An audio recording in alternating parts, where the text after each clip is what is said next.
Hi, everybody. Good morning. Hello. Welcome to the show. It's the Steel Toe Morning Show. I'm Aaron. It's Tuesday. That means that's Oz. Oz wearing a Tri-County Broadcasting shirt today. I'm wearing the station that still advertises us. Oh, really? This is the WXYG. Yeah. How do they still... They do the Steel Toe. They say it. Oh, is that the station that does that? Yes. Wow. So I thought I'd pay homage to the one that we get free advertising. That's with. wonderful. Well, thank you. Yeah, we appreciate that. It's wonderful that they still say our name. Now, if we could only get someone to listen to them so they could hear it. Well, it was a free shirt. That's the thing. That's why half the people in radio are still in radio. They get clothed. Yes. They get free T-shirts. Like, oh, no, it's back to school. You guys got anything small for my kid? Yeah, it was always hats and T-shirts were always the beanies and the T-shirts were always the big thing. Bumper stickers. Oh, thousands and thousands of bumper stickers. Shirts. Yeah, if you worked in radio, you could get all kinds of free shirts to make up for the minimum wage you were making. Oh, boy. What a wonderful business. I can't wait until it fucking dies. I can't wait until one day you hit the radio button in an old car and there's just nothing on it, like there was a zombie apocalypse. Like Poltergeist. Just the snow. Yeah. Radio just decided... Pink noise, they call it. Yeah, radio just decided, you know what? We're fucked. Yeah. Let's just call it a day. Papa Dan says, good afternoon from England. Hello, Papa Dan. Welcome to the show. Welcome to everybody. Minnesota, Florida, Texas, Ireland... England, no matter... Oh, we got an Englishman in here. I should probably shut the fuck up about Ireland. Oh, here. I got an impression of somebody calling us from Florida. Oh, okay. I'm excited for this. Oh, no, they're underwater. Oh, they're dying from a hurricane. That's not good. Somebody go help that guy. Oh, that's the only time of year it's really not nice there.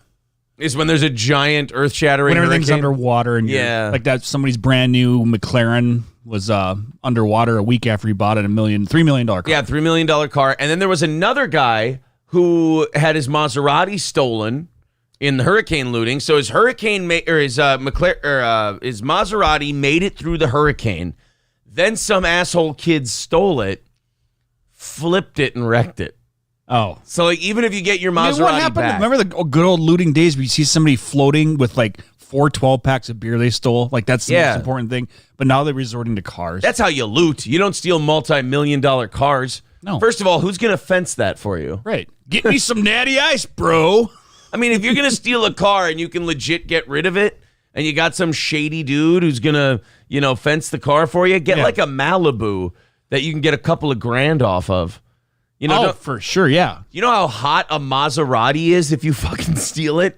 Every cop in the area is going to be looking for that. They don't exactly grow on trees, so it's not like you're going to blend in. Right. If you steal a Corsica, nobody's looking for it. Yeah. It's an insurance claim, and off you go. I didn't realize how common a white SUV is until I bought one. Right. And now I'm like, oh my God, now I can blend in. Yeah. Because my last car, which was a purple, what was it? I forget what. PT Cruiser. No, it was the other one. The other one. HHR, Chevy HHR. That always confused it for a PT Cruiser. My bad. But anyways, that was pretty easy. There's like 2 in the state. Yeah. I stuck out like a sore thumb. Right. But then when you go to the white SUV, it's like, nobody knows I'm here. Right. Yeah. Well, it did that. Don't tell OJ that. Oh. That didn't work out. I mean, that was They do have a new white Bronco out, which is awesome. I know. I hope they charge... Somebody has one, and it says not OJ on the license plate. Yeah, usually they charge less for the color white. I hope they charge more for the Bronco when it comes in white, just because of the historical There's a guy that actually bought the actual Bronco that OJ drove in the chase, and he was trying to sell it on Pawn Stars for like $100,000. And the guy's like, I don't know if really somebody wants to really be tied with that. The fact that he did murder people. And alleged. He was acquitted, Oz. Oz, he was acquitted. I don't want to get us banned for that. He was acquitted. Not civilly. No, civilly, he's never going to pay them. Yep. It's funny how many fuck yous there are in that civil judgment, though. Like they said, you owe them millions of dollars. And they're like, but you don't have to pay it out of your NFL pension. You don't have to pay it out of this. And like, he gets paid cash for a lot of autograph gigs and stuff, so he doesn't have to give it to the Goldmans. And I think OJ's still got a couple million. I do. I think OJ Simpson net worth. Isn't he back in jail, though? Yeah. No. He's been out for years now. Oh, okay. He has been out. Yeah, he's been out for a while. $3 million. Yeah, he's 75 years old. He's got $3 million. Call me crazy, but I think he's gonna make it through the rest of the way with that money. Yeah, I don't imagine he's got too many more years left. Yeah, I think OJ just plays golf now. Plays golf and makes Twitter videos about his fantasy football team. It's just so weird to get fantasy football advice from a possible murderer. Yes. Yes. It's just, allegedly. Yes. Hey, everybody, it's the Juice. And I want to tell you this week that Cordero Patterson is going on the injury reserve. So that means that you're going to have to pick up one of his backups. I recommend starting Huntley. He's a great player, man. He just cuts and slices through the defense. And I tell you what, I think he's going to kill San Francisco next week. Thanks, OJ. Oh. I appreciate it. Hey, man, you really you went from worst to first in our fantasy football league from last year to this year. What happened? Man, I started listening to OJ's Twitter, and I tell you, OJ just guided me right to a championship. Weird. I mean, my team was just a cut above everybody else. It was it's amazing how the Juice helped me out. Now the Juice just gets thank you cards from people who helped him win fantasy football. You know, you talking about the ultimate, fuck you, like he did with the civil league, with the thing. Wasn't it the ultimate fuck you to write a book to say, if I were to murder them, this is how I did it? I mean, that's takes balls. That's double jeopardy taunting. Yeah. Hey, you know how you can't try me for this crime anymore? Well, here's how I would have cut their heads off. Mm-hmm. Well, thanks, OJ. Appreciate that. Allegedly. Yeah. He probably had that book written 2 days after the murder. It's like, all right, I'll release this after the trial. Yeah. Thank you to Six String Man, Maddie, and Alan Carmona Castro, all for either becoming members or renewing their membership. Very cool start to the day. We went over by $30 yesterday, so we're getting a little head start. There's Veldrain renewing his membership. That's going to put us at $350 for today's goal. So not that much more than an evening show goal. Oh, shit, Shane renewing his membership for a 5th month. So we're on a bit of a member roll here. 345 is where we start today with the goal. There's the PayPal link in the chat if you'd like to contribute to our show that way, or super chats and memberships. That is how we support ourselves. That's how this show goes, is via listener contributions. We do recommend that if you're a fan of the show, $5-10 a month. Some people do more. Some people just like and subscribe because things are tight and they don't have $5-10 a month in their budget to squeeze out. I still want you to enjoy the show. Just spread the word. See if you can grab a few more people for us. Oh, by the way, so yesterday we had to cut somebody loose for like the 8th time. We had to ban them from the chat for like the 8th time. Okay, I have some guesses if it's been the 8th time. No, it's not like Dave or Jake or anyone like that. Oh. It's kind of an unstable guy. The audience will be able to tell who it is. Okay. When I kind of give them the details. I won't say his name because he told me in one of his crazy-ass psychotic emails he left yesterday. He's like, I bet you won't say my name tomorrow. Or no, he goes, I bet you'll say my name tomorrow. I bet you'll talk about me. And so here, the audience already knows who I'm talking about. I won't mention the guy's name, but he just could not help himself. Like, he's been banned so many times. Wow. And every time we ban him, he goes, fuck you, I hate you, you're a piece of shit, blah, blah. I get these big, long messages. Yeah. And then like 2 days later, hey, man, I'm really sorry. It's just I'm having a tough time. And I blew off the handle. And if you could unban me, that would be really nice. And so I've got these big, long emails from him begging to come back. Bipolar, manic depressive. Yeah. Split personality. Anything else you want to throw in there? All accurate. I mean, all fair. Lithium void. You know what? Lithium? Go old school. Yeah, too much laudanum. Oh. Yeah, all of it. So he writes me these like four emails last night after the evening show. That's obsession, man. Bitching about it. And then I just go, hey, man, it sounds like you don't like the show. It sounds like I did you a favor. And he comes back with, you know what? I'll read the emails. Oh, wow. I get to look inside the mind of a psychopath. I won't say the guy's name because he said, you're going to say my name and talk about me and this and that. And so I'm going to play that game. So here, we'll just go. Okay, so here's one from July where I blocked him. And then he begged to get back on, so I put him back in there. Here's the October 3rd one. This is yesterday at 9:40. This is about 5. We went a little long yesterday on the evening show. This is about 5 minutes after the evening show ended. And you might wonder, what did this guy do to get banned?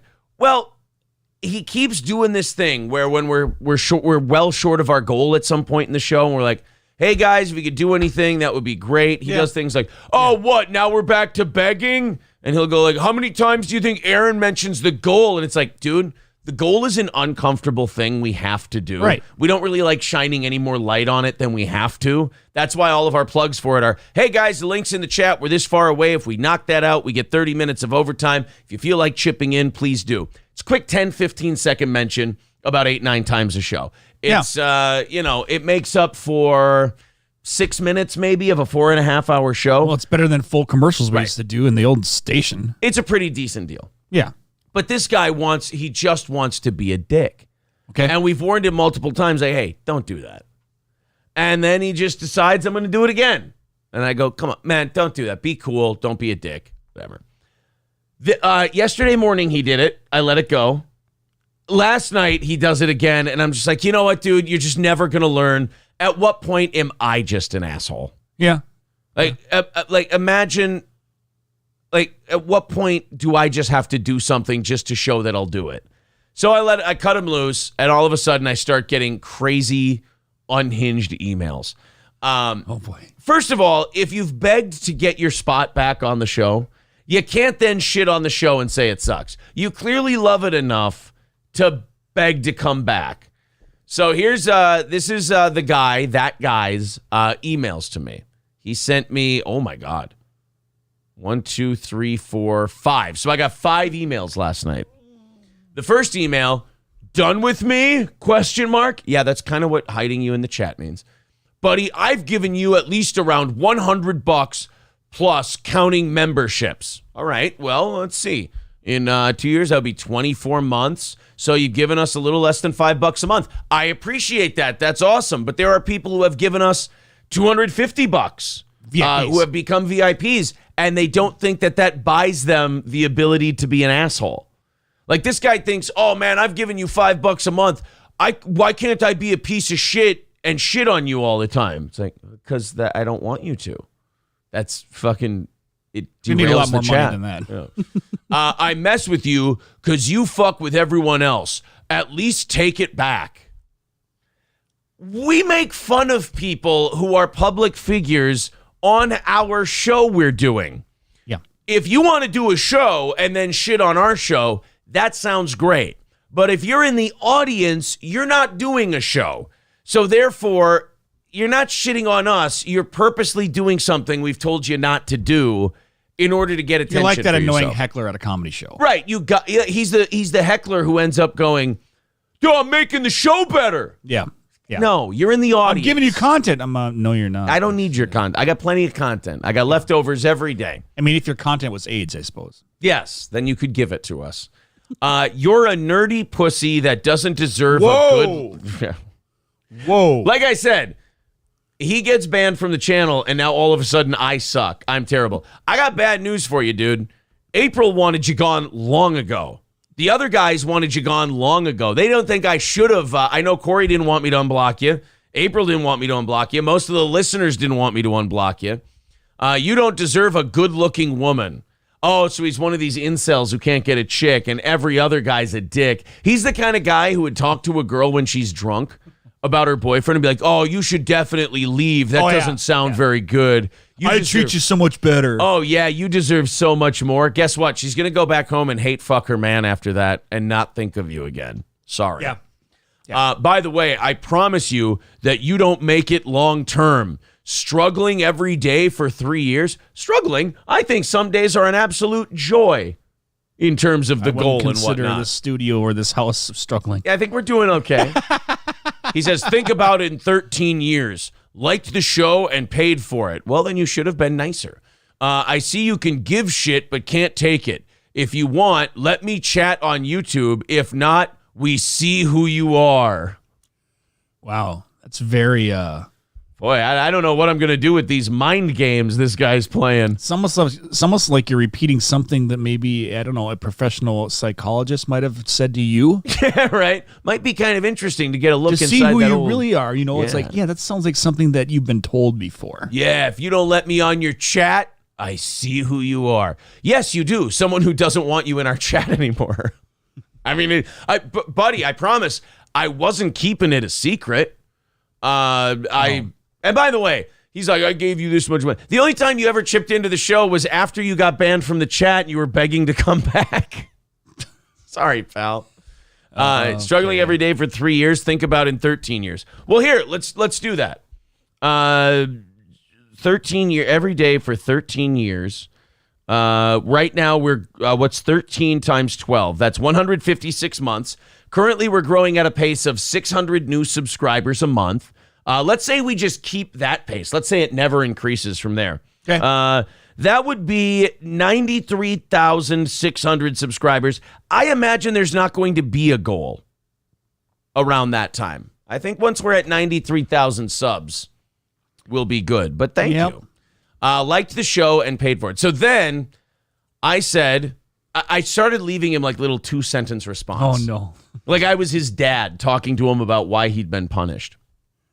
I said, you've been combative and disruptive and shitty. You've been banned numerous times and begged me to come back. You're always a dick when we don't need it. I'm sorry, but you should have behaved. You couldn't. You're gone. So I'm talking to him like I'm his dad that just had to take a toy away from him. Yeah. And he does this thing that a lot of people do. He goes, you can give shit, but you can't take it. It's like, it's my job. And by the way, I'm not shitting on my audience. I'm shitting on public figures and doing a show. You're fucking around with the show. I'm sure that if I went in those shows' chats and did that, they would ban me, and they would be right for doing so if I came in there and started being a dick. So then he says, okay, hey, I can't control what you do, so hey, you're lost. Does he mean like you're lost, or is he saying I'm lost? Like you've lost your way by banning me. Oh. Wow, it thinks highly of himself. I have buddies that chip into the show, and I got emails of you. Really liked show, even got merch and pitched in. Best of luck. So I just wrote, thanks. As I wish you could have avoided taunting and being shitty to us, but hey, we gave you lots of chances, so don't play the victim. You act like a jerk a lot. Then he goes, can't wait to show this in front of people. I will say this. I want him to show it to as many people as possible. Yeah. So I can watch those people go, why the fuck are you showing me this? Yeah. How is this helping you? Look at this email I got look at these emails I sent to this show that banned me for annoying them. It's like, wait, so they banned you for annoying them, and your answer was to write them 6 emails? Yeah, man, and look at what a bitch he is. Actually, his responses are very short and to the point, and they seem downright calm and rational. Yeah, where he writes a book. You seem insane. So here's the the third to the last email I got from this person. Again, all because we hid him in the chat last night for being a dick. That's it. Can't wait to show this in front of people. Aaron the badass behind the show, but in real life is a nerdy-looking bitch. Have I kept it behind the scenes that I'm a nerdy-looking bitch? I feel like I'm very upfront with the fact that I look like a nerdy bitch. Yeah. It hurts my feelings that he thinks I was trying to hide that. You know, under this cool exterior that I put on every morning, under this tough guy, leather-wearing, bike-riding badass that I pretend to be every day. Under this based badass. Yeah, he's a nerdy-looking bitch. Buddy, you're a hypocrite. Well, I'm not your buddy, guy. You do it to so many people online. Right. As part of my show. If you were better and could expand your business and talk about different people besides devoting so much time to certain nobodies on the internet. Oh, by the way, guys, good Stuttering John clip coming up today. Oh, yeah, speaking of nobodies. Yeah, talk about famous people more if you're going to talk about someone 3 times a week for 30 minutes apiece. Oh, see, now he's giving show advice. Yeah. Now I should talk about, what do you think, Meghan Markle? Is that who I should talk about? We'll do a Meghan Markle. We should be taking advice from somebody who probably has a very successful show. Yes, absolutely. Improve your game. There's a reason why other people have million subscribers or even 10,000 more subscribers than you. expand. I kind of thought that's what we were doing by growing, but I guess I'm a dick. I hope you see this whole say this whole message on your show when you expose me because I deserve the truth. Oh, don't worry. You can't handle the truth. We're reading the whole thing.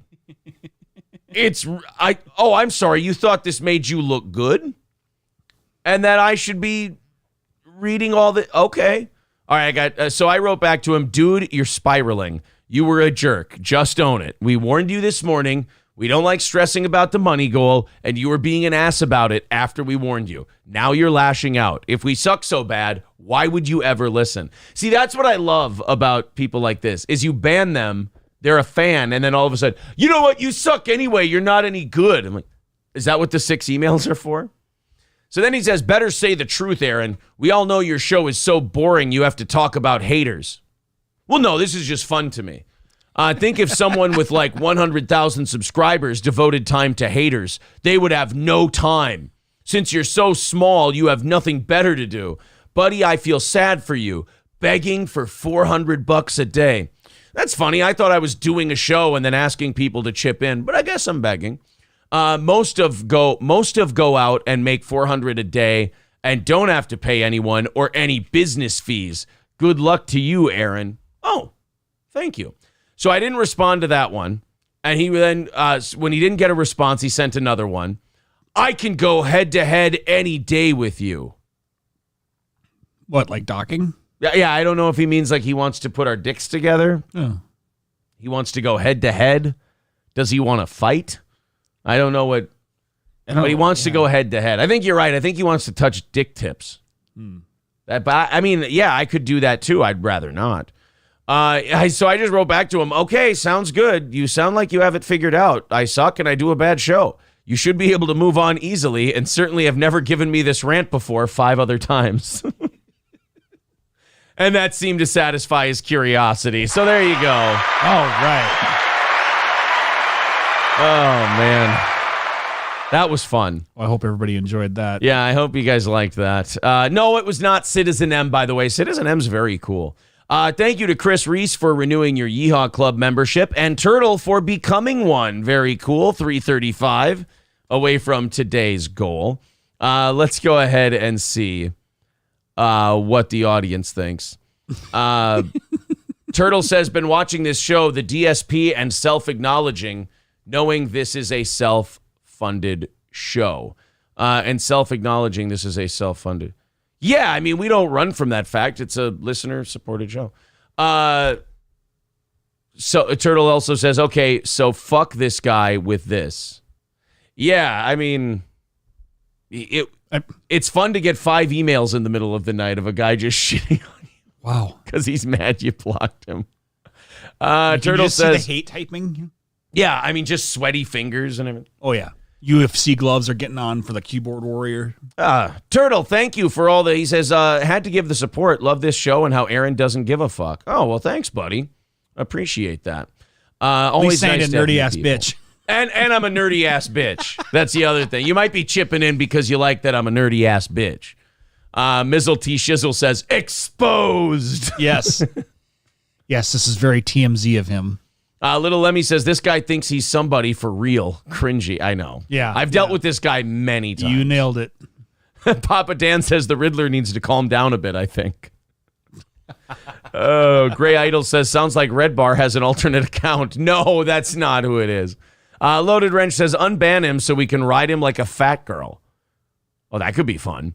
Lip Ripper says, I heard he picks up migrant workers from Home Depot to choke him in the shower. Rex Dart says, Aaron takes shit from chat all the time. It just has to be funny shit. I was going to say, I don't think many shows allow the audience to just make fun of them as much as this show does. Oz gets stroke jokes. Oh, yeah. I get every joke. Johnny gets MS jokes. Corey gets fat, ugly, bearded troll jokes. April gets forehead jokes. I mean, I could go on and on. And I'm old. Josh Denny says, well, let's be honest. If Corey doesn't want somebody unbanned, does that really say much? I don't.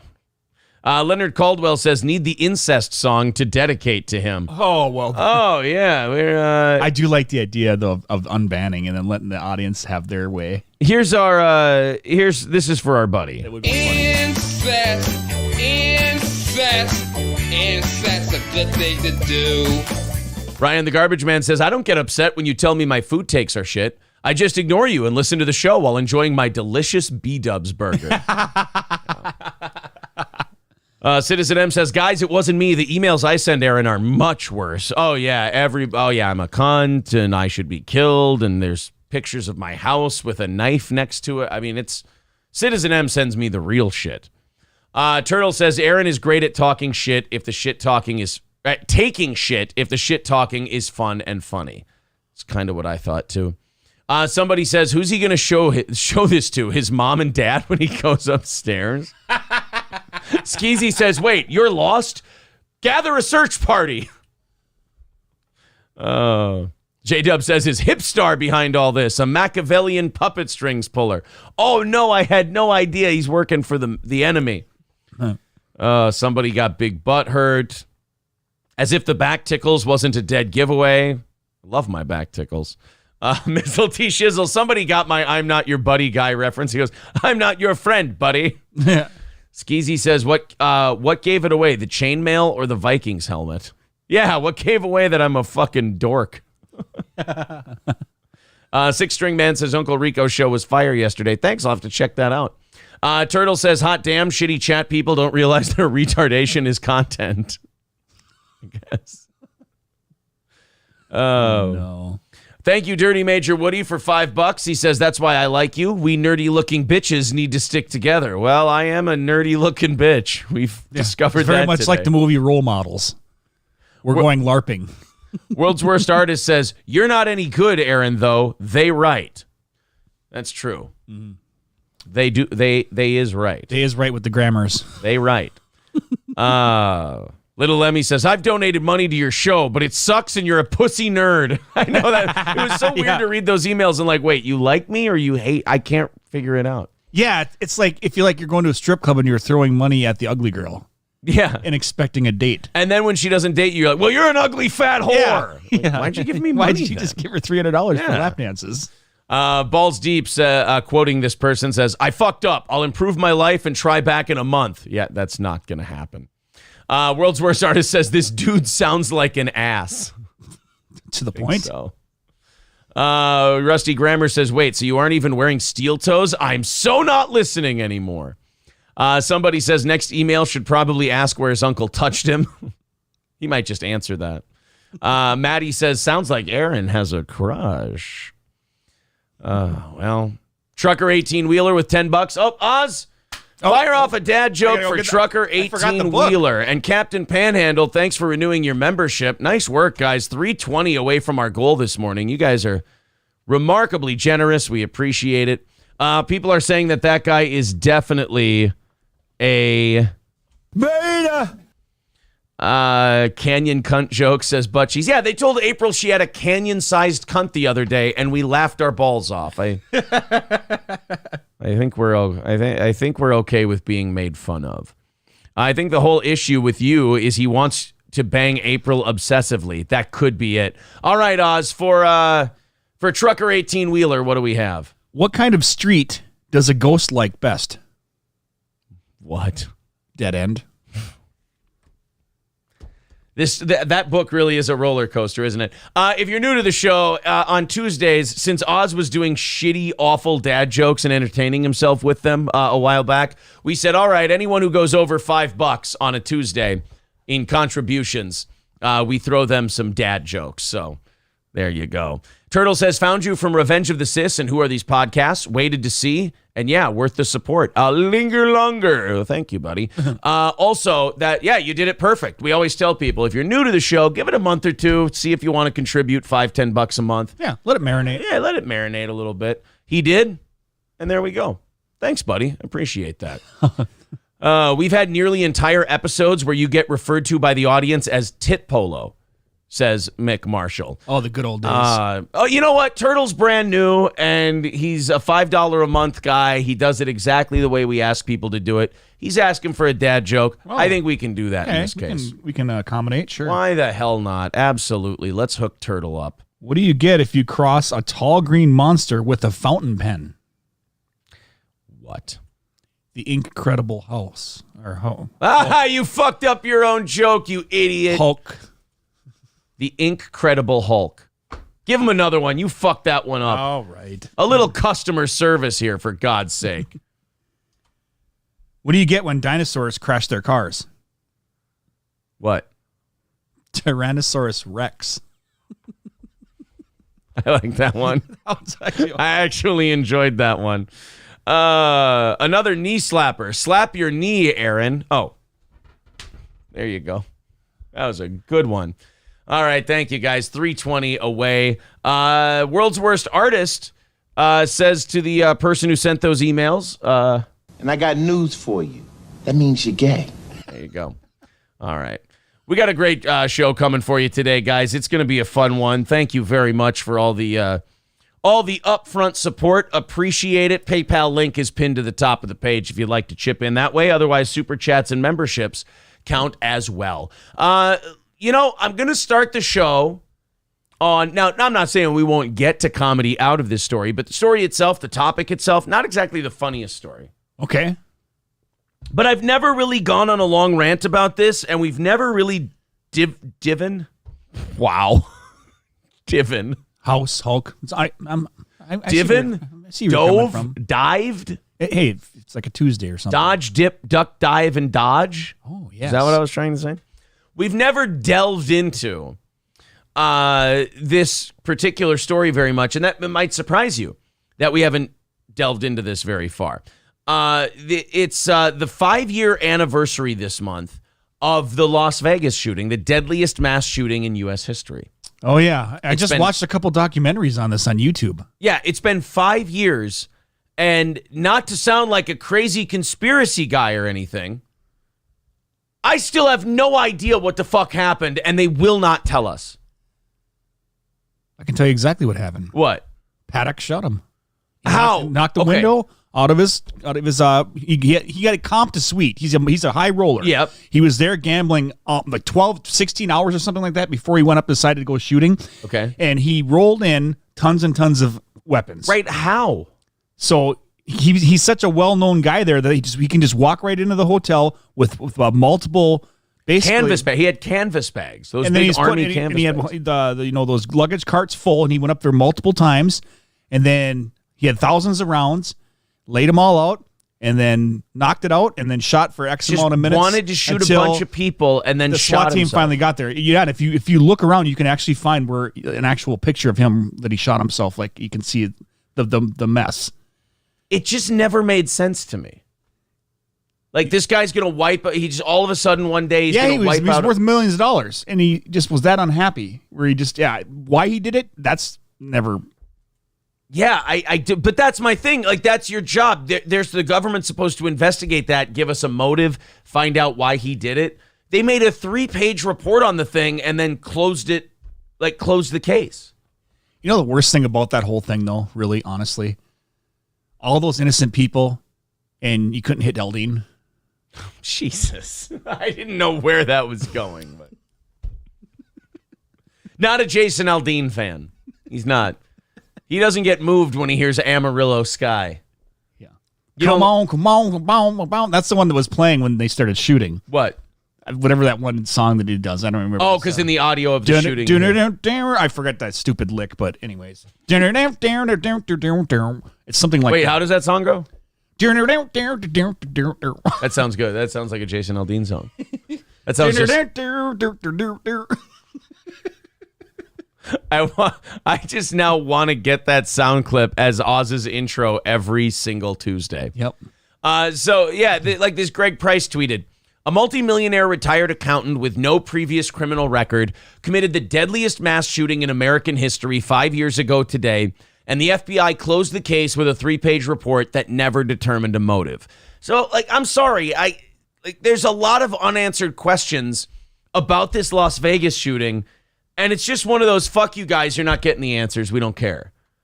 I just don't. It feels so like it's the deadliest mass shooting ever. Was it 52 people? Yeah, killed? 52 pickup is what the paramedics called it. Wow. Sorry. I've had that drink. Oh. Well, anyway, 2017 Las Vegas mass shooting. He was somehow able to get 23 firearms into a Las Vegas hotel room. Oh, yeah. They have all the surveillance video of him pushing each, because they released it later. Yeah. Of him making the multiple trips up to his room. They did release that? Yeah. Yep. Okay. You can see surveillance video of that. He shot a It's on the hotel YouTube. security guard 6 minutes before he began firing, but the first police officers didn't arrive until 15 minutes after his 10-minute shooting spree at the Route 91 Country Well, they were trying to Music figure out where it was Festival. coming from, first of all. It makes no sense. He never hit anybody.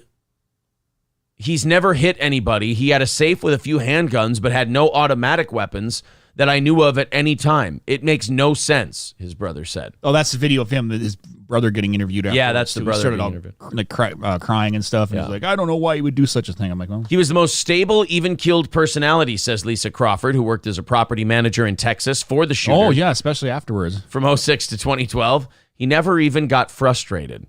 I beg to differ. Yeah, he got frustrated sometimes. A well-off man in his mid-60s with no known mental health issues, no history of violent or criminal behavior, or any extreme beliefs, shot hundreds of strangers from the 32nd floor of a popular Las Vegas hotel, and we still have no idea why he did it. I think it's fair. I don't think you have to be a crazy conspiracy theorist to say, look, man, I got some questions and they haven't been answered. He could have been just that private and with his own thoughts and just kept everything to himself. And then one day, just boom, snap. I mean, that's quite a snap, but That's what I'm saying. I feel like I'm not saying this is the case, but I couldn't be mad at someone if they said, boy, this kind of sounds like a psyop where the government just got a guy and had him do this thing. Yeah. And so on and so forth. Like, I don't know, man. It just seems to me like a millionaire accountant. There's a lot of shit I want to say, but I don't know what you can say. And I also don't know if I believe it. It's just every time I think about this Las Vegas shooting, I think there's more to this. And when you don't give people the answers, if you don't give people more Conspiracies. they're then forced to fill in the blanks themselves. yeah. Like 9/11, I don't understand the conspiracy theories because there's answers to their questions. They're like, well, how did the tower fall in on itself? And you're like, well, the architectural design from the beginning, in order to get a permit to build something that tall, it has to be built with the structure weakened to the inside in case there's an accident. It will collapse inward and won't topple over and wipe out. Exoskeleton, basically. Yeah, basically. So there's answers to that. When you don't give people answers and then they come up with crazy shit, you can't blame them for it because they're being forced to fill in the blank spots themselves. 50 some odd people died and we have no idea why. Yeah. Other than they were shot. So by the time the SWAT team got up there to breach, he had already shot himself. He had his round and decided, okay, I'm done with shooting. I killed enough people, and then offed himself. It's weird. Never had a problem. Never a run-in with law enforcement. He had a camera hidden underneath a service cart in front of his door so that he could see if anybody was approaching. So he knew when it was time to stop shooting. I mean, the guy really went out of his way. I know, which begs the question, like, why? Can we get that or no? Well, we can just goes to prove that I guess money doesn't make you happy. Well, yeah, I don't think you shoot 50 some odd people because you're happy, unless you're Yosemite Sam. Okay. Yosemite Sam would shoot 15 people because he's happy. Right. That's for sure. Hold on, Corey Adam. You're thinking crazy thoughts. I know, you can see how uncomfortable I am with conspiracy theories. I'm sitting here having one and going, it's like I want them to give me the answer so I don't think these things. But they just went, here's 3 pages on the worst mass shooting we've ever had. All right, see you later. They're still investigating January 6th.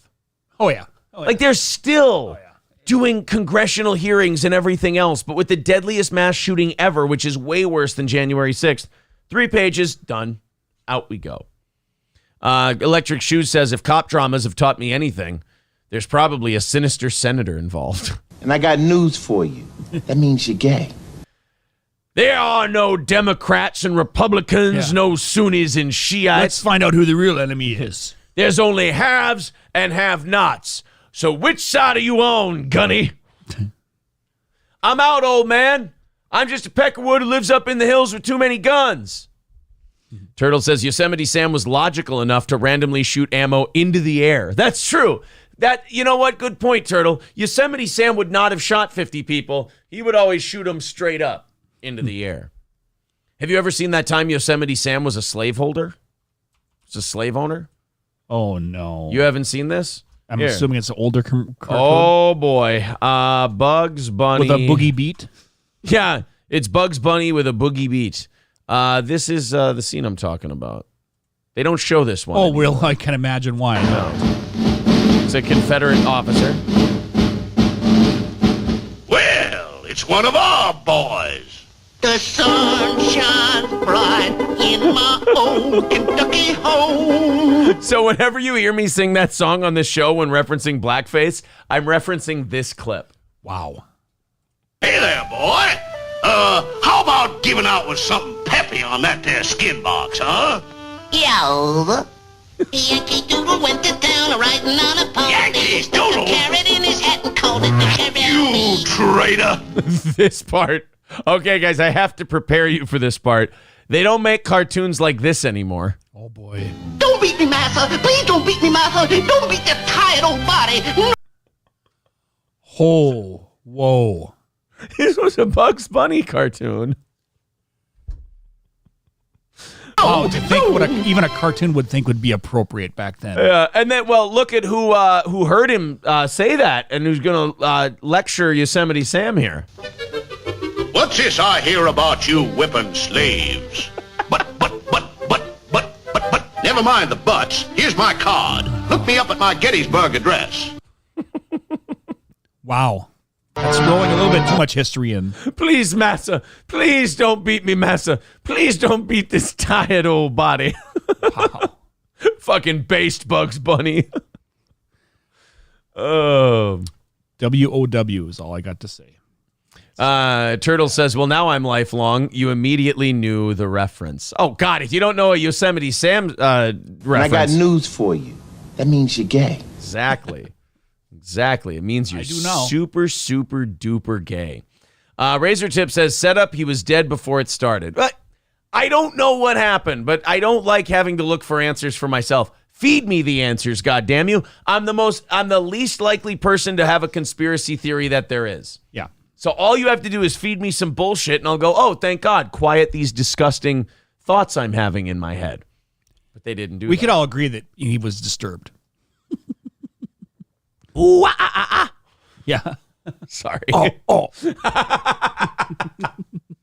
What a stupid fucking show we do. We can all agree he was disturbed. Sound of silence. We can all agree he was, or you could just fuck it up and do the wrong thing. Yeah. We all agree he was disturbed. Nothing wrong with me. No. What? That's not that's not them. What are you talking about? Durango.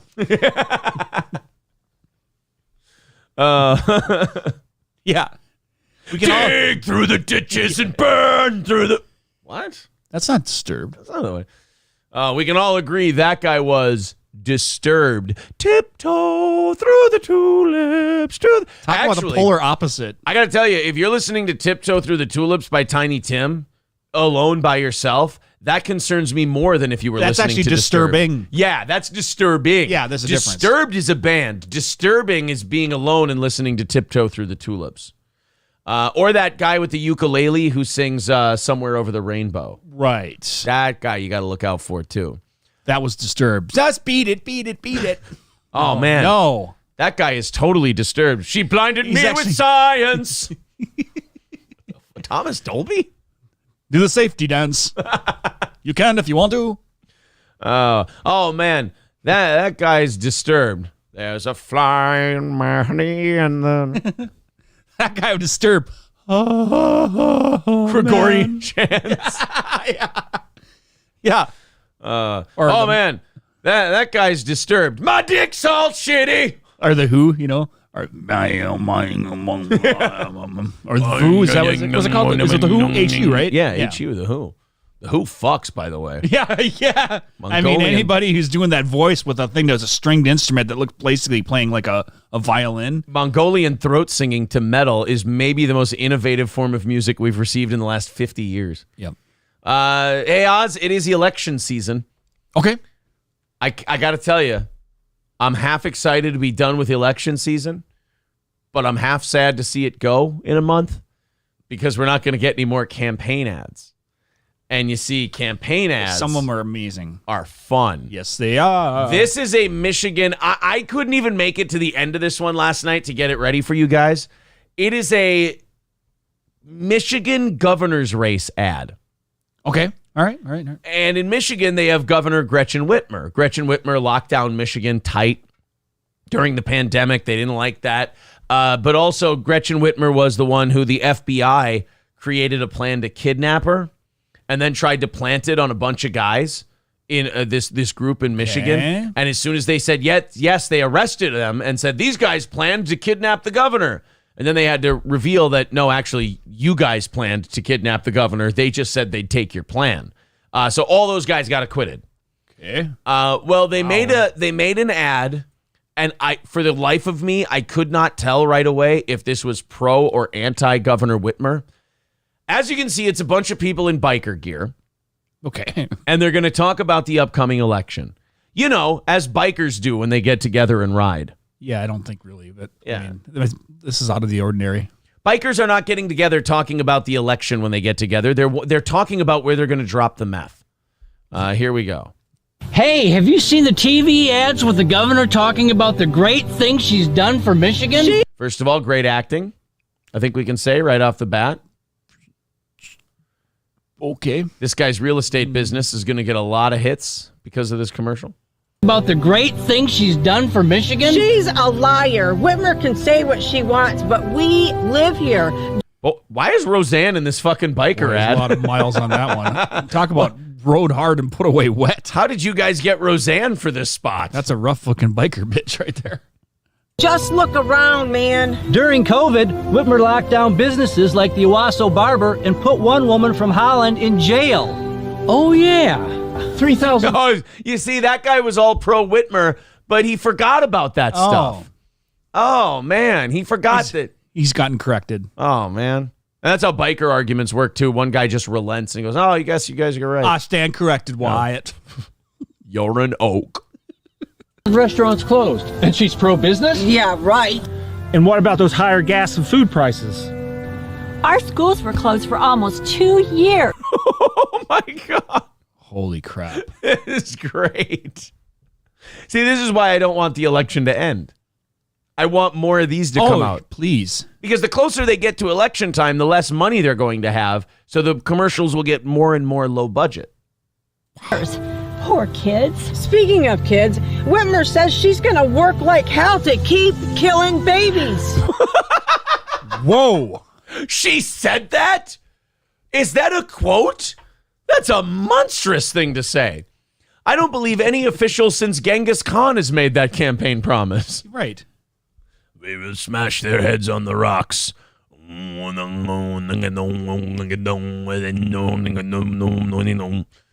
my Genghis Khan impression. Oh. Sounds like the Who. Thank you. Actually, mathematically, there's a good chance they're descendants of Genghis Khan. So Actually, yeah, you know what? Tomato. So she also said she's going to work like hell to keep killing babies. I mean, first of all, to want to kill babies is a terrible thing, but to work like hell to do so? I mean, I feel like even if I was someone who might be in the market to kill a baby, I certainly wouldn't work like hell to do it. They would throw one roadblock up in front of me, and I'd go, oh, maybe killing babies isn't for today. True. Yeah. Yeah. Certainly not going to work like hell to do it. Gonna work like hell to keep killing babies. That's our biker job. We kill babies when they look at us funny. All right, let's see what this broad's gonna. You know what I love about this badass, tough, conservative biker ad is that they still had to do the PR consultant thing and get the same amount of women as men. You know something what? bikers Very are true. very concerned with. Yeah. Bikers are like, hey, man, we don't want this to be a sausage party. Let's make sure we have an even number of men and women at our biker hang. Yeah, the one guy wasn't allowed to wear the shirt that says, if you can read this, the bitch fell off. This guy had to take his swastika patch off in order to be in the commercial. No Confederate head wraps. Yeah, God damn it, man. Could you take off your prison tattoos? We can see the Iron Cross. Put on a long sleeve shirt. And she put COVID patients in Graham's nursing home. Graham died alone. This is the greatest commercial ever. Was the best part of the whole thing. Look at the seriousness. Look at that guy's face. I hope that took like 17 takes. I'm sure it did. I hope he read it a few times. Like, Graham died alone. Or he'd be like, Graham died. I'm sorry. Take 30. Graham in my nose. No, not Graham in your nose, sir. Those days are done. Oh, no. You have a heart condition. No. You know, I heard it's cruel when you cause a bad heart condition. Yeah. Which I create because that's my mission. So listen close to what we say because this type of claims to never be gay. Whoa. I knew you was jealous from the day that I met you. I upset you because I get respect, I bet you. I'm even liked better by your niece and nephew. And now you hate Fred because Lethal left you. Peckerwood mad because his record went wood, no respect in the hood, fled to his neck of the woods, got in touch with his roots, found a redneck in his blood, and said, heck, country western rap records are good. So he picks a guitar up and he strums a few notes. He can't rap or sing, but he wants to do both. Puts an album out that rules for part of the year. Then Kid Rock and Limp Bizkit come from out of nowhere. It's the start of an era. Rock rap's harder this year. No one wants to hear some fucking old fart in a chair, sitting on stage, strumming acoustic guitar in your ear. Sorry. Cut. That's a wrap. Thank you very much. That's my campaign ad. That's you know what? Yeah. We're gonna finish this ad up in just a second. I just want to see if that autistic thing. I want to see him if again. anybody knows what that just was. Okay. I really need to see if anybody knows what the fuck I just did. First of all, a few thank yous while we dive deeper into this commercial because we will. Chad be is diving. alive. Holy shit! Right. Thank you very much to Vikings for becoming a member for his 3rd month. Turtle, $5, says 1 free token so Aaron can tongue punch any fart box of his choosing. Wow. That's the nicest thing anyone's ever done for me. $310 away from our goal today. Thank you, guys. Let's see if anyone got that. They're calling that guy Dollar Tree Hulkster.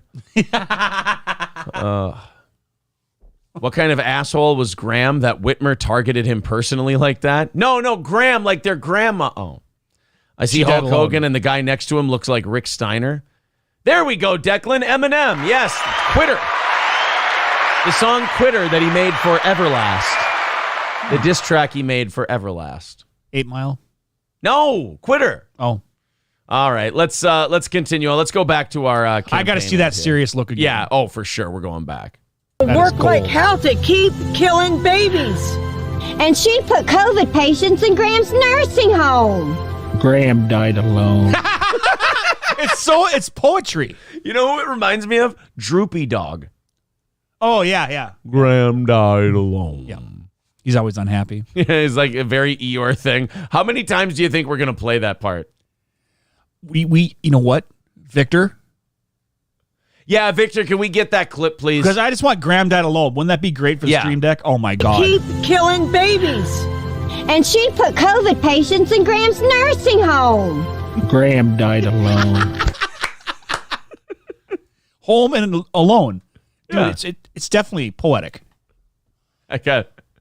Oh, that's amazing. Hey, man, good to see you again. You know, it's been a few years. How's your grandma doing?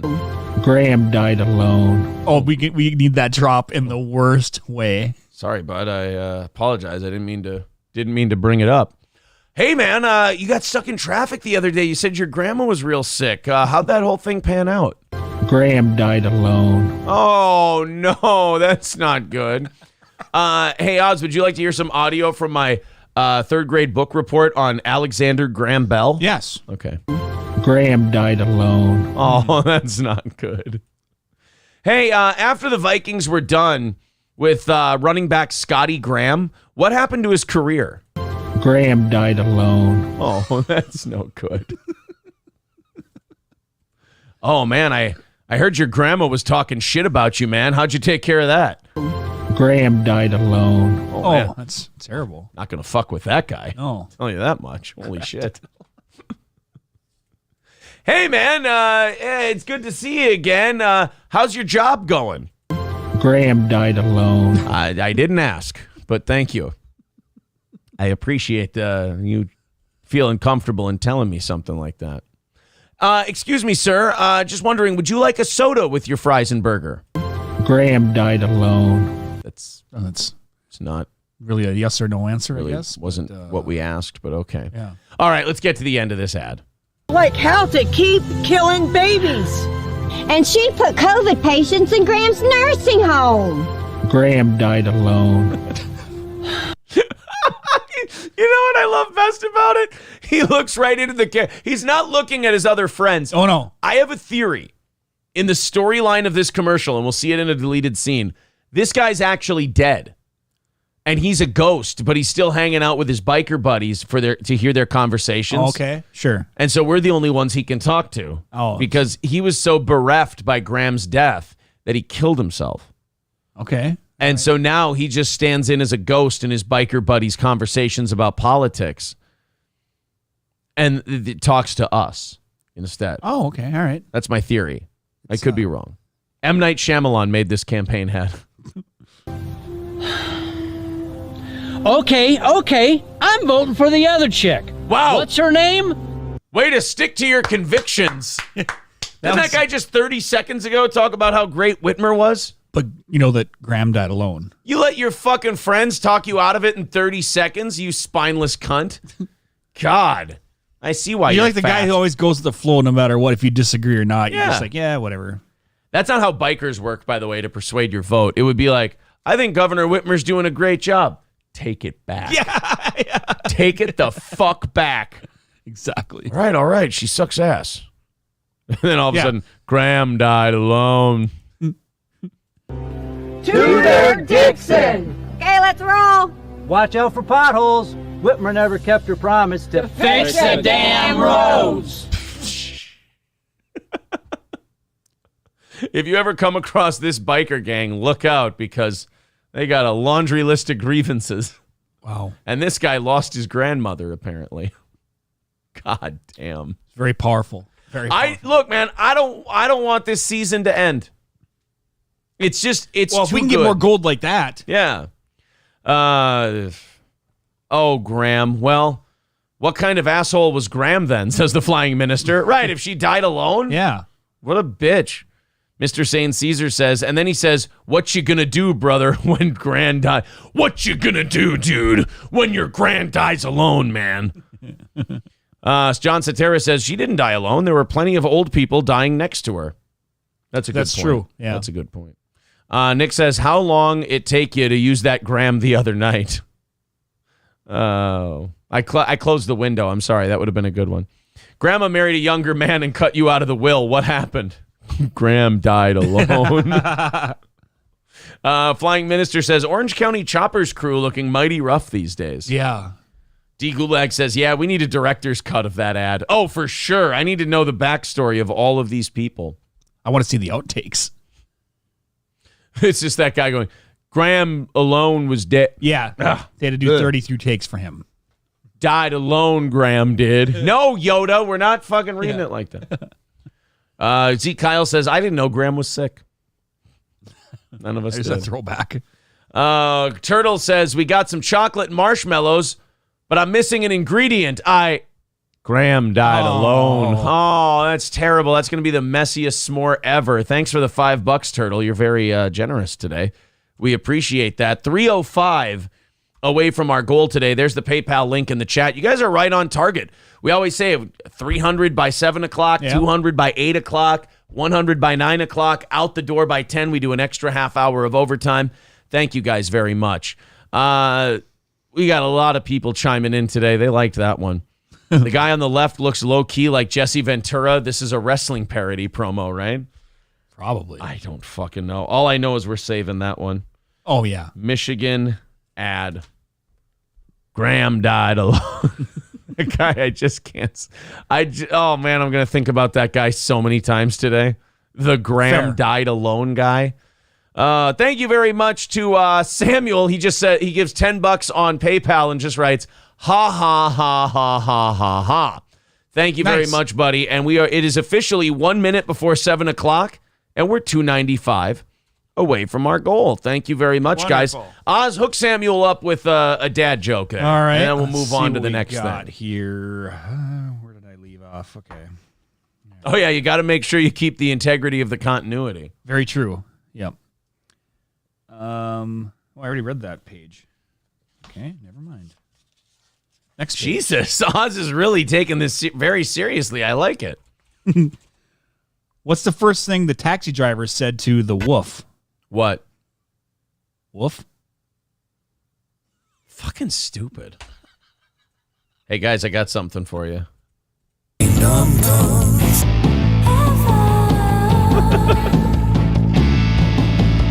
This fucking song. I don't want to be one of the ones who lives like the king before the kingdom comes. Thrown it a like.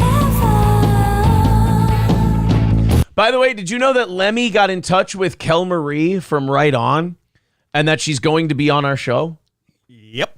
We're going to have Kel Marie on our show. This is fucking ridiculous. I mean, we've had some celebrities, but this is... But she had such a good sense of humor about us shitting on her song. It was remarkable. Love it. I can't make fun of the next episode of Right On. When is it coming out? I don't know. They said they're working on it. They said they got COVID. So the person who wrote in wasn't actually her? It was somebody who just made up an account? No, it was her. Oh, okay, it was. Okay. Yeah. She said they got COVID and the whole thing, and she came into our show. She goes, you guys can be a little, what was it? You guys can be a little... Yeah, I remember. I forgot like mouthy, or you can use bad language, but you guys, we like you guys. Yeah. And I'm like, God, they're too fucking Christian and nice for us to make fun of them. Thank you to Deer Butch for the $5. Appreciate that, buddy. $2.90 away from today's goal. There's the link in the chat. Turtle says, Bobcat dad joke, if I can be so bold. Turtle has thrown in more than $10 today. Can you give him a Bobcat Goldthwait dad joke? Boy, I don't they really enjoyed those yesterday. I understand, man. I do impressions too, and sometimes the voice just isn't there. You mean last week? Last week, yeah. Okay. All right. Oh, wow.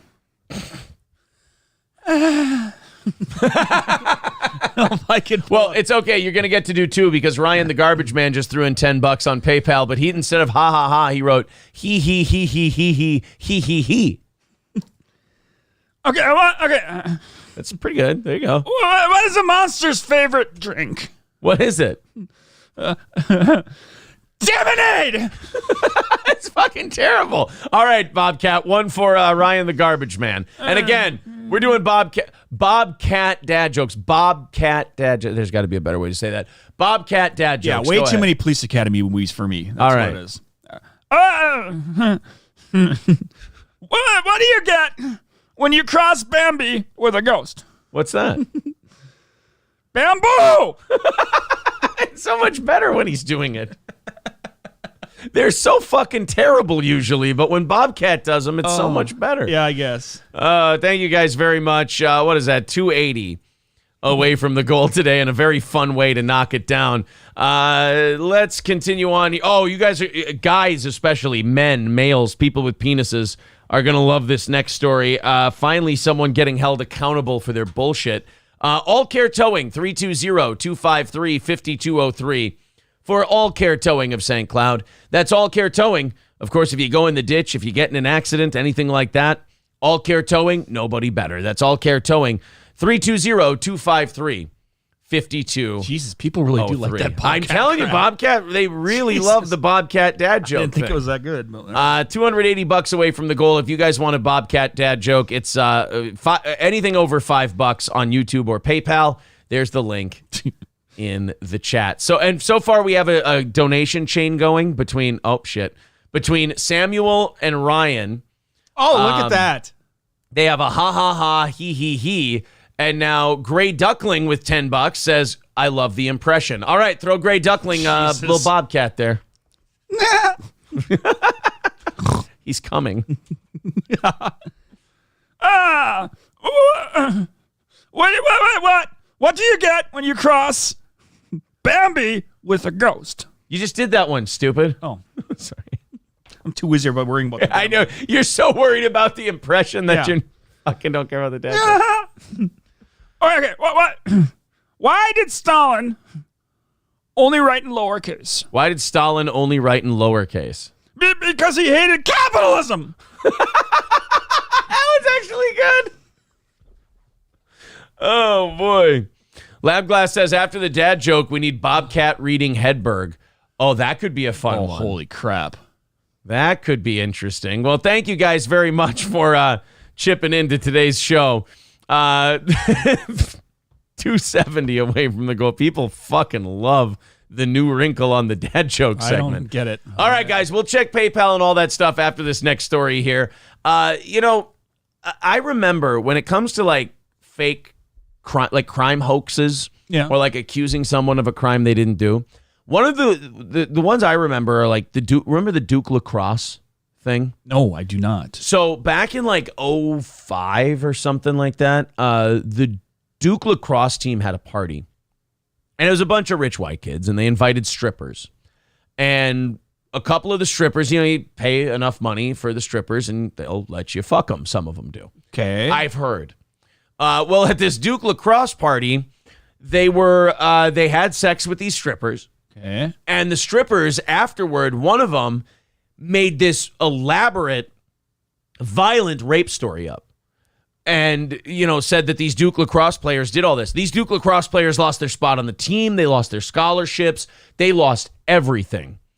The prosecutors start going, you know what? They were trying to make their bones on this being like a civil rights thing.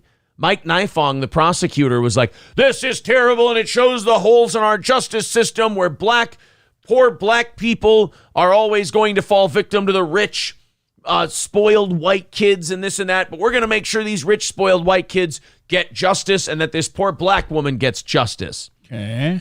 Well, they started digging into her story, and it turns out that actually never happened. Oh. She lied about the whole thing. So finally justice then for somebody who's making up crap like that. Right. Eventually. Because, getting accused of rape. Yeah. And then it not being true. I mean, you're still screwed, but at least they're right. pressing charges, I assume. Well, this was years ago, and I believe that the lacrosse players did sue the district attorney's office. They sued the DA's office. Okay. And I think they did get some money. I think there was a settlement. Duke Did they take it right to the strip club?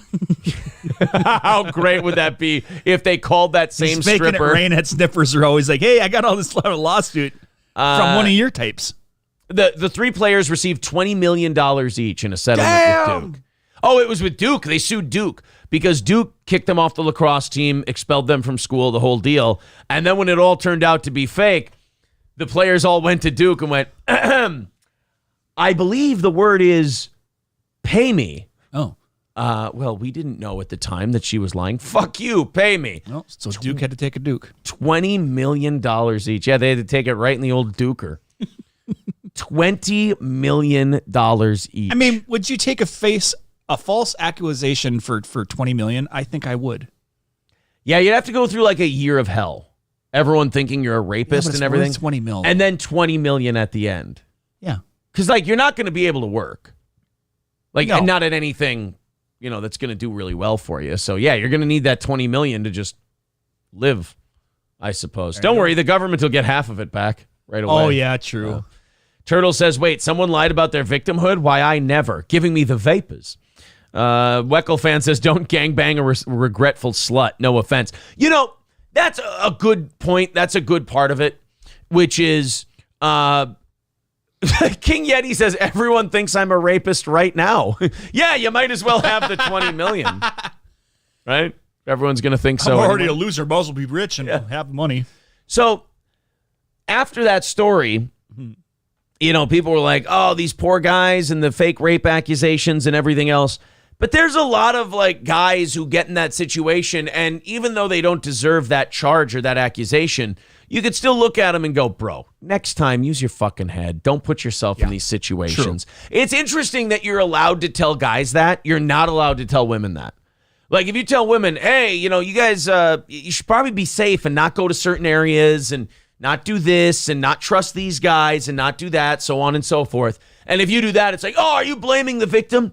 But if you go to a guy and you say, Well, yeah, of course you got stuck with a bad rape charge. You went to a dumb fucking party. You went home with some dumb whore who's done this to people before. You know, be smarter. You know? True.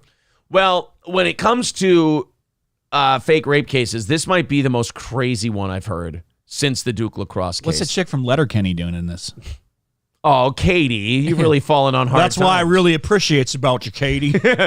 You faked some rapes charges. Settle down there, Squirrely Dan. That's about enough. Take it down a couple of notches there, Squirrely Dan. Take about 20% off for Squirrely Dan. Sorry, fellers. I just can't help some rapins. That's what I really appreciate about you, Miss Katie. You take some dicks deep and then you goes to the cops claiming I was raped yous. That's what I appreciate about you, Katie. Is that what I appreciate about me? Well, that's what I appreciate about you, Katie, is eventually you tell the cops that there was no rapes. Take about 20% off for Squirrely Dan. Yeah. Well, I finally got to bangs Katie last night. Oh, how'd that go, Squirrely Dan? Well, she's accused me of the rapes. Oh, that's why they reason 5 million. Reason they call you Squirrely Dan. Yeah, reason fucking 5 million. Well, fellas, I got some good news. My women's studies teacher, Miss Tricia, says that the rapes ain't the rapes if the sexes is consensuals. Well, fellers, I got some more good news. It turns out Katie's drops in the rapes charges.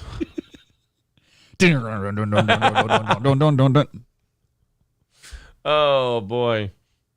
You were discussing your friend's rapes allegations the other day. Yeah. You know, guys, I don't think Katie likes me too much.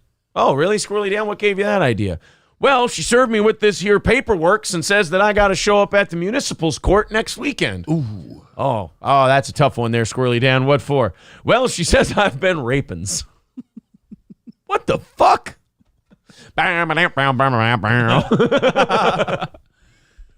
Oh, boy. Well, anyway. That was a little sidetrack from the actual story. Yeah. So that woman is Kathy Richardson. She's a 35-year-old in the UK. She caused the police to launch 60 investigations into allegations that 2 men had been raping her. However, now the woman who claimed to be a sexual assault victim is going to jail after the accusations turned out to be false. Well, that's pretty serious. 60. Jesus. This needs to start becoming a thing, by the way. If you falsify serious crimes, I think we need to be able to prove that these hurt other future potential victims and that you can be thrown in prison for that. Yes. Because every woman that lies... Set an example. Yeah. Every woman that lies about a rape gives the next guy wiggle room, no pun intended, to go, well, you know, maybe she's like that Kathy Richardson there and she's lying her ass off. How do we know it's he said, she... This is why he said, she said cases never end up seeing trial a lot of the time. Because of people like this. Kathy Richardson, 35, filed criminal complaints against 2 men between January and May of last year. One of the men she accused of rape was arrested and underwent a forensic examination. So humiliating. Oh. Doesn't help your reputation. One of the men agreed to have a GPS tracking tag fitted to his ankle, which would send an alarm to police if it was destroyed or taken off. On a number of occasions, data from the tag was analyzed and showed he was not in the area when Richardson said the attack had taken place. Aha. Both men were able to provide evidence that they were not anywhere near the alleged crime scenes. Alibis. Where Richardson claimed the sexual assaults took place. What a disgusting, dirty, filthy piece of shit you have to be to level those charges against someone. Not like a misunderstanding where maybe like you were drunk and okay, that can get messy and that can be, you know... But, like, they weren't even around you at the time, and you still go and accuse them. That's got to be one of the shittiest things I've ever heard of. She gets tossed into that one bunk Hilton right now. Cast you down with the sodomites. Mm-hmm. You feel like you've been fucked by a train. Well, that doesn't sound too good there, wardens.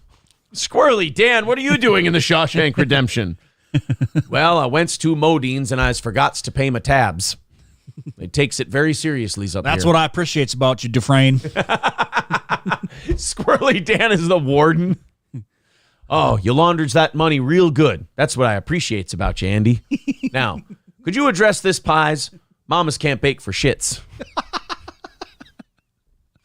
Letterkenny on Shawshank. Wow. Letterkenny on Shawshank. Some of the directions I never think will go, but we do. Richardson was arrested on May 28th, 2021. She was charged with perverting the course of justice. Well, that's more than perverting that. The Essex woman admitted to 10 counts of fabricating sexual assaults in May. Essex Police Detective Inspector James Holmes. Wait a minute. James Holmes. Wasn't that the Joker shooter? Wasn't that the Batman shooter? James Holmes? I don't know. Who was the Batman shooter?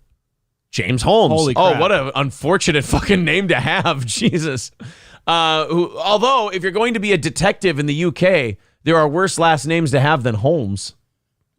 Yes. He has an assistant. He does. Named Mr. Watson. Oh, okay. That's good to know. Whether an allegation of rape or sexual assault comes to us, our starting point is to believe the person making that claim. And see, that's why women like this need to go to prison. Because they're going to choose to believe whoever comes forward. But every time someone like this happens, it chips away at the credibility of believing the person as soon as they come forward. Yep. So she's going to be going to jail. I wanted to skip ahead here and find what her sentence was. See how long she's going to be going. It doesn't say here, so maybe she hasn't been sentenced yet. But she has been found guilty, and it's been found that the allegations had a huge impact on the lives of the two men she accused and countless other women that she'll never meet, if we're being honest. Yep. Like, this is going to impact a lot of different people that she'll never even know. Let's continue on here. GPS saved his ass. Well, yeah, and the other guy was able to have an alibi as well. Yep. Technology saves you. You think these guys are ever going to say no when asked if they want a receipt ever again? Yeah. These guys will be taking every receipt. Be sitting there. Would you? Actually, they won't even ask them. Excuse me. Can I get my receipt? Sir, you bought a bottle of water. I don't give a shit. You have no idea what I've been through. It's going to tell me what time I purchased this and what time I was here. Hey, could you initial it, please? Yeah. I need document. Where's your camera? Can I? Hi, my name is Matthew Cooper. Tell them what time it is. It's 8:35 p.m. So if you were raped at 8:35 p.m., I didn't do it. It's like the person working the counter is like, what the fuck is going on here? See, that makes sense now, the Mitch Hedberg thing. I bought a donut. They asked me if I wanted a receipt for the donut. So I took the donut home, filed under D. Yeah, D for donut. Because everyone knows that's what D is. All right, guys. Provocative. $270 away from our goal today. Remember, anything over $5 gets you a dad joke by Bobcat Goldthwait. It's a fucking weird show, man. What can I tell you? $270 away from that goal. We're making great pace today, guys. Looking to get under 200 by 8 o'clock this morning. That would be huge. Thank you very much to everybody who's contributed so far. And if you feel like throwing in $5-10 a month, it's a new month. Great time to start today. I prefer they get the joke from Officer Zed. Oh, you didn't hear? What? Zed's dead, Oz. Oh. King Yeti says, no Mitch Hedberg jokes. Oh, you don't. Now, wait a minute. Is that because you want to keep his memory pure and wear hacks? Or you just don't like Mitch Hedberg? Which one is it? Because I need to know. Did you know you can't wreck an elevator? Yeah, just wreck upstairs. Dirty Major Woody says, I've been through that. It's a bad feeling when you feel like nobody is on your side. You've been accused falsely of rape? Holy crap. Holy shit. Yeah, that's terrifying. No. Yeah, no. Pass. I mean, that whole idea of like everyone thinks you're guilty and you know for a fact that you're not. Oof. Turtle says escalator, not elevator. Did you say elevator? Oh. You fucking idiot. I'm so worried about the Bobcat thing. I can't. Your Bobcat Goldthwait voice fucks up all of your jokes.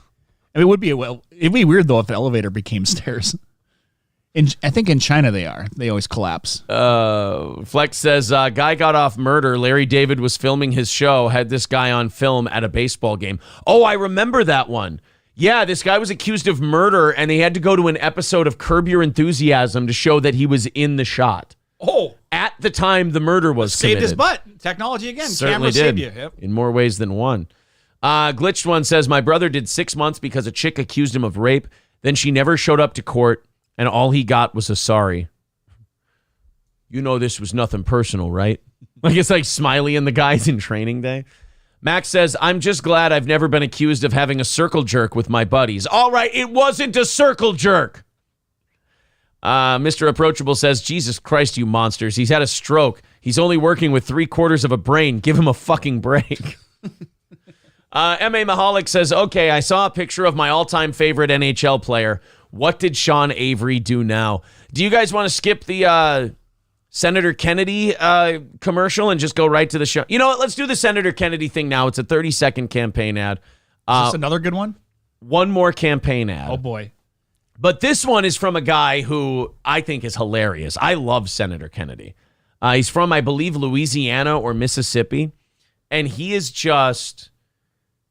He's part dumb and part just no filter. Okay. So he's got a whole career of really classic lines. Here's his campaign ad where apparently he's against defunding the police. Violent crime is surging in Louisiana. Woke leaders blame the police. I blame the criminals. A mom should fucking based. Hot take. Blame the criminals for the crime. All right. not have to look over her shoulder when she's pumping gas.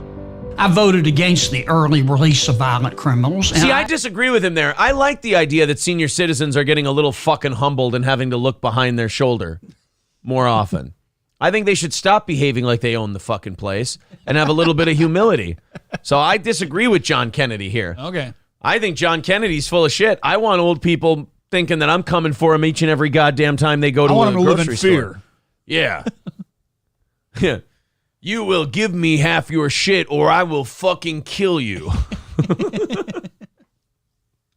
Oh, yeah, I like old people scared. They'll drive faster. Oh. Let's scare. You know what? I disagree with John Kennedy. I might run against him. Let's Aaron Imholt for Senate. Scare the shit out of old people. One of two things will happen. They'll either act right or die. I'm fine with either one. All my grandparents are dead. I ain't got no skin in this game. I opposed defunding the police. Look, if you hate cops just because they're cops, the next time you get in trouble, call a crackhead. Which I just want to point out is kind of a hacky line if, like, your uncle says it at a party. Wow. But it's fucking hilarious when a sitting U.S. senator says it. A guy who's one of 100 people goes, call a crackhead. He's got a bunch of them, though. John Kennedy, funny moments. Yeah, he's like... Call a crack. It's the first thing that pops up. Yeah, he doesn't have, like, any filter whatsoever. Here's... Madam President, I call up my amendment number 3753 and ask that it be reported by... How does he look like a senator from the 1940s? It's amazing how this guy's look is even back in time. And while they're doing that, for someone to check on Senator Tillis. The clerk will report. Senator from Louisiana, Mr. Kennedy, proposes an amendment number 3753. Thank you. Madam President, this amendment will prohibit any changes to the tax treatment. I don't give a fuck. Why would you put this on YouTube? Come on, guys. We need to learn to clip our shit better. That's for sure. Wow. Okay. That's a 9-minute clip. Let's find a nice short one. I did not call Senator Sanders an ignorant slut. Okay. Thank you, Senator Merkley. Senator Kennedy. Ms. Tanton, congratulations. I think we're both aware how powerful the OMB position is. You will touch on just about every social and economic policy. You're probably also aware that we produce, we meaning the United States, produce about 2,000 metric tons of nuclear waste every year. Mm-hmm. And we've got it stored. I got to skip but ahead. What do you think we ought to, if anything else? Sir, I'm happy to work with you in your office on concerns you have about nuclear waste disposal. Right. Let me ask you this. Is it? All right. Let me ask you about Senator Sanders' line of question. You were a very aggressive fundraiser for your think tank. And that's, I'm not suggesting you did anything wrong. Please don't construe my remarks as suggesting that. But there will be a perception. I'm not saying it's reality, but as we know in government and politics, perception matters. But there will be a perception that if you took Wall Street, given the money you raised from them, that if you took Wall Street, turned them upside down and shook them, you'd fall out of their pockets. Wow. That's a funny way to accuse someone of being crooked. Wow. Well, how are you going to deal with that? I mean, when Wall Street comes calling, who are you going to call? Senator. Other subject. I appreciate your answer. I have to tell you, I'm very disturbed about your personal comments about people. And it's not just one or two. I think you deleted about 1,000 tweets. And it wasn't just about Republicans. That's never good. You never want to be the person who deletes 1,000 tweets. Is it just the accent where he's surprising me with some knowledge? You know, yeah, I just think it's that dumb fucking Southern accent. Like I expect him to be like driving a jacked up truck, or something. Yeah. And I don't mind disagreements in policy. I think that's great. I love the dialectic. But the comments were personal. I mean, you call Senator Sanders everything but an ignorant slut. This is happening in Congress. No, this is in the Senate. Oh, even worse. One of 100 people.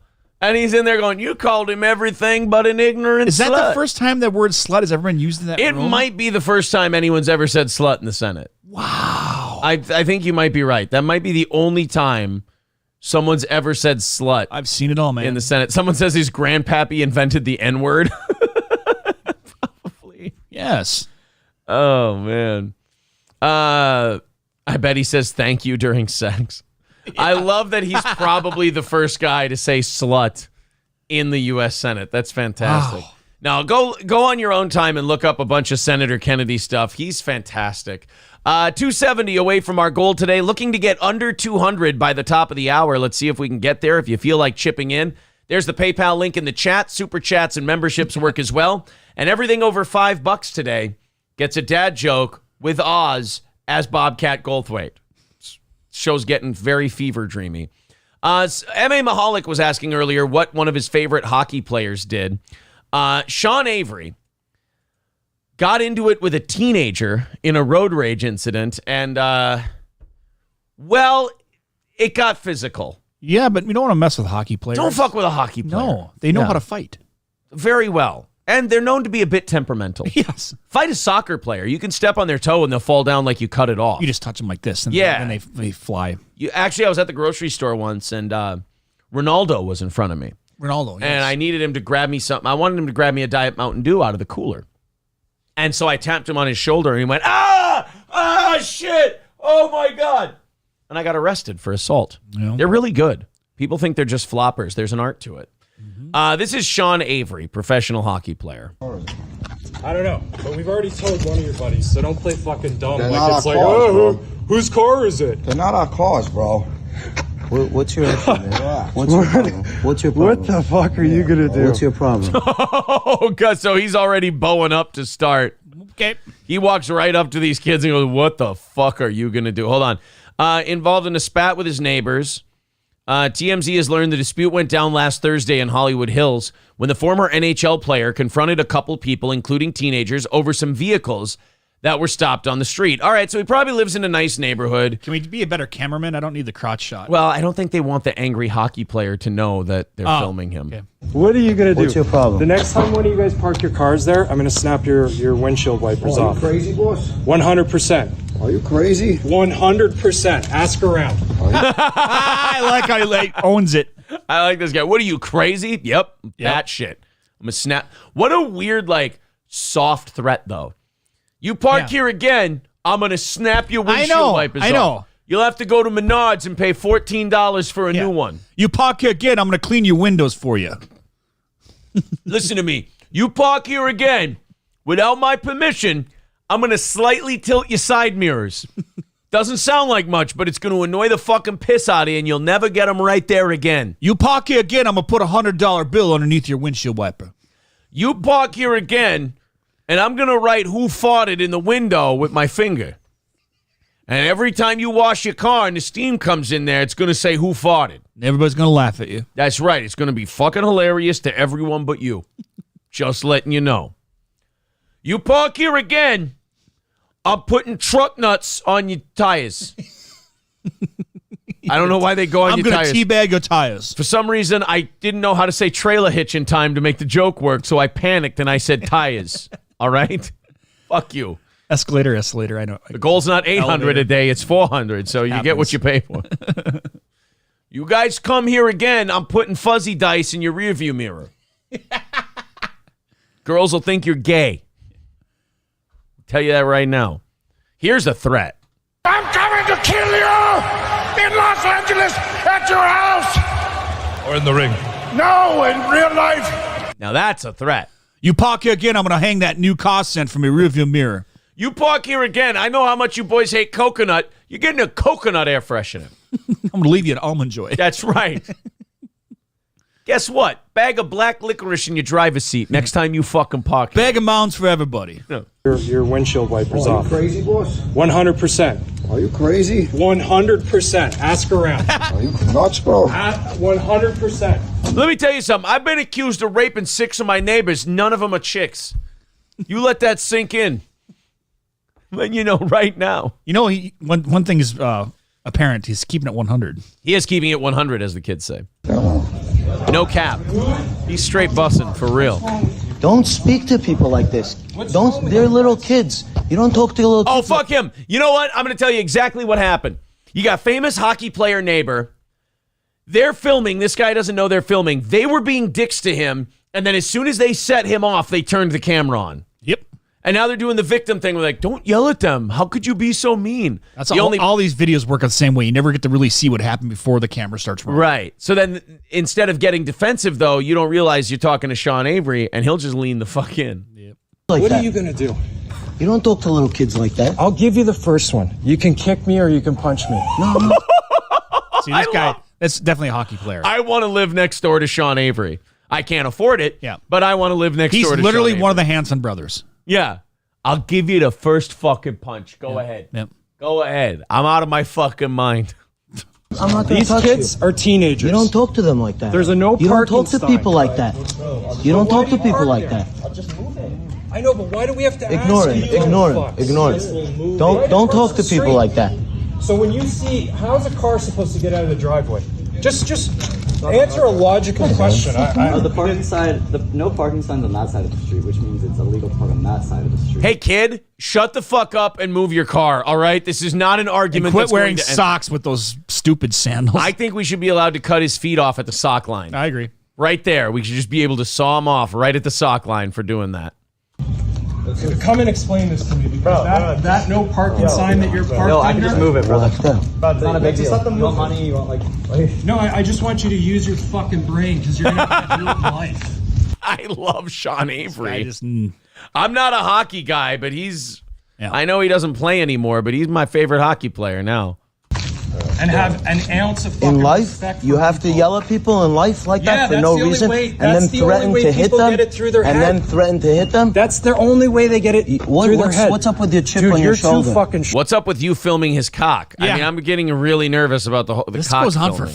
5 minutes. Yeah, This oh, guy's yeah. relentless. It's their only way they get it through their head. What's up with your chip Dude, on your you're shoulder? too fucking short to actually I'm like short. try and I love that he's just I might spinning- start watching hockey now. I know. I love that he's spinning around shitting on people. Like every time he pivots, he's shitting on a different guy. Yeah. You kids are stupid. What are you doing? You're too short to fuck with me. I'm not threatening to hit him, but yeah, it's the only way you get through him. All right.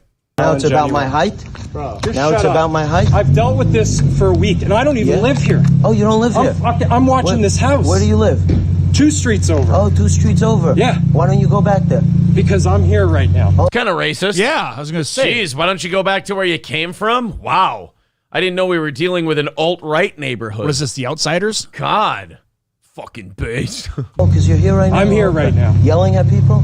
Yelling at fucking fucking lazy assholes that don't want to fucking do the right thing. Oh, yeah, look at that. How can he back out of his driveway? Yeah, it makes sense. I get it. Bro. Uh-oh. You got an open invitation. You got an open invitation. Ask around, you little fucking... I need to know what that word was. Yes. I have to know what that word was. I mean, because they're letting everything else slide, so that must have been a naughty word. Oh, yeah, because they're letting him say the F word, yes. right? Yes, shit and everything else. Yeah. Now, we all want it to be the N word. I get that, but I'm guessing it was a gay slur. I'm going to guess gay slur. Bro. You got an open invitation.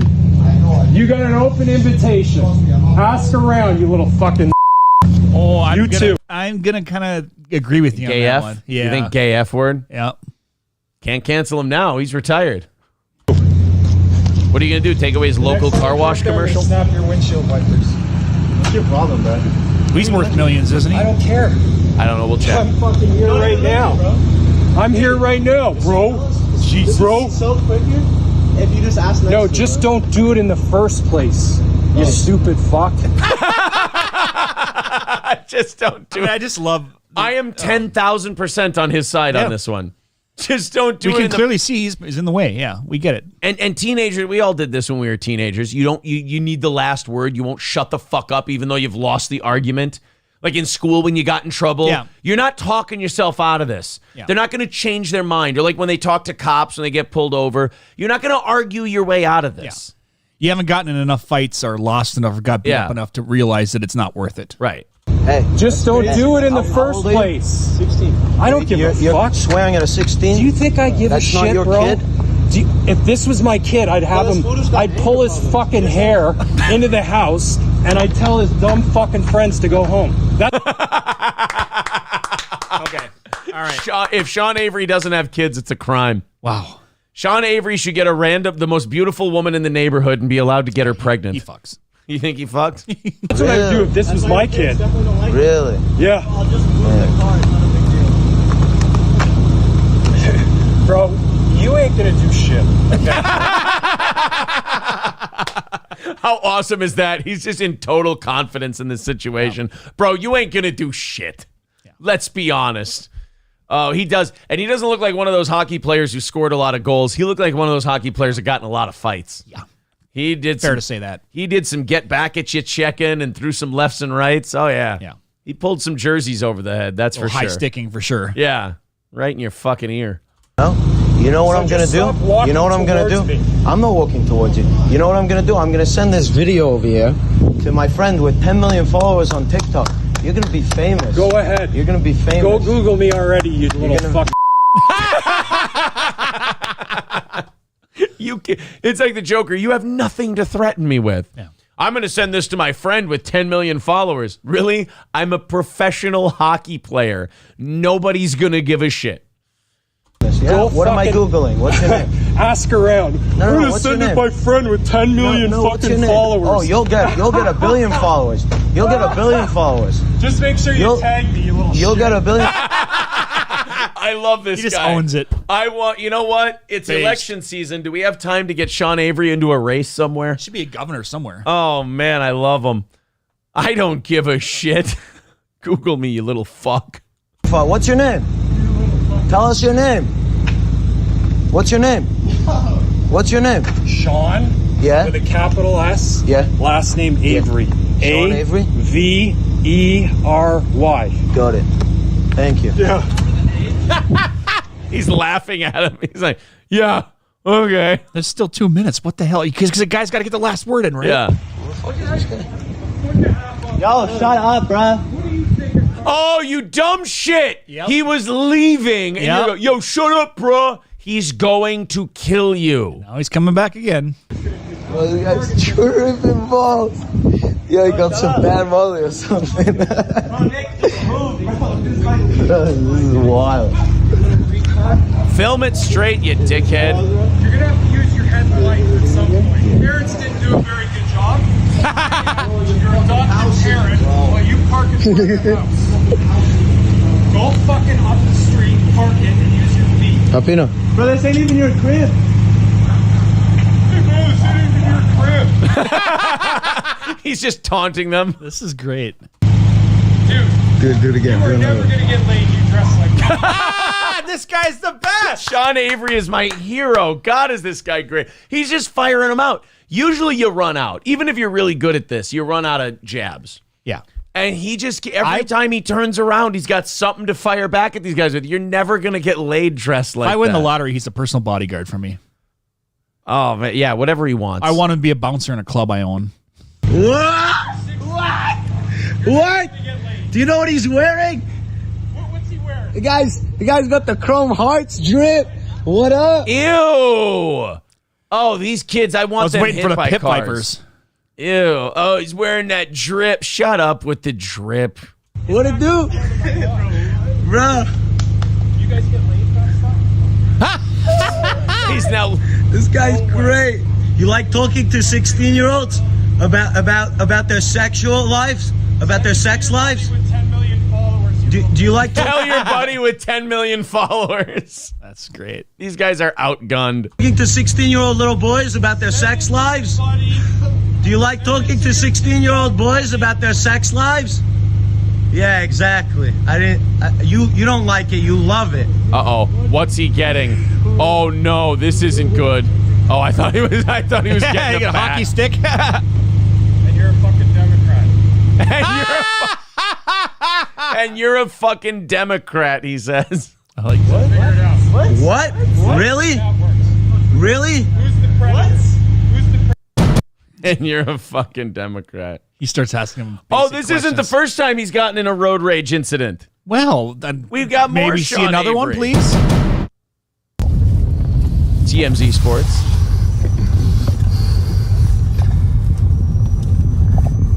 Was he running after him now? Oh, yeah. Sean Avery's run. Oh, God, dude, just go. This is like the Terminator running after Bro, him. just fucking. Turn right on Kirkland Drive. Bro, just fucking drive, dude.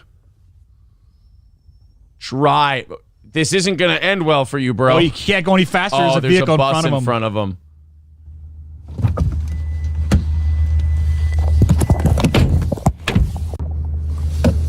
Oh, he's a psycho-looking dude, dude, man. He sure is. Psychopath? I mean, accurate. He looks like he could be played by Christian Bale. Yeah. He looks like the guy from No Country for Old Men with the little pneumatic ram. Oh, jeez. Uh-oh. Terminator, man. What the fuck is he doing? Oh. Dude. Oh, he busts his mirror. That's amazing. Oh, man, is that great.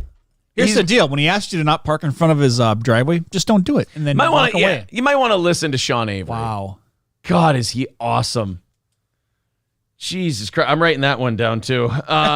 Sean Avery. Oh, is he fantastic, that guy. Yep. Once again, the chat going absolutely insane while we were doing that. I'll try to Holy catch up crap. with some of these. He was going to say snap your neck, but he's obviously been charged with threatening someone before. A threat is hanging truck nuts off his car. Yeah, exactly. You park here again, and I'm going to open the little door to your fuel cap. Yeah, Johnny Chimpo says, yeah, LOL. Let's fuck with a guy that has a brain full of CTE. Yeah. Sir K writes, Graham died alone. Yep. Bro, the NHL made a new rule because of me being such an ass. Your move. Is that true? Oh. Jameson's Repair says, is everyone getting notified when Steel Toe is live? Mine isn't notifying me. Hey, well then do this. Hit the subscribe button, smash that like button, and click the bell to get notifications. It'll help. Get all the notifications. Click the bell and hit all. There you go. Oh, and everyone, right now, go ahead and like the video. Like the stream. And lots of thumbs up. Lots of thumbs up. That's very good for the video. And very good for the channel. So thank you very much. And also, 270 away from our goal today. There's the PayPal link in the chat. Let's see if we can knock it under 200 by 8 o'clock this morning. We got about 17 minutes to do so. If you feel like chipping in, there's the PayPal link in the chat. Otherwise, super chats and memberships count as well. Sean Avery tells you he's going to hit you. He is not lying. No. Yeah. No. Yeah, he's not really known as a prankster. No, he definitely backs it up. That's for sure. Do we? J-Dub says, do we really yearn to hear the N-word? I just wanted to know what word he was using. That's all. And yeah, see, Shitty Imposter Syndrome says gay F-word for sure. Yeah. Declan Dillon says, I'm buying an Avery jersey next chance I get. Yeah, that's one I would actually own.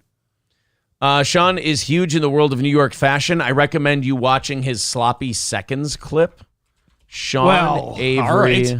sloppy seconds.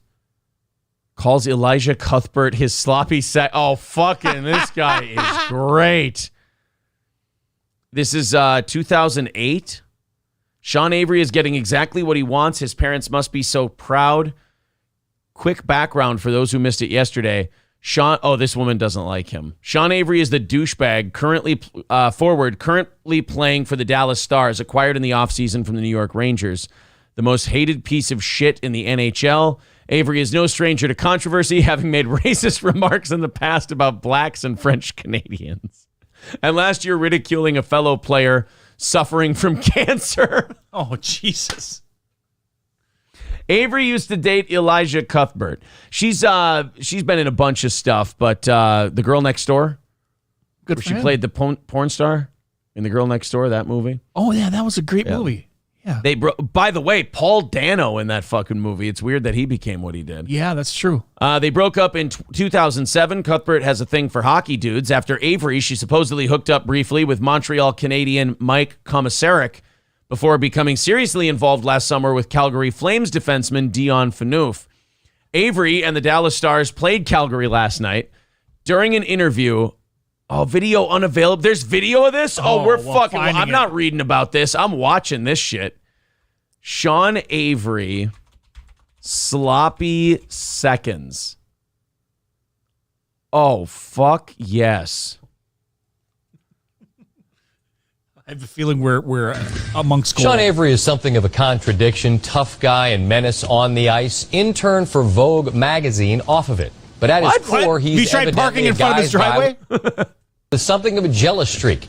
The Dallas Stars forward suspended indefinitely after he made the following comments, which some may find offensive, about a Calgary Flames player, Dion Phaneuf, who dates Avery's former girlfriend, actress Alicia Cuthbert. By the way, I love 2007. I want to go back. On SportsCenter nowadays, they would never play this. They would go, an offensive term used for a former girlfriend or whatever. In 2007, they're like, look, bitches, this might upset you. Yeah. Fair warning. Here we go. I just wanted to comment on how it's become like a common thing in the NHL for guys to fall in love with my sloppy seconds. I don't know what that's about, but enjoy the game tonight. This guy's great. I've definitely found one of my new favorite athletes. I'm sorry that I didn't know about him when he was playing, but I was never a hockey guy. Comments on ex-girlfriend's racial... Okay, that's the same clip. Wow. Sean Avery, offensive. Top jerk moment. Oh, here we go. Sean Avery, 2013 street fight video surfaces, fought two guys at once. Oh, yeah. This guy would do that. I want to see that. Confronts an Islanders fan who ends up being nice. Sean Avery, funny road rage. Cigarette edition. God, we're playing all of these. You guys don't mind if we just go on a Sean Avery bender, do you? Sean rips Clayton Fueller. He fucking sucks. I like this guy. I really like this guy. All right, let's start with this one. Back in the pandemic. Take that hat off. Sean Avery? You guys are going to get fucking smoked by Tampa Bay. Take the hat off. Just walks up to a stranger, and the guy's so pumped to see him. You always tell a cool hockey fan, like, holy shit, Sean Avery? Yes. We can tell this happened 2 years ago. What's up, bro? Let's go, Hounds, man. Let's go, Bolts. Let's go, Bolts.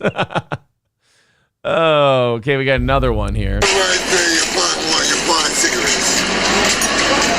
What do you really feel when you're buying cigarettes? Bro, I don't know what what the fuck you're saying. Would you be able to spare one of your fine cigarettes? You know what? No.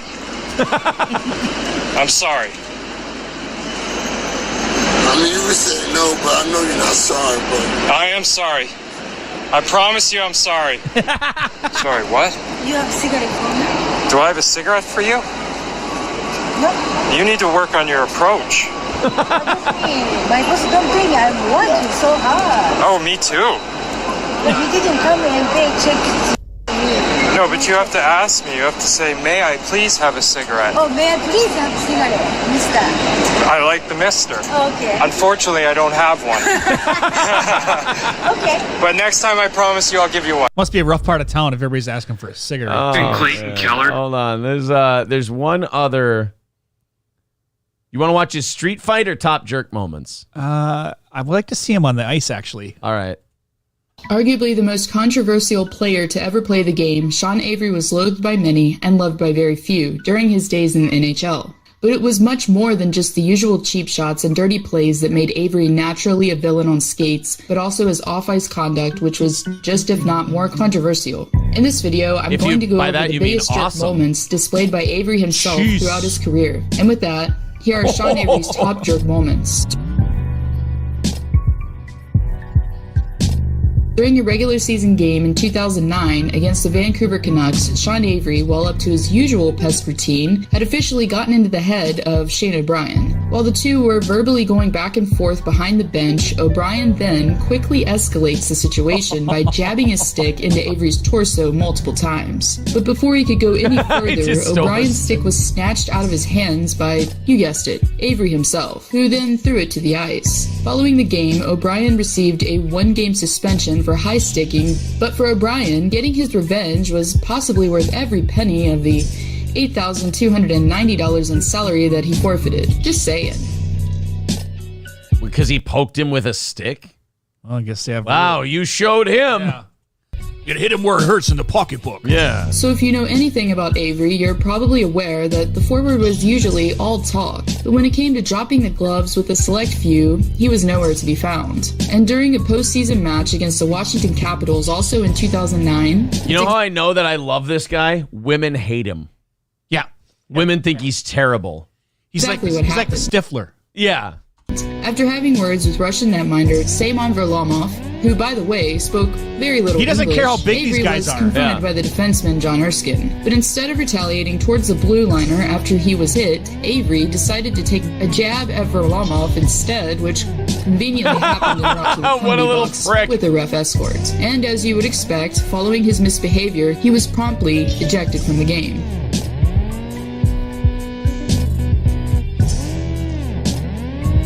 During Avery's short-lived tenure for the Dallas Stars, while only playing 23 games for the club, he definitely made a lasting impression in Texas. But it wasn't for scoring goals, but rather the usual antics that earned him his reputation. And during a regular season meeting with the San Jose Sharks, Avery was most certainly on his game.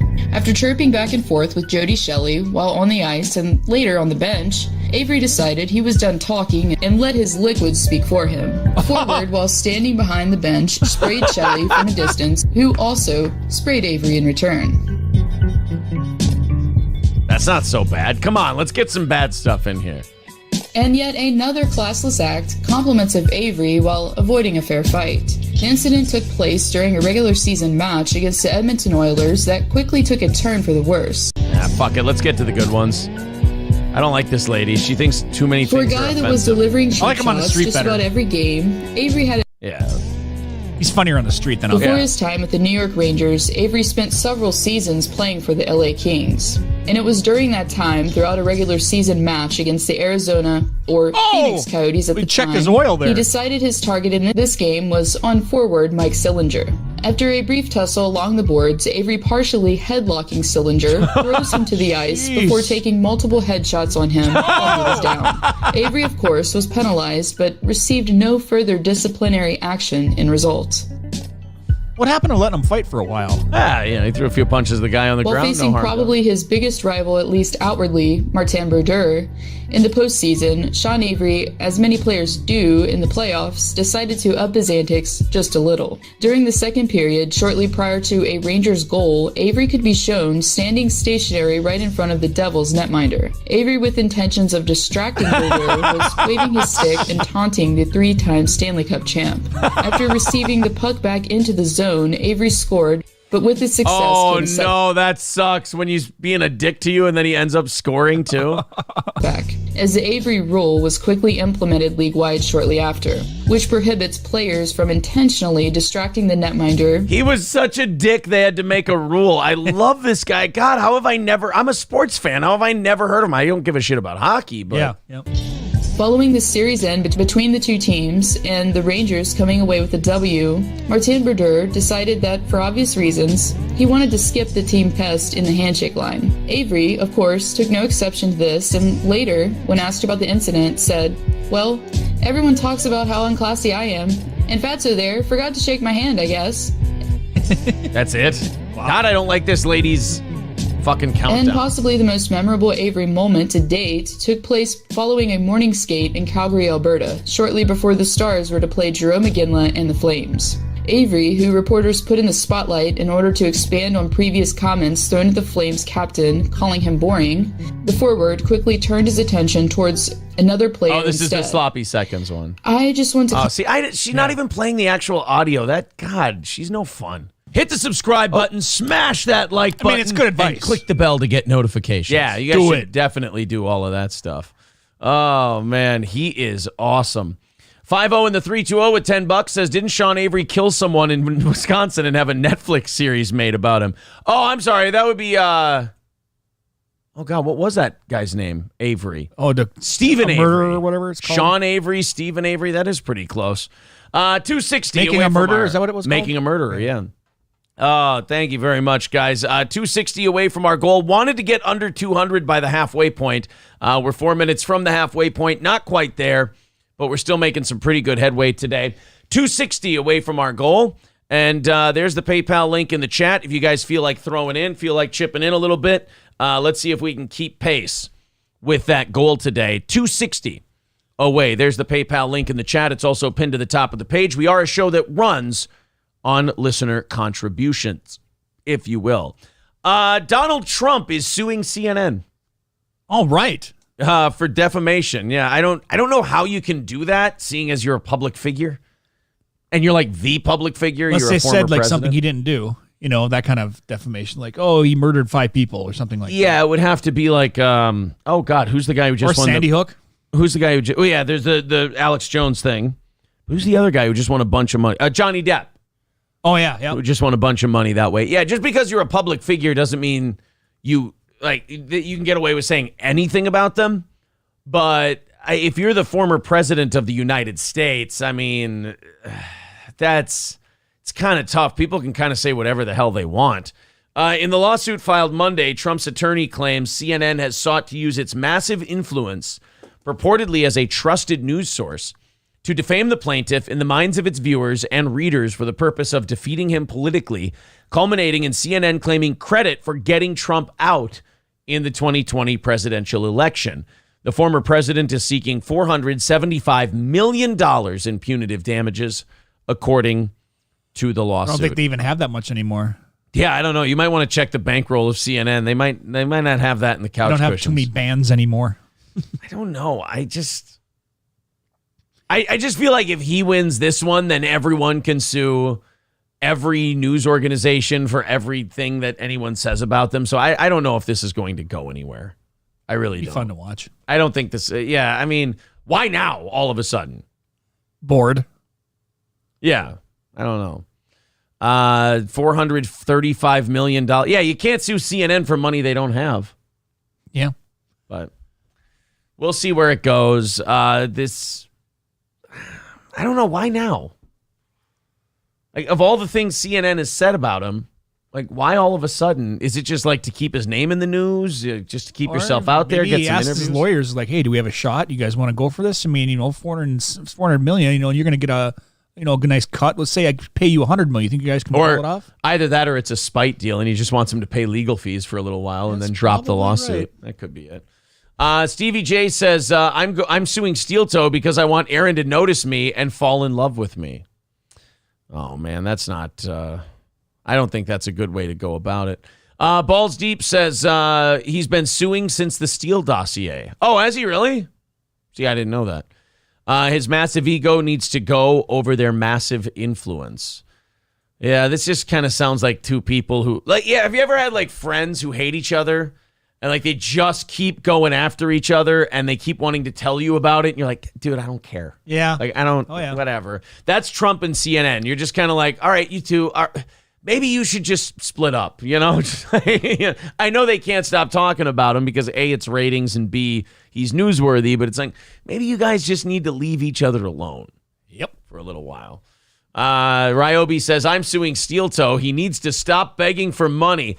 That's right, Ryobi, especially, I can't stop begging for money, Ryobi, not when we're $260 away from our goal today and looking to get under 200 in the next hour here. Actually looking to get under 150 by the next hour here. Let's see if we can do it. Thank you guys very much for your contributions. If you feel like chipping in today, please do. Let me tell you about the Steel Toe VIP program. If you give $250 in 1 week's time, you get all of our merch, the 3 t-shirts, the hoodie, the 2 5.5-inch vinyl stickers. You get entered in a $100 drawing every month. And you get every new piece of merch we release absolutely free of charge.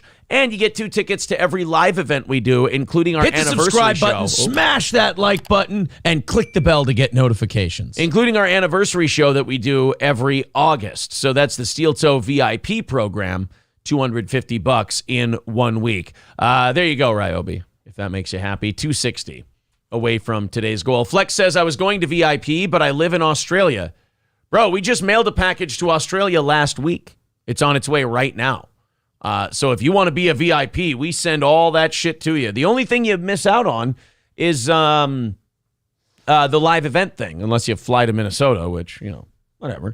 But, Flex, we ship to Australia. We've shipped lots of stuff to Australia just last week, and I think there's one other VIP in Australia that we've sent stuff to. So, yeah, don't let that stop you. If you want all that Steel Toe merch, we'll send it over to you. I want to watch this at least for a little bit, this next thing, and then we'll move on. I don't know if it's going to be any good, full disclosure. Triple N with $5 says, look up Sean Avery Bike Lane on YouTube. There's a bunch of videos. You know what? Overtime today, we can deep dive into some more Sean Avery. Overtime. For sure. If we do overtime today. 255 away from our goal. Sorry for the throat clearing. 255 away from our goal, thanks to Triple N and his $5. Appreciate it, pal. April says you can definitely live in another country and be a VIP. Aaron, please confirm which appointment you'd like when you get a chance. What do you mean, which appointment? For my tooth? I don't know. Whenever they can get me in. Kind of tired of this fucking tooth. It's been thousands of dollars. And it's either cap the fucker or rip it off. One of the two. I'm in the same place I was 2 weeks ago when they sent me more drugs, when they sent me more antibiotics and steroids. So, my position hasn't changed. Cap it or rip the fuck out. One of the two. April says, check your text. Oh, I put my phone on the ground. That's why. God damn it. All right, let's see here. Here are your appointment options for the appointment today. No, I can't go at 10:20. We need to hit overtime today, so let's do 12:40. I'll skip the gym maybe. Skip the gym and go to Old Capitol beforehand. Jim's will probably be what we have to do. Oh, shit. All right, get some gold fronts, says Triple N. There you go. All right, April. Yeah, it's we're not going to be able to make that 10-something appointment. There's no fucking way. Even if I left right at 10, which I can't. We wouldn't be able to make that. Go to Medical Arts Dental in Sartell. You will love them. I don't want to spend too much time on my tooth today. I just want the fucking thing fixed. I'm in a great mood. It's a fun show. I'm hoping we knock that goal out today. But if we bring up my tooth, I'm going to go nuts because I've spent like probably $2,000 on this fucking tooth. And they haven't fixed it. They filled it 3 times. They've done a root canal now. It doesn't hurt now because I just popped 3 fucking Advil in the morning and then I don't feel it. And then by about 3 in the afternoon, it'll just start throbbing again. Oh, yeah. And then before I go to bed and when I wake up in the morning, it's just my fucking mouth hurts. Sick of awful. All right, guys, let's get to work on that goal. And then we got a bunch of other stuff to do today. Oz, you probably didn't hear about the Try Guys. This is something we've been talking about in the evening show. No. The Try Guys are this YouTube channel that I did not know existed until they made the news last week. In fact, a week ago today, I think they made news. This guy, Ned Fulmer, which is a real superstar's name, Ned Fulmer from this YouTube group, The Try Guys, that apparently have millions of subscribers. They're actually a pretty big deal. This is what I love about YouTube. People can be world famous and nobody's ever heard of them at the same time. Okay, right, because I haven't heard of them. Right, never heard of these guys. So they had a guy, Ned, who was fucking around with one of the employees of their company behind his wife's back. He's got a wife and 2 kids. He's fucking around with the producer of their show. And the other 3 Try Guys kicked him out. They let him go. They said, you can't be here anymore. Now, they made a video explaining themselves, and they released it just this morning. Yeah. And we're going to go over it here. I will say this about the Try Guys. We watched some of their videos. Oz, you hate Impractical Jokers. Yes. These guys are a less funny, less interesting, gayer version of the Impractical Jokers. Is that even possible? They go and they're the Try Guys. They've tried stand-up comedy. They tried baking stuff, and it's just... Oh, that's what they're doing. That's why they're called the Try Guys. Yeah. They try things. And honest to God, dude, it's so monotonous. I don't understand how anyone watches it and gets any enjoyment out of it. It's the most monotonous, nothing thing. And these guys look like a bunch of... It looks like the Queer Eye for the Straight Guy B team. Yes. Like if you were to make it for public access, it would be these guys. I mean, they just look cringe and horrible, and their channel is cringe and horrible. So it's form-fitting, I guess. But they kicked out this guy, Ned. And judging by the way these 3 look and how upset they seem to be, I'm guessing they kicked Ned out not for cheating on his wife, but for finding out that he likes pussy. There's a good way to put it. That really does seem like something that would offend these 3. You're no longer in the club. Especially this fella. Wow. If you feel me. God, he just looks like a cunt. He would feel you, actually. Easy. You take that ring off. All right, let's go ahead and watch this. This is a video titled, What Happened? From the Try Guys. Ned Fulmer is no longer working with the Try Guys. By now, we're assuming you've seen the Reddit threads and TikToks and tweets and news articles. No. We want to give you a timeline of what's transpired and some transparency into our decision making. I really fucking am having a hard time stopping hating this guy. I hate this fucking dude. He hasn't said a word yet, and he just looks like a joyless dick. He's thinking of more things to say as we're speaking right now. You can see the inner is like just balling up and it's ready to explode. This is absolutely a channel killer for a group of guys like this because they're not supposed to be serious. The minute guys like this start taking anything they do seriously, I've seen this to a million YouTube channels. They fall apart. It's over because you're very disposably famous. And this is something I understood about myself a long time ago. Any success that we have is disposable. If you don't service your customer, if you don't treat your customers right, they'll go find something else. There's a million other shows out there. So these guys, nobody gives a shit about you as people.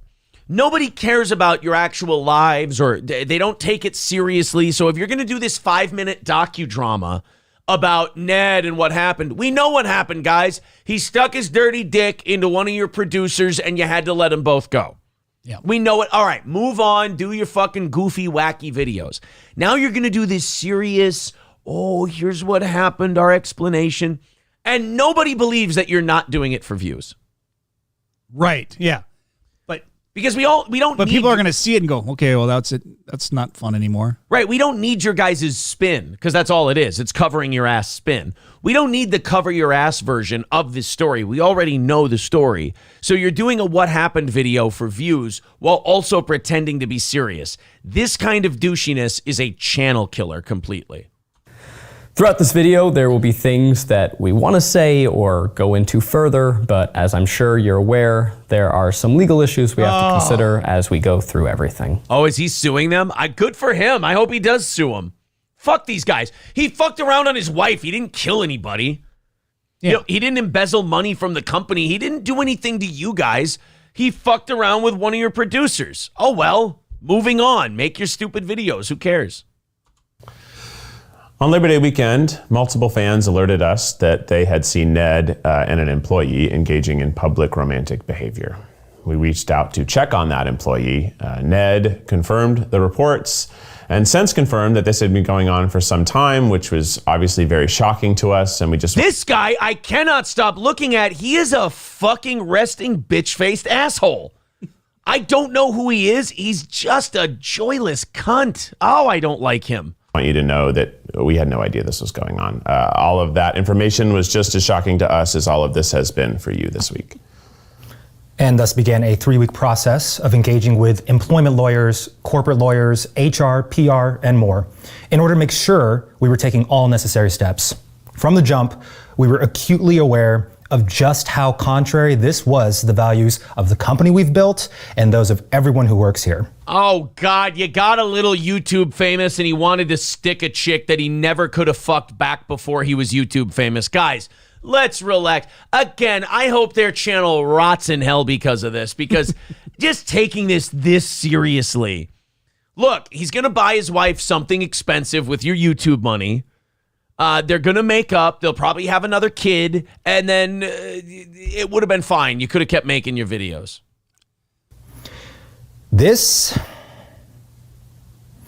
is something we took... Did you just dramatic pause, you fucking theater kid? You act like this happened at Microsoft. These oh guys my, yeah, I know. Really? Oh, we got to call out to HR lawyers and all this. Shut up. Shut up. Somebody got a little too big for their britches, methinks. You're right. They're going to find out how easily that, like you said, it can be taken away. It can be temporary if you. Yeah. The Weinstein Company didn't do this much hand rigging when Harvey Weinstein was plugging every Hollywood chick there was. We need to make sure that we give a statement on this. I don't give a fuck. This yuck. Is something we took very seriously. I can tell by your pauses. We refused to sweep things under the rug. That is not who we are, and it's not what we stand for. That guy is trying way too hard to be mad, and he is gay bitchy. You can tell this is all teleprompted, too. Yeah, he just side-eyed a little bit. That guy is, I don't know if he's gay or not, but that guy He might have had that on the teleprompter. This is where you sigh. Side-eye. Yep. This guy is gay bitchy, though. We removed Ned from work activities and engaged an HR professional to conduct a thorough review of the facts. The facts are he stuck his dick in the producer. You hired somebody, what, to find a porno of it? You fucking weirdos. God damn, man.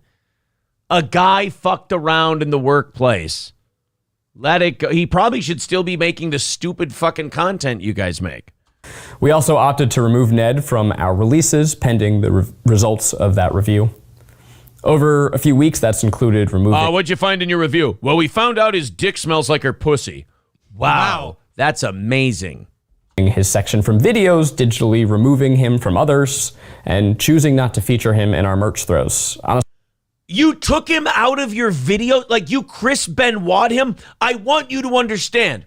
The only other time a company has gone this far to remove a guy is when WWE eradicated Chris Benoit from existence, and he murdered his family. Yeah. All your Ned guy did, look, you guys are all dorks. You've never gotten pussy in your entire life. You got famous and you got some money, and the guy started having pussy thrown at him. He succumbed once.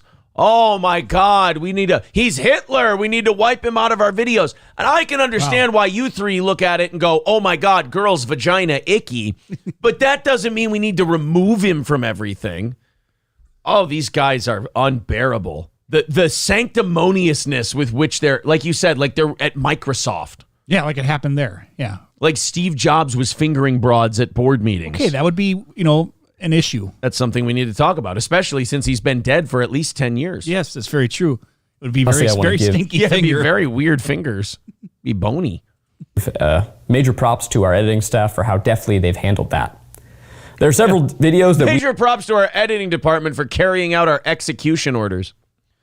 Major props to all the stormtroopers who shot all the Jedi in the back. Thank you for... This is like the movie Eraser. Yeah. Thank you for... what if we could erase you from existence? Yeah, executing Order 66. We appreciate it. They're going to make me like this Ned guy. we've deemed as fully unreleasable. You will never see them, and that is due to his involvement. Oh. And that's a decision that... Was he fucking the Asian chick in it? In other words, now it's not going to be funny anymore. Oh, you guys are fucking bad. Has cost us lots of money. We will not be able to recoup that money, but it's a decision we stand by proudly.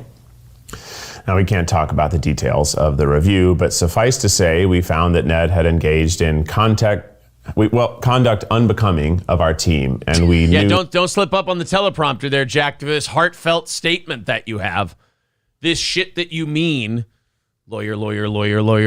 That's all you guys should be saying the entire time. Yeah. Lawyer. And now our guest for this segment is former New England Patriot safety, Lawyer Malloy. Hello, lawyer. that we could not move forward with him. So on Friday, September 16th, the three of us signed written consent of the members of Second Try LLC approving the removal of Ned as a manager and an employee. I hope you paid him. We chose not to rush into the announcement for a few reasons. Namely, there are real people who have been affected.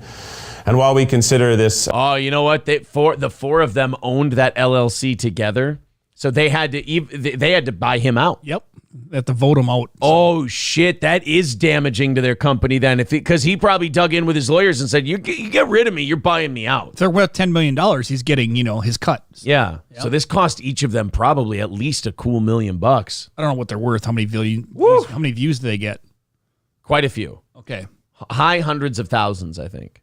Well, I could be wrong on that. Could be low hundreds of thousands. We'll see. A company matter. There's just also a family at the center of this. Now, we were always planning on a public statement. This is definitely cue cards. And we're working towards that with our team. But in light of rapidly accelerating speculation, we knew we couldn't wait any longer. And we were obviously incredibly shocked and deeply hurt by all of this. Ugh. This is someone who we'd built a brand. We thought he was gay like the rest of us, and there he is getting pussy. It's fucking disgusting. And a company with for 8 years. We feel saddened. Oh my God. That dramatic. guy is such a drama queen. Holy I crap. can't take that guy anymore. Oh, he did the fake stumble and then the... Oh, God, I can't even. Oh, fighting back tears. Oh, God, I need some air. Oh, God, Ned. Why sure it's air than he needs? Probably got enough of that where he's sitting. It's a disgusting show, you guys. It's a disgusting show that nobody should be watching. Not just personally, but on behalf of our staff and our fans who believed in us.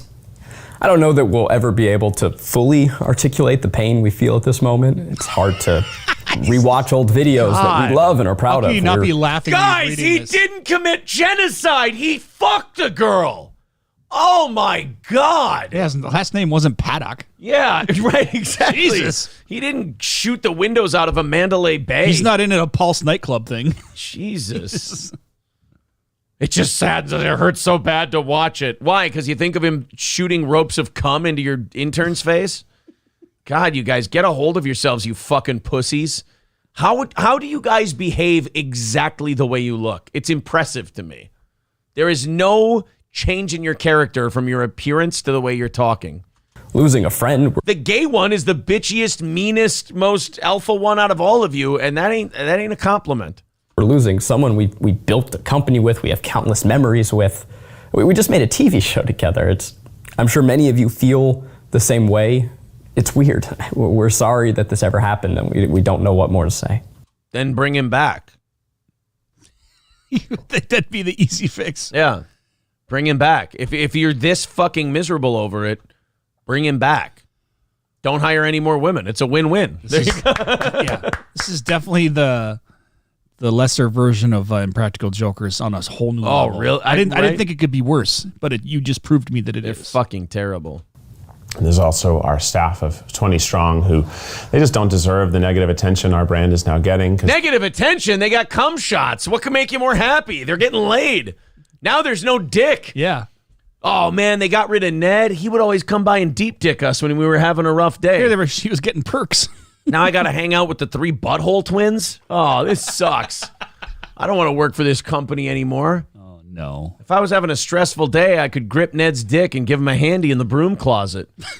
Now what? I got to fist this guy? No, thank you. Doesn't sound like fun. They didn't do anything. But there are families. Well, in fairness, one of them did do something. It's called Ned. Say his name. And there's some of the most talented, creative minds in the world, and our primary focus right now is making sure they feel comfortable and proud coming to work. The work they do never ceases to astound us, and frankly, there's just no world in which we could have navigated all of this without them.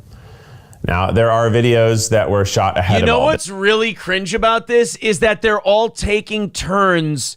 They made sure that they sectioned off this statement so that each one could have a 1/3 chunk. Yep. How can this be heartfelt and you mean it if you all spaced out exactly how many words you're each going to speak? These guys suck. If I was a fan of this channel and then they went ahead and dropped this bombshell, I don't think it'd be worth watching ever again. No, I hope this is the end of their channel. First of all, the guy fucked around. Keep him on. You could have avoided all of this. Right? We're going to be editing Ned out like the new season of Without a Recipe, and we're working with our editors and finding creative solutions to the footage. And we also have some branded videos that we've already committed to. So when you see a video that's sponsored in a few weeks and you're like, oh, that's kind of weird. Well, yeah, it is kind of weird. It's just how things are. And that's why. These guys don't like each other. Yeah. I'm going to say this right now. They didn't like him before the cheating thing. And just the vibe I'm getting from this whole thing, these guys don't get along anymore. Well, did you see any of them actually look at the other person at any point? No, there's no heart. Straightforward, and there's just a cue card in front of him, and then he's waiting for him to be done. There's no feeling about this. This guy looks like he'd rather be anywhere else than sitting next to these two. Yeah. This happens a lot when groups get big, when they go from nothing to something. They don't like each other anymore. This Try Guys thing, guys, mark my words, in a year, there might not be a Try Guys. Bye-bye.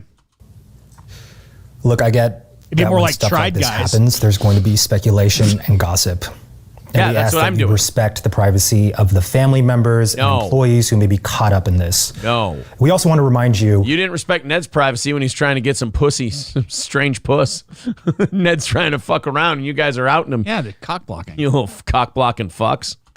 That the internet has a tendency to be a lot harsher towards women than men. So please, we ask that you exercise kindness. That's what you're worried about? The cheating slag? You're worried about the homewrecker's well-being? Ned got fucking honeypotted by the sleut that was working for you guys, and you're worried about her well-being? Yep. He's a womanizing man whore. She's a skank. End of story. You should have kept it under wraps and never addressed it and kept him on, but you guys fucked it up. I love that these guys created this whole mess, and now they're acting inconvenienced that they have to give this statement.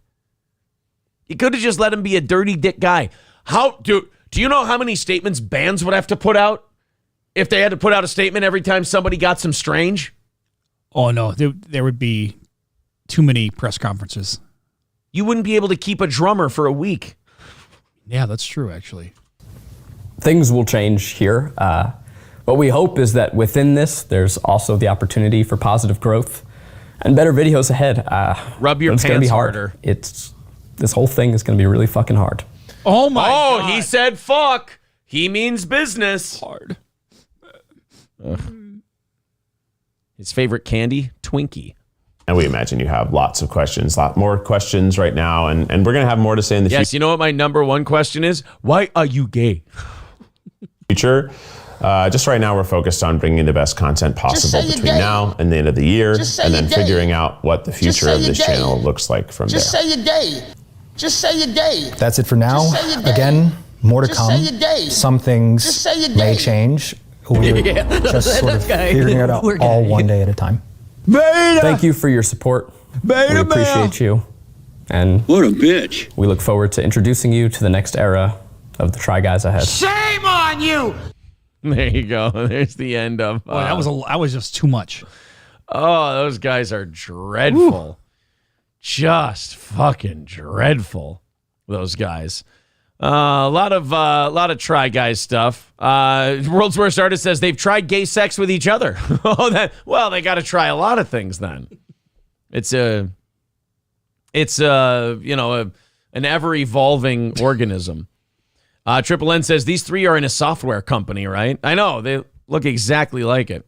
Flex says Google. Shocking. We found out it was a woman. I know that. Do you know how much money I lost on that bet? Oh. Jesus, they are uncontrollably gay, says Triple N. He's pissed and wearing his Cobra Kai suit, says Tiggle Bitties. He is. He's wearing karate clothes. Oh, no. I didn't know Chosen was gay. Frozen, is that you? Tiggle Bitties says, do we have a picture of the broad? Might have been worth it. The wife and the broad are just kind of meh. Really, they're just kind of meh. This looked like Beaker. That's very funny. Oh, man. Holy shit, you guys. You were busy. On fire. Sean Avery writes in the chat, I would pound these fuckers to death. Yes, you would, Sean. Yes, you would. Feel sorry for their butt.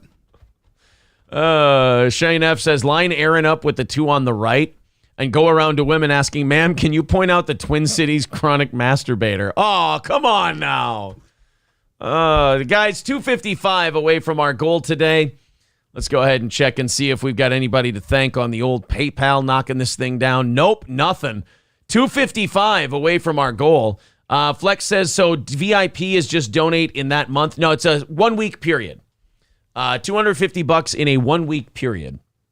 And you become a VIP, Flex. So thank you for allowing us to elaborate on that. Guys, we got about an hour and a half before we start passing around the offering plate. We had a great start to knocking out this goal today. 2:55 away from our goal. There is the link in the chat, and it's also pinned to the top of the page if you want to start knocking that out. Sean Avery says, you fuckers better start donating or I will fuck you up. That sounds like something he would say. It's really nice to have Sean Avery on your side. Yeah. Don't park in front of his driveway. No. Jesus. He hates that. My God says that's why they had to get rid of him. Kind of tarnishes the gay brand. Yeah. Dude, you're killing us with all the pussy you're getting. God damn. Well, I just, all right, let's open up the 7 o'clock hour stories here. Old Capitol Tavern, 2 North Benton Drive in Sauk Rapids. OldCapitolTavern.com, of course, our pals at Old Cap. With a great selection, 50 beers on tap, awesome top shelf whiskey selection. They also have a menu with that pork belly mac and cheese that you have to try. They're Cuban and, I've got hiccups now. They're Cuban and Reuben are all very good. Check it all out. If you're in central Minnesota, check out Old Capitol Tavern. That's oldcapitoltavern.com. And again, 2:55 away from the goal. Joe Berger says, tell April I got my VIP package. Balls Deep is the fucking man. All right. Oh, you got gifted one. Okay, nice. Very cool. Oh, Brett with $200 right off the bat. Whoa. Thank you very much, Brett. That's going to put us 55 away from our goal. And Flex, when that other 50 comes in, wait, I'd have to go back and check. He's given already in the last week. Oh, you might be already set then. He might already be one. Flex, I'm going to trust you. If you say that you've given the other 50 in the last week, I know that you've given quite a bit. So let us know if you've done the other 50. If not, when you do, thank you very much. That's fantastic, buddy. Appreciate that. So a VIP bomb. Everybody, round of applause for Flex. For either becoming a VIP today or being on his way to becoming a VIP. Flex says he's given less than 55. All right, bud. Well, you're as far as I'm concerned, you're on the honor system. I trust you. Whenever you say you did it, you did it. That's what I say. So $55 away from the goal. Well, that takes a load off for today. Thank you guys very much. Yes. This is an awesome audience, beautiful, man. Beautiful. I'll tell you that. Another Aussie VIP on the way. It's pretty cool. Well, guys, I'm just checking out here. Just making sure. I had a lot of notifications on Twitter. I wanted to see if we had any. Sometimes people send us videos and stuff for the show, like, hey, you were talking about this. Get into this. So sorry, I just got a little distracted there. checking to see if we needed to dive into anything. Wow. Thanks a bunch. All right. Hit the like button. Subscribe to the channel. We appreciate that, you guys. Oh, man, you guys won't believe this next study from the scientists at Kaiser Permanente. They reviewed 340 cases out of 6.9 million vaccinated people. They found that up to 1 in 7,000 American teens suffered heart inflammation after their COVID vaccine. Oh, weird. I mean, who could have saw that coming? I mean, just knock me over with a feather once again. These studies that keep coming out on this vaccine, and we just, I mean, damn, guys, we just keep finding out that there's heart swelling involved with it. So you're telling me that like independent pharmacy or labs and stuff like that, and you know they're not directly tied with the government, are actually finding something that were possibly wrong with the hastily put together vaccine? Yeah, the quickly approved emergency vaccine. Yeah. I'm glad we all decided to trust Big Pharma after years of not trusting them. I'm glad we decided to trust these drug companies, which have always had our best interest in mind.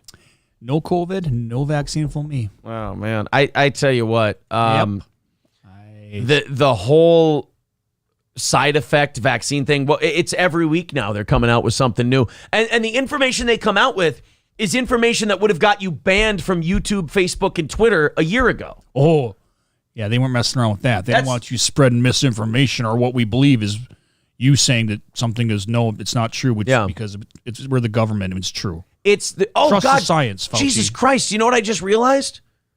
We haven't done dad jokes for that 200. So before we dive too deep into this story, Bobcat Goldthwait, why don't you throw us a dad joke for Flex becoming nearly a VIP here? Sorry about that, Flex. My bad. Okay. Bobcat, what do you got for him? I love that you set it up. Whoa, what the fuck? What is smarter than a talking cat? What's that? Spelling beef! Spelling bee. Fuck off. All right. Well, up to 1 in 7,000 American teens suffered heart inflammation after their COVID vaccine. I want to know, of the teenagers who got COVID with no pre-existing conditions, what percentage of those died from having COVID? Because I would argue that getting that vaccine... Oh, it's less than 0.0 something percent. It was very, very, very small. It was only people with underlying, the really big fatties. Right. And diabetics and stuff like that. 900 years old. Honestly, I would say that if you're a teenager and you don't have any underlying conditions, it might be better off for you just not getting that vaccine. I mean, if 1 in 7,000 are getting myocarditis, like heart swelling is nothing to fuck around with. That can put you in the hospital.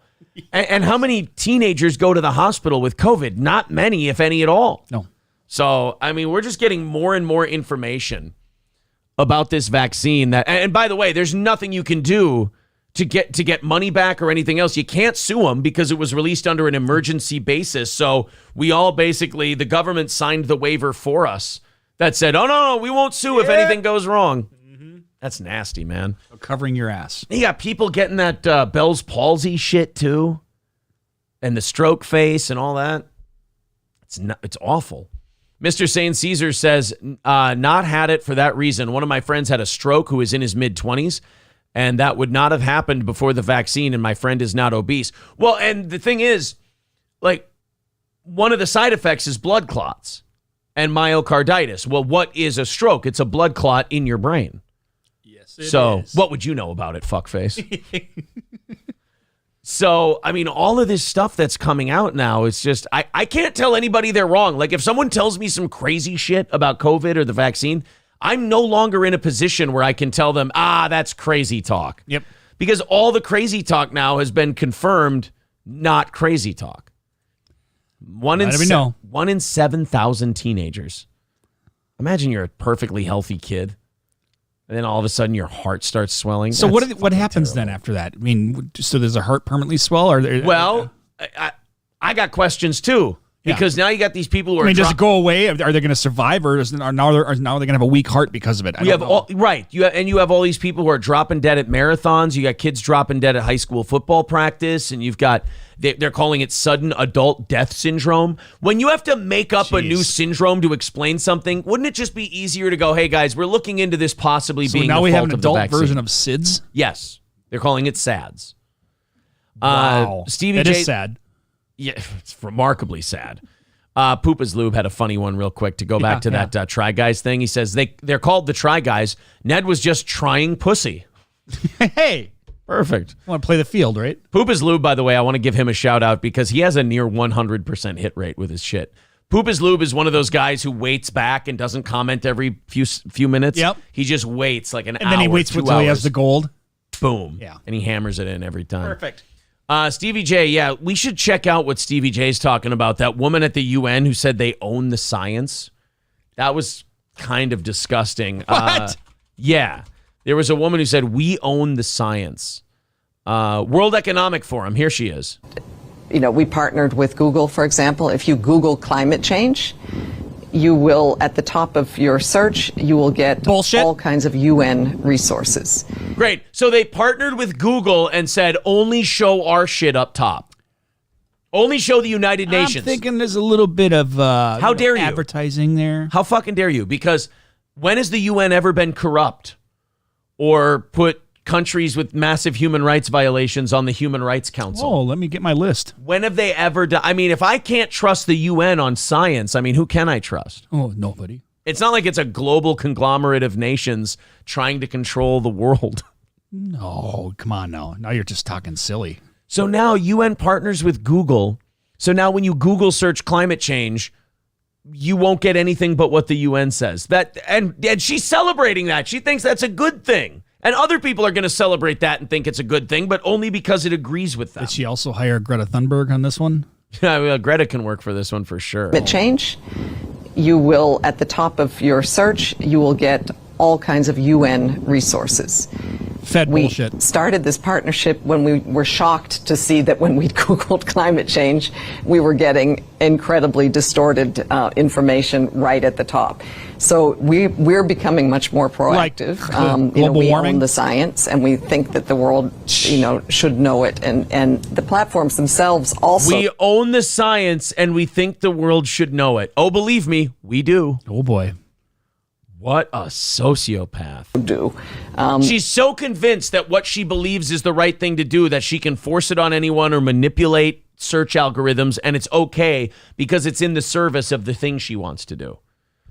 Wow, these people are dangerous and they don't even know it. But again, it is a huge challenge that I think all sectors of society need to be very active in. Yeah, I know. Yeah. You guys are very active in it. That's part of the problem. She's with that same group of people that thinks Walsh should run again and is doing a great job.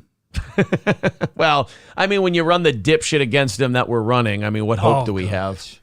Right? I think we're going to be stuck with him again. I really do. Yeah.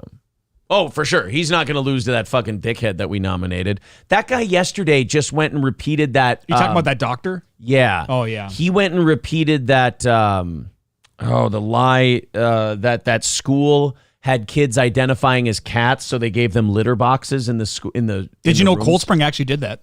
No, they didn't. Oh, I thought nobody did that. Oh, that's a thing that's going around now. See, I heard that that's somebody, like the Somali pork. Somebody cross told me too necklace that thing. they were talking about Eden Valley said that we're not going to do that. But there's then somebody four. said There's 4 other schools across the country where that's been like the story. Oh, and so each this is yeah. one of those stupid. Okay, so I should. Well, the guy running for governor repeated it yesterday, and it's just like, oh, you fucking dipshit. Oh.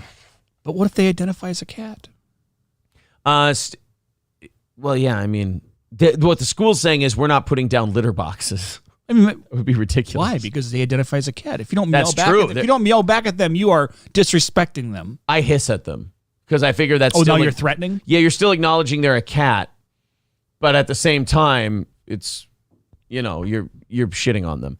Oz, we got a couple of dad jokes we got to get to. Oh? Carl with $10 says, I wanted to say fuck King Kong Dong 42 and a Bobcat joke. What a bargain. $10. And Brett has officially become a VIP. That last $20 coming in. Thank you, buddy. We're going to put that towards the shipping. Thank you very much, sir. $45 away from today's goal. Thank you guys very much. So Carl and Brett both get a Bobcat dad joke. Where do typists Go to get a drink. Where's that? At the Space Bar. Fuck. Thank you very much to Brett for becoming a VIP today. Get your information to April as soon as you can, and she can get that ordered for you. Very good. Very good. Thank you very much, buddy. We appreciate that, and we are just about at our goal. Mr. Approachable just put all the information up for April in the chat. So, Flex, if you want to click on one of those and get in touch with April, absolutely do so. So we got to the one up to 1 in 7,000 American teens are getting the heart inflammation. Somebody asked, Stephanie asked us, didn't you just do a story about a football player with a bunch of blood clots? Yeah, there was a high school football player who had like 6 feet of blood clots. Whoa! Or 6 inches, 6 inches, 6 feet. I don't know. Whatever. It's still a lot of blood clots. 6 of anything in his legs. Ugh. And these news stories, it's so Orwellian. None of these news stories even mention the possibility of the vaccine being involved. Like, yeah, high school kids just randomly get an amazing amount of blood clots in their legs all the time. Happens regularly, you know. Oh, it's just one of those bad flip of the coin things. Horse shit. No. Yeah, I don't. And the most helpless feeling is there's nothing you can do about it because we signed away the ability to sue, signed away the ability to hold them accountable. Oh, of course. These two drug companies have given shitloads of money to scientists and politicians and everything They know else. hush money. Yeah.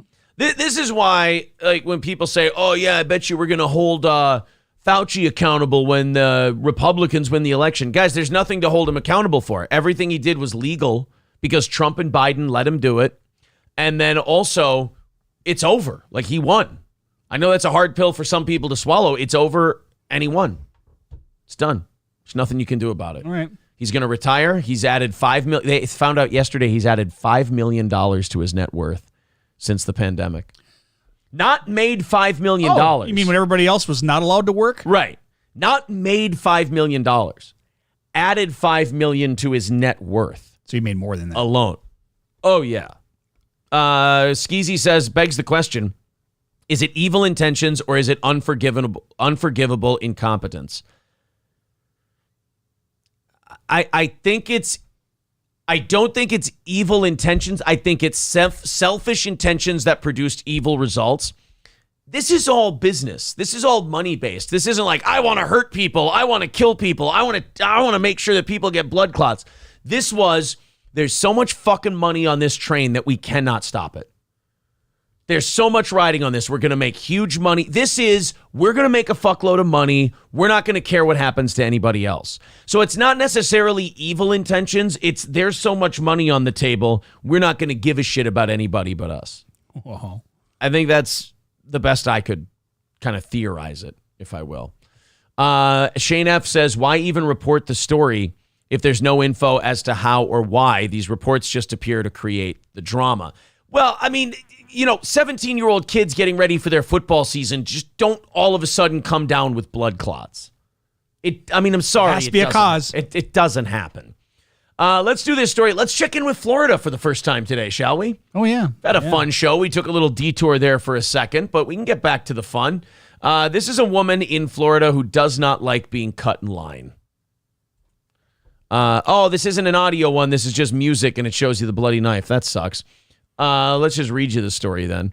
Jeez. A woman was arrested after using a gun to threaten 2 women that she thought were trying to cut in line for gas.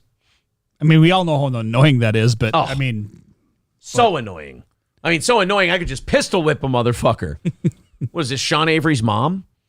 In a news release, the Fort Myers Police Department said they arrested Terry Lynn Johns after she pointed a gun at 2 women in a car. Police said Johns believed the women were trying to skip the line to get gas. Investigators said the victims were trying to make a U-turn in congested traffic. All right, I love how they're getting this woman's the information on what these people who were threatened were doing as if it matters. The crazy bitch pulled a gun on them. It doesn't matter why. Were they making a U-turn in an intersection? Were they cutting in line for gas? It doesn't matter. It doesn't matter. We don't pull guns on people for that. This is the behavior that will not be tolerated at any time, much less during this state of emergency. Yeah, so she's pulling guns on people like in the middle of a hurricane recovery, Well, too. So if she had a permit to carry, she's not going to have it anymore. No. Johns was charged with aggravated assault and was released from the Lee County Jail on a $75,000 bond. You want to see this? Take a look at her. That looks like that doesn't look like Is that Mama Fratelli from Goonies? It's actually Mama Leone. Oh, left a note on the door and said, "Sonny, move out to the country." now we know. Sorry. This actually looks like more of an I identify as sort of a thing. I mean, this is a big block-headed linebacker motherfucker. This looks like Brian Urlacher at 68. So the woman was arrested on Saturday because she the police in the police statement, they said, "Don't be like Miss Johns." I mean, certainly don't follow her makeup and hair regimen. Yeah, there's sound advice all over, including what she looks like or what she did. She looks like she did this in her bathrobe. Like, yeah, definitely wears pajama pants to Walmart. Yeah. It's she's that kind Florida. of Floridian. She's here, put it this way. She's a native. Yes. She's no transplant. Stephanie said, my boss's trainer in his early 30s, healthy guy who works in the fitness industry, having heart problems, but it gets attributed to long COVID instead of what it probably is. Isn't that nice? Thank you to Marble Arms for becoming a member. Very cool. $40 away from our goal today. Thank you guys very much. Getting real close to that goal. Let's go ahead and follow up with our New York weatherman, Eric Adame.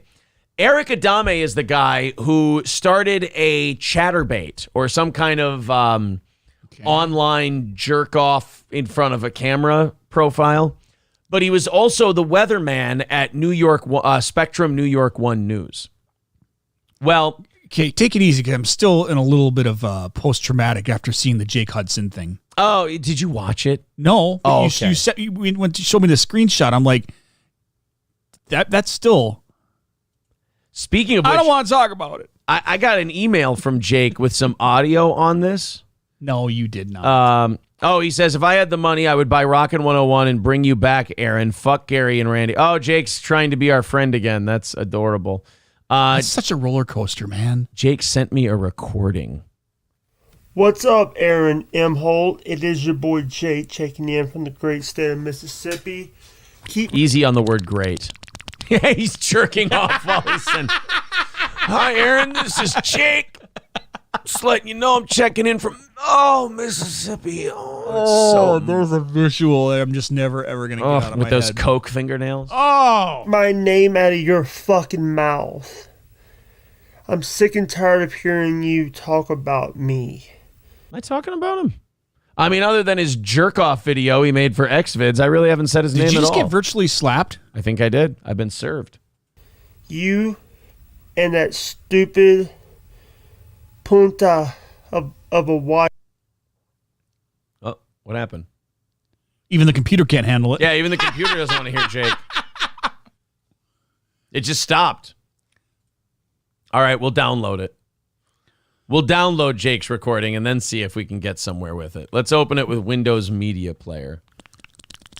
What's up, Aaron M. Holt? It is Hi, your Jake. boy Jake checking in from the great state of Mississippi. And that stupid punta of a wife of yours. What's a punta? A bitch. Oh. April's a stupid bitch, according to Jake Hudson. I've heard it from the mouth. That's got to cut deep. You know, I'm not April, and I don't know what she's doing at the moment, but that's just got to cut really deep. Yeah, I feel like I'm going to have to say something to her. Yeah, we're going to have to comfort her. She's probably crying already. Thank God the dog's up there with her. Yeah. Yesterday I was on the Leah Jake, Jordan show, Kermit and Friends. Kermit and Friends. I'm hanging out with big stars like High Pitch Eric. Now you do realize he's believing this, right? He's hanging out with High Pitch Eric from the old Stern show. A whack packer. I just want to let you know, Aaron, to be really jealous of me. I'm hanging out with a whack packer. What's next? Wendy the retard? If you hang out with Beetlejuice, I'll be jealous, but I don't think Beat's taking your calls. Jake you're right. He's like Wayne's girlfriend in Wayne's World. Like he's trying to make out in front of him and shit. Jake, we're happy that you're gone. I don't know how much different we can say this to you. We're happy that we don't have you anymore. And Wendy, the R word. Oh, wait, I said that as a joke. I said Wendy the retard as a joke. Like, that would be sad if you brag about that. And oh, no, I should never underestimate Jake Hudson's stupidity. From the Howard Stern Show. Keep my name out of your fucking mouth. Keep your dick out of your hand in front of a camera, you fucking creep. Think of all the money he's making off that, though. Ugh, God. You know, I'm sure. Hopefully, it's enough to buy a nail clipper. Oh, jeez. Yeah, coke nailed. Careful, piece of shit. those are 99 cents. So be careful. True.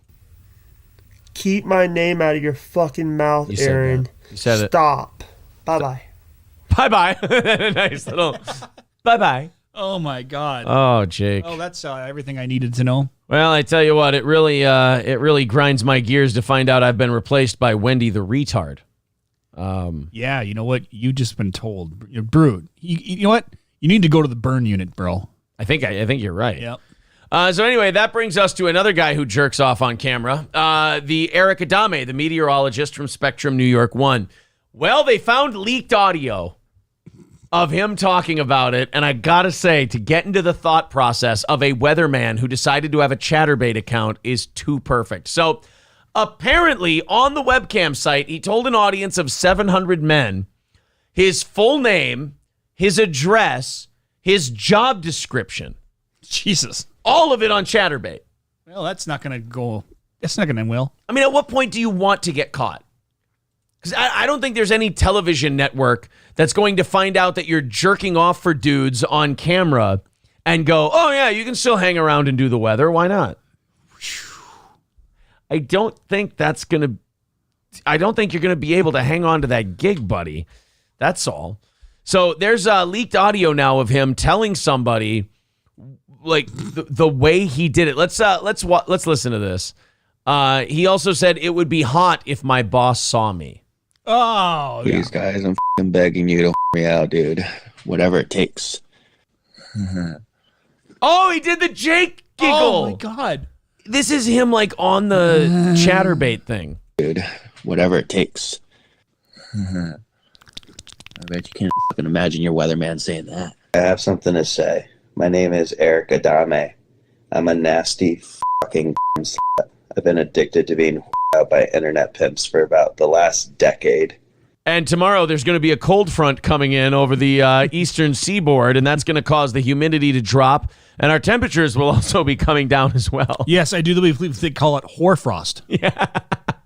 I'm such a dirty, ignorant, stupid fucking slut that gets my asshole pimped out to dudes. Speaking of being pimped out, we're being pimped out to a high-pressure system that will be coming in this weekend, as you can see back here. Well, blow me down. Oh, oh yeah, I love getting blown on camera. And the winds will be blowing at the county fairs this weekend. You're really going to want And I fucking love it.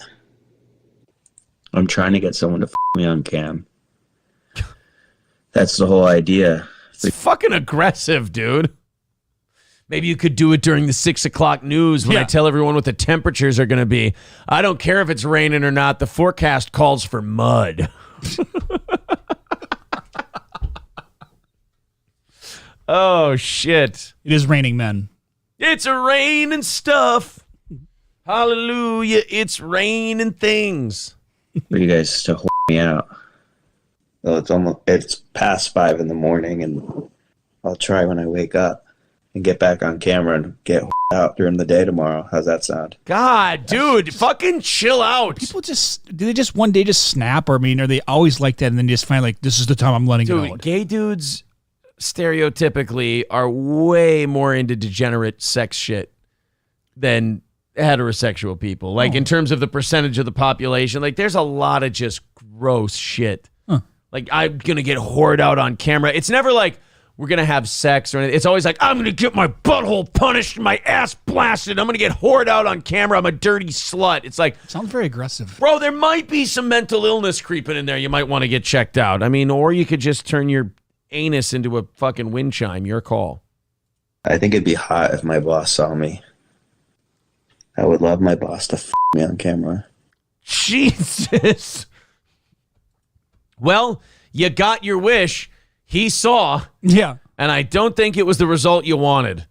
He did end up, spoiler alert, by the way, that guy did end up getting fired. Oh, really? Yeah. Apparently the news did not want to be associated So you're with a telling man me who- that the news decided not to stand behind him? No. Well, there might be some fallout. Balls Deep says the low pressure front will really suck the hot air in, but the power bottom backdraft will push it right back out. Oh, isn't that nice? Oh. He should do cameos, says Balls Deep. Well, good luck. No, he's probably going to just hang in there on Chatterbait, I'm thinking.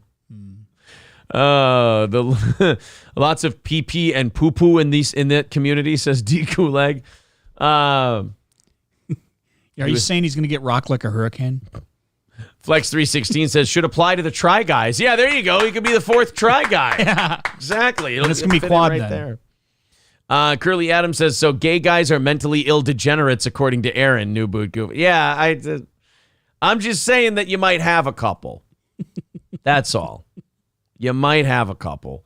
Mr. Approachable says, Aaron, let me get this straight. You're saying 13% of the population makes up 50% of the sexual degeneracy? No, I think I'm saying 1.3% percent of the population makes up 50% of the degeneracy. I think those numbers are a little off. King Yeti says he has a really abstract Fall Out Boy cover band. Oh, that's good to know. I hope you're getting bookings. I don't know how much. I don't even know how much the real Fall Out Boy is getting booked, let alone their cover bands. I feel like if you start a Fall Out Boy cover band, Fall Out Boy will just let you be Fall Out Boy. I think so. Let's take, oh, you guys want to They're take just happy if anybody's got any interest. Yeah, here you go. I mean, I don't want to sing Sugar We're Going Down anymore.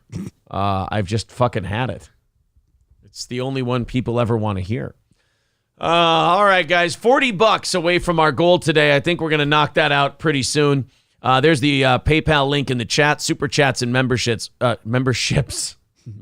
That's what you get on Chatterbait with that guy. Did we check on the right on? If they're doing Yeah, there's stuff? nothing Okay. new. Nothing new on Right On. $40 away from the goal today. There's all the contributions count. Rupert says there's going to be a lot of sticky, wet white snow. They're going to have to get the plows out. Oh, we should have seen it coming. This Chatterbait thing, all those forecasts that he gave about plows and inches, and every time we went, there's going to be 6 inches of snow. Ooh, lots of white stuff. Lots of white stuff and 6 inches on the ground. Yeah, it's going to be slippery. How'd you know there were 6 inches of snow? We hadn't released that yet. I squatted in the front yard of the station.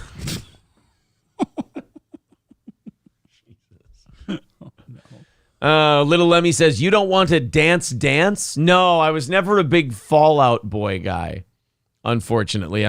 You can dance if you want to. Yeah, well, Men Without Hats I was totally into, but yeah, Fallout Boy was never my thing. I'm sorry to disappoint everyone, because I'm sure that was for them. They were like, oh, Aaron's definitely a Fallout Boy guy. Also, Victor, the Graham Died Alone clip did not come in that email you sent me, unfortunately. Oh, no. If you have time to resend that. Yeah, we definitely need that. Please do. I'd love to have the Graham Died Alone clip. Oh, how fucking I mean, great. we're going to get at least a month out of that for sure. Von Kaiser says, is Sven Sundgaard still looking for a job? Yeah, if you want a gay weatherman who won't probably jerk off on camera, Sven's available. Yeah, absolutely. He's respectable. Yeah, he just shits on Republicans. That's all. Whatever. Piffy Puff says, did y'all check out the commercial for the conservative dating site? Yeah, we did that one on yesterday's morning show, so go back and check out that one. Oh, no, I can't imagine. It's pretty bad. Oh, no. It's pretty bad. Apparently, they're asking you, like, how you feel about January 6th is one of the questions for setting up a dating profile on that site. I'm like, imagine politics running your life that much that it's got to be front and center on your dating profile. God. It's a little odd. Joe Biden, I guess, told everyone he was Puerto Rican yesterday. Oh, no. Joe Biden has officially went full Beetlejuice. Of course, when when Beetlejuice was on Howard Stern and they asked him if he was voting for Obama. Forster was corn pop than this, huh? This guy's really Well- like a chameleon, isn't he? And of course, remember, if you don't vote for him, you ain't black. So you ain't black if you don't vote for him, and now he's Puerto Rican. That's pretty interesting. Joe Biden, Puerto Rican. Oh wow, they don't have it on YouTube. All I have is like a 14 minute Daily Mail thing. Joe Biden. I hate spelling Puerto Rican. Puerto Rican. Here we go. The New York Post will have the clip for me. So Joe Biden yesterday was giving a speech where he was giving a speech in Puerto Rico yesterday and decided to say the following. Let's check this out. Hit play. The President of the United States. We are so doomed. In the Puerto Rican community at home. I was sort of raised in the Puerto Rican community at home politically. And so raised Puerto Rican politically. What's your stance on taxes, Mr. Biden? I believe we should be stabbing taxes right in the midsection is what we should be doing. Sorry for that stabbing analogy. I was raised Puerto Rican. Oh. What do you think we should do about the economy? I think we should put the economy up on cinder blocks in our front yard. Is he speaking down in Florida because he's in front of a FEMA trailer? This says Puerto Rico. No, they're still recovering from that last hurricane. Oh. Yeah. We came here for a long time, both for business and pleasure, since you're part of the Third Circuit Court of Appeals and Delaware is as well, and I was chairman of the Judiciary Committee. I spent a lot of time in the northern part of the state. Do you ever kind It of must take every ounce of Jill just sitting there but I know. not saying anything and shaking her head every time he says something. I feel bad fucked for up. her. It's one of those deals where like sometimes I wish the senility would kick in and he'd do something like that, because when he just gives a regular speech, he really is just a droning, boring old man. Mm-hmm. He doesn't have that charm that Reagan did. It's just kind of old, boring, droning man. Like kind of George H.W. Bush-ish in a way. Yeah. It's kind of boring. But look, it's people like you who do so much for your community and are going to make such a big difference as Puerto Rico rebuilds. Thank you, Governor, for your partnership as we work together to help rebuild Puerto Rico. And I mean rebuild it all and rebuild it in a resilient way. So you don't, when let's give them a bunch of money. They will. They're not having the damage they caused before. All right. Well, I can't believe people actually voted for that piece of shit. Try concrete would be the first thing I'd say. Guys, if you feel like it, hit the subscribe button, smash that like button, and click the bell to get notifications. throw us a little like and subscribe, if you will. Liking the video helps a lot. We appreciate that. I'm convinced Jill is a cyborg watchdog, says Stevie J. Yeah, she probably is. Piffy Puff says, I can say this because I'm Puerto Rican. The Puerto Ricans just care about getting that FEMA check. I have family that always calls them every year. Oh, I was not aware of that. King Yeti says, fun fact, minors in Puerto Rico kill snitches by playing a game called Erase Your Face, where they lay you down on your back and unload multiple clips into your face. No. Time to book your next vacation. Can I interest you in anywhere but Puerto Rico? Someone sent Aaron the link to the couch that looks exactly like Jill's dress. Oh, shit. $40 away from our goal today, guys. Thank you very much for getting us down there. And thank you to our new VIP all the way from Australia, Flex, becoming a VIP today. There's Rupert with $9.99, says, is it just me or have we been rebuilding Puerto Rico for the last 3 decades? Oh, really? I thought it was ever since the Spanish-American War. But that could be just me. $35 away from our goal now. Thank you very much, Rupert, for the $9.99. All right, there's the PayPal link in the chat if you guys want to chip in. All right, we got some Stuttering John today. Oh boy, Stuttering John. Chad Zumach has his own Stuttering John story. It's amazing to watch all of these people jump on the Stuttering John train. I thought I was kind of the last one to catch it at the station, but it turns out keep coming out. I was kind of in the middle. Yep. Like Carl from Who Are These Podcasts was first. just started ragging on stuttering John Melendez. Well, first just shit on his podcast. Then John started threatening him with lawsuits and shit. He's the guy from across the pond, right? You talked to him? No. That was Husey. Husey's another guy who Okay. likes to fuck with stuttering John. But Carl from Who Are These Podcasts, they just decided to make John a special little project of theirs since he decided to be such a dick. Then Anthony Cumia has been on the John train for a while. Then I kind of got on it. And now all these other people are jumping on after, like Shuli and Chad Zumach and all these other people. Chad Zumach told a story about how he went on Who Are These Podcasts to talk. They were shitting on stuttering John. Chad Zumach claims he was trolling or something. I don't know. I'm going to tell you this right now before we watch this. I watched this clip, and it's very funny to listen to how sensitive John is. And like stuttering John apparently watches everything about him. Oh, really? And he like sends threatening messages to people when they shit on him. I mean, John's got to learn that when it comes to the internet, man, there's some shit you just have to let go. So you're saying that things aren't going as well for him as he had anticipated? Look, people get to shit on you, John. People get to talk shit about you, and then you go and you do your show. You don't every 5 minutes go, I'm going to send my lawyer after you for saying bad things about me. I'm going to... Really? Because he was on the Howard Stern show, wasn't Right, he? you were on the Stern show. And they never made fun of anybody on there, did they? Right. Well, him especially. Yeah. They butchered him. John is the classic example of was dropped on third base and thought he hit a triple. He was a phone screener. He was a phone screener for K-Rock. He had a stutter. Howard made funny bits out of him, basically used him as a conduit for comedy. John was never funny. John had comedy passed through him from Fred, from Jackie, from Howard. Those guys passed funny through him, and he thought he possessed it. Then he went to Leno, and he ruined Jay Leno's life. Jay's just like, this guy's not fucking good at announcing. He can't speak. I put him in the writer's room. He can't write a halfway decent joke. This guy's fucking terrible. So then people start busting John's balls because he has an awful podcast. If the guy has $1 to his name, he hasn't put it towards equipment and tech for his show. He definitely hasn't put in equipment because that's not a broadcast microphone, by the way. That's a... But this is Chad Zumach. This is different. All right.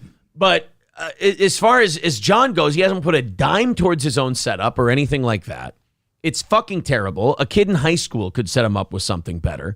But every time someone shits on him, he sends them messages. Now, I have not gotten the luxury of a stuttering John message yet. I have, however, gotten blocked by John Melendez on Twitter. Oh. So I am on the John. You're on the radar. I'm on the John radar. You know, Muttering Jay on Twitter, tags me in all of his stuttering John stuff, which is very cool. I've been DMing with Shuli recently. We're going to try and get him on the show. And thank you to Dabblers Anonymous, by the way, on Reddit. Reddit.com/r/Dabblers Anonymous. They've got great stuttering John stuff if you want to go there. And that's where I got this video from. This is Chad Zumach with his stuttering John story, too. Because, so anyways, clip this back. So I went on Who Are These Podcasts, and I was just trolling. I was just fucking around. And I was pretending like I was friends with John or something. Like I was defending him. It was a dumb move. It was a bad troll. It didn't work. This was during the Chrissy Mayer feud, right? Like the beginning of it. So this Chad Zumach's a comedian who had a falling out with all these people, like the compound people and people like that, like Kumia's Network and all that. And now he's trying to retcon it all as a big troll instead of, I made an internet fuck up. So I'm not really big on this Chad Zumach guy, but you know, if you're trashing stuttering John, I'll listen to your story. My problem with him is he wants to be a podcast dude, and then he goes, and I did a trolling thing as a guest. Look, man, you can either host a show or you can be a troll. One of the things to be a troll is you have to have no power. You have to have no show. You have to have no platform. The whole point of being a troll is you use someone else's platform to do your trolling. Mm-hmm. If you're going to be a guy with a podcast and all that, you can't be a troll. You're a host. And you're right. The equipment for this fucking podcast, guys, can we put... I'm just getting tired of watching this shit. Guys, put a little effort in. These guys wonder why the podcasts don't take off. How about a little backdrop, some kind of set? I know ours isn't the coolest in the world, but it's something. How about some decent microphones? How about this thing right here? I probably can't... I accidentally hit the calculator button. I don't know if I can... I probably can't get it up on the... Yeah, I'll unplug shit if I do. All the mics and stuff. But, like, you can get a $500 Rodecaster. You can EQ your mics. Simple enough. Let's continue on with Chad's story. Sorry for the pauses. And I was shitting all over Chrissy. I was shitting on Bert. But the Stuttering John thing is like, I was never friends with the guy. And so he started sending me DMs. He's like, man, thanks for having my back, man. I appreciate it. Man, you're one of the good guys in comedy, man. Thanks, man. I want to have you on Beer in a Balcony or whatever that fucking show was. First of all, I know my Stuttering John impression isn't the best. No Stuttering John impressions if we can't do them. All right? Mine is in the neighborhood of Stuttering John. Chad, no more Stuttering John impressions for you. So John apparently listens to every episode of Who Are These Podcasts, which is a mental illness because it's a show that just shits on you endlessly. So he's listening to every episode of a show and then taking it personally to get shit on, takes it personally, and then tweets at the people who talk shit about him. Or in this case, tweets Chad Zumock to go, thank you for being a friend. If I had a party and asked everyone I knew, you would see the greatest gift would be from me, and the card attached would say, thank you for being a friend. And I go, okay, cool, man. Like, I didn't have a problem with him. I didn't hate him. And he's like, okay, bro, you're booked. And I didn't respond. I go, I can't do it that day.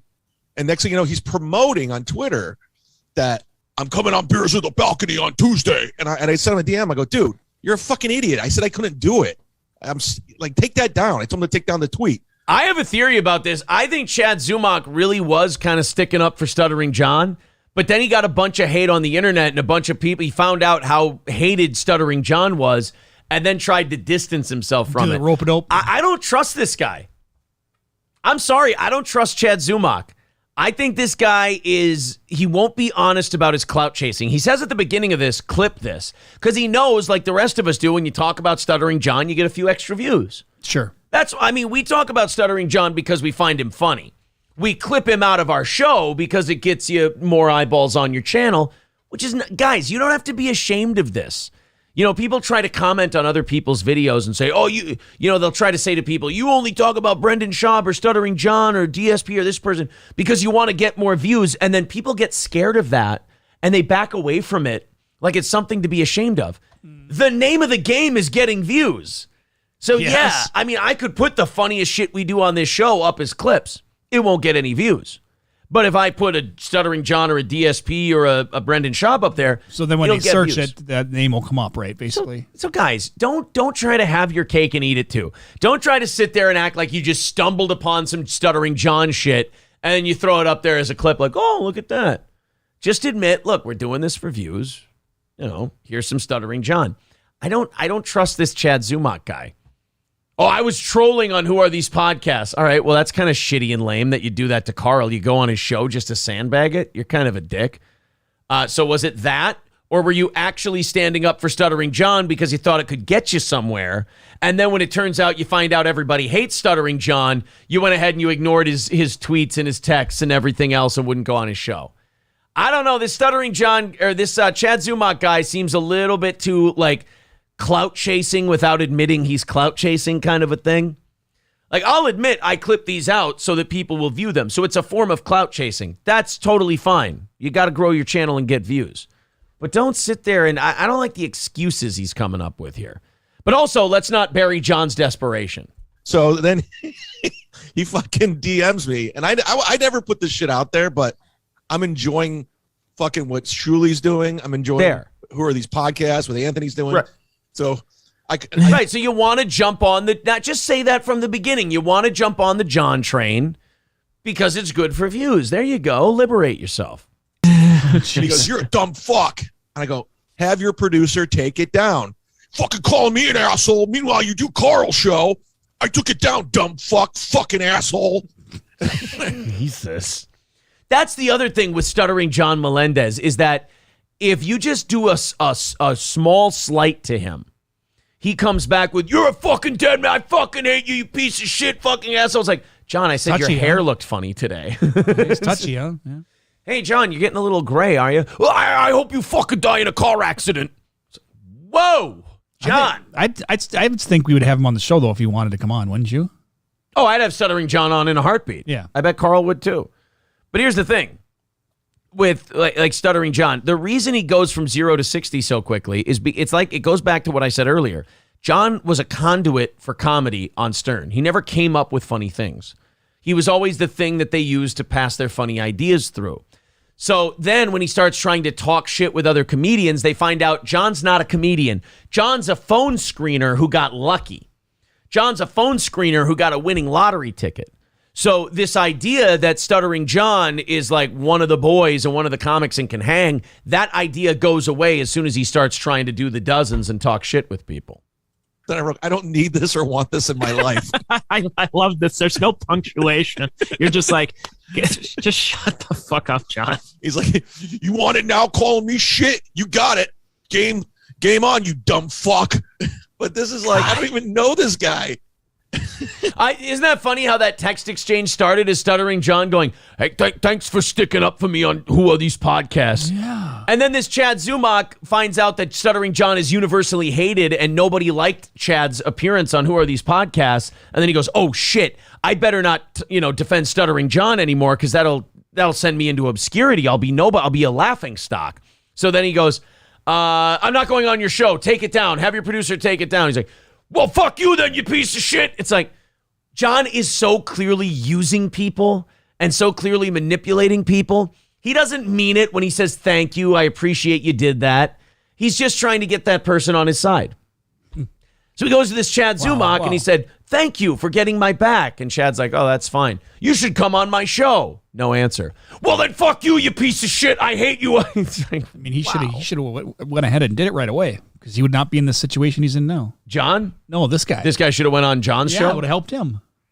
Oh, I don't know. I think Chad Zumach is still recovering from that appearance that he's talking about. I think he's kind of damned if you do, damned if you don't. I think this is him trying to crawl out of that place. He's probably, so you're saying, I mean, you think he's smart enough though that if he went on it, he could go on and then just be like subconsciously like saying stuff, like that he, he thinks he likes, but people know that they're making fun of him. I don't know if either of those two are good enough to pull that off. Yeah, I get what you're saying. I just don't think they're capable of it. No, I think this Chad Zumach's a pretender. So. And the only reason he did that is because I was like trolling him trolling Who Are These Podcasts that backfired. I don't think you were trolling. And if it's a troll that backfired, then it wasn't a troll. And I see what Shuli's doing with that Uncle Rico show. I was like, I want in on this. Like this guy, because he's a fucking asshole. Yeah, I mean, that's fair. Just say you want in on it for the views. You don't have to, try to retcon your entire past. I mean, that's kind of lame. But there you go. There's Chad Zumach. Okay. I don't know where his show comes from. I don't know what it's called, but I don't know. As far as the Stuttering John world goes, he seems suspect to me. Seems a little suspect. Elias with $5 says the Sharks were always scared that he would break out and dance if he'd see one of the Jets. That must be something from a while ago. Sorry, buddy. $30 away from our goal. Thank you, Elias. Sorry that I didn't get to that sooner. Six String Man says, check out Chad Zumach's set at the Kevin Brennan roast. It was hilariously bad. Oh, no. Uh-oh. He was on a roast? He did a bad job at it. You want to watch him? I love a good bad roast. Oh, yes. Yeah. Because when you you're laughing at your own thing and then nobody in the audience, they're just like, yeah. The Quartering has his platform, says Piffy Puffs. Mr. Approachable says, exactly. Trolling from your own show is the type of shit that gets you kicked off of radio, says Mr. Approachable. Hey, wait, what? What? Kelly Berger says, are these guys trying to land a plane on the Hudson River? Sully? Actually, he was successful when he did that. Is that a Sully joke? I'm not understanding. Yeah, I mean, I hope that... I'm fucking up this joke right now. Chad Zumach. Fuck. Kelly's a funny guy, too, so I'm definitely... I'm trying to figure that out. You got to explain that. I see some people in the chat that I recognize, and I just go, okay, I'm not getting it, because that guy's funny. And if the plane crashed and everybody died, that would make sense. But Sully, actually, everybody survived, so... Six String Man says they're steering the ship like Opie taught them. There you go. Six String, yeah, we'll have to check out that roast thing because now a couple people have said that you got to check out the Kevin Brennan roast let's thing. check it out. All right, we'll check that out next. Used car salesman vibes from Chad. What I'm getting from Chad Zumach is I'm getting the vibes of a guy who really wants to be accepted, liked into a community, and then have it boost his show.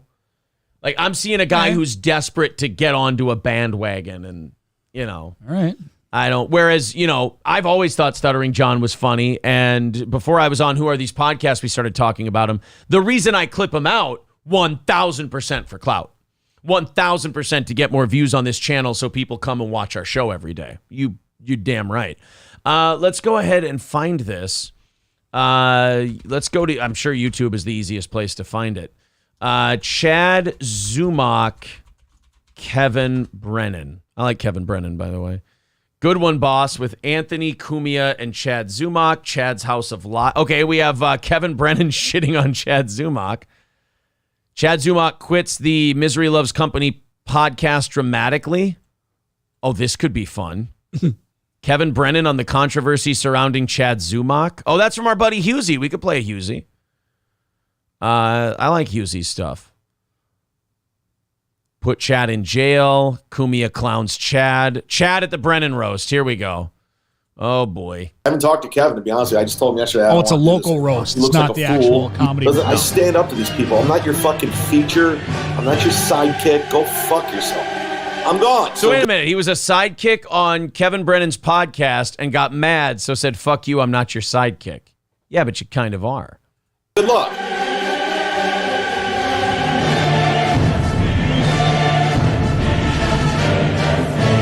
I don't get that. But. I mean, I'm just not going to do the podcast. I'm just saying it would just financially wasn't making sense to put all that energy and time into Kevin's podcast. He was always interrupting. And you got to learn to pick your spots. Kevin's hard to, because Kevin goes on rants and he can talk nonstop. Weird. It's almost like it's his show. Get out of town. Kevin talks a lot on his show. He goes on rants when he's doing his show. What up? But again, all right. This is the controversy surrounding Chad Zumock. All right. Let's check out. This is Kevin Brennan with our buddy Husey. About Chad Zumock, because at the time this comes out, he'll have been my previous interview. Chad was on the show? Yeah. He was your opening act. All right. He is, of course, going through a lot of legal shit at the minute. I think he mentioned his trial starting soon. Can't remember the date. Do you think he's going to go to jail? What? I don't know anything about this. I don't know. I'm not a lawyer. I'm not a judge. I'm not even a cop. But I will say, if Chad goes to jail, it'd probably be good for my show. If he can call in from his jail cell and do it and be a podcaster that'll create some buzz, right? When I'm one of the guys, I call him a segment producer. My segment producers in the clink, as they actually, unfortunately, the way the YouTube algorithm works, probably not. Unfortunately. All right, let's get to this roast, because I apparently have a lot of catch up to do on all of this shit. I don't know anything about any of this stuff that's going on right now. This is the roast of Kevin Brennan, and apparently our audience is telling us that Chad Zumock's deal on this Kevin Brennan roast was hilariously bad. Thank you very much to 383 Novocaine. Says, I donate more, but fixing an RV, wink, wink. Well, yeah, I don't know what to tell you, buddy. I'm sorry that happened. $25 left to our goal today. $25 away from the goal. There's the link in the chat to the PayPal. Super chats and memberships count as well. Quick question. Yeah. Do you have a terrarium? I don't know what a terrarium is. Because I think your pet tarantula just got out. Holy fuck, that's a big one. No shit. Jesus Christ, that thing's huge. Yeah. April, you want to either bring me a towel and I'll fuck this guy up, or you want to come down here and kill a spider? Squeeze him and while we're doing the show? You should kill it in a way that we can still show it to the audience. Because that's a toilet paper. Yeah, that's not a normal sized spider. That's a healthy sized little animal. But so much of that is legs, It's deceptive. People think that these spiders are all big, giant. That body is, like I said, it's deceptive. April, can you come smash the spider? Aaron's definitely not going to. I kill all the spiders. God damn it. Where is he? Bring me a fucking towel. Do we have a dirty towel in there that I can just smash them? Hey, no, that's racist. Right there on the wall. Do you want me to do it? Holy fucking shit. Yeah. I told you. That's not normal. That's a big one. Not okay with me. That's a big fella. He's definitely flush-worthy. Oh, let's see. I want to see her kill it. Oh, yeah. Smack him right in the ass.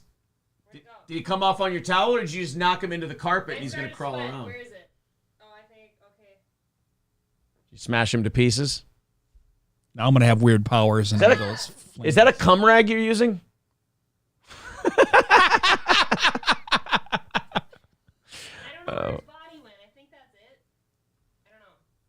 Well, he's disintegrated then, in other words. He'll crawl around and he'll bite Oz and I in the feet and we'll get cancer. That's nice. That's real good. Cancer spider? Got a cancer spider. I'm not okay knowing that was in here. Well, he's taking care of all the other animals that would be in here. Justin Time says, I'd laugh if that spider smacks her back. Brad A says, should have kept that DP-12. Oh, yeah, just 12 gauge the shit out of that spider. Yeah. That'll learn him. Flamethrower? You need an Elon Musk flamethrower? Yeah. Should we do this? Should we see how unfunny this roast is? I love an unfunny roast. Let's check it out. Chad Zumach at the Brennan roast.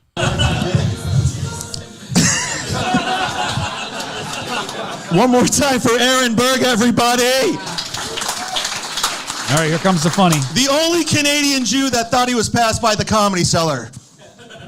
That's just for him. There was one guy that laughed in the whole place. Off to a good start. That was nervous laughter. Oh, that yeah. guy was laughing Yeah, because no one else was.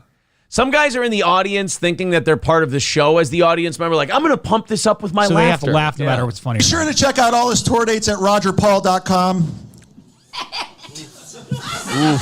I'm playing to the back of the room right now. Yeah, it's always a good idea as a performer. People say Aaron Berg looks like the Bagel Boss. The only difference is the Bagel Boss went viral and Aaron Berg's a faggot.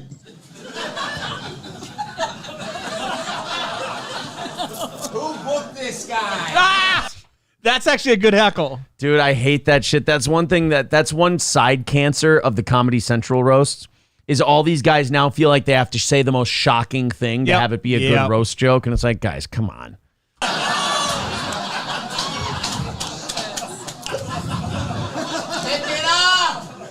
He's wearing a Burger King Look at all the crown. people we have here tonight. We have an asshole, a bitch, a dick, a douchebag, a beggar, an old man.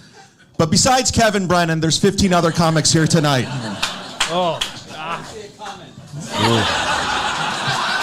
Kevin, you hear what Kevin said? He goes, didn't see it coming.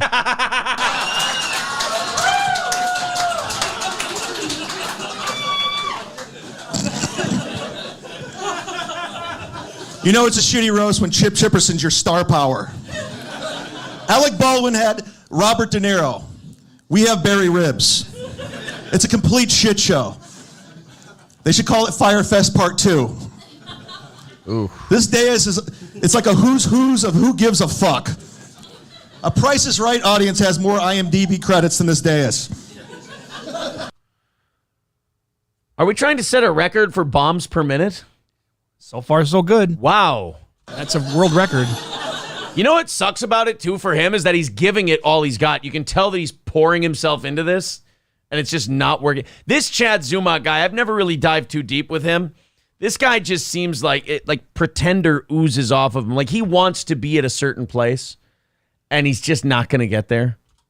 What was the filtering process for this roast? You just have to be past that LOL Comedy Club? Holy crap. Ooh. Thanks, Anthony. They're groaning.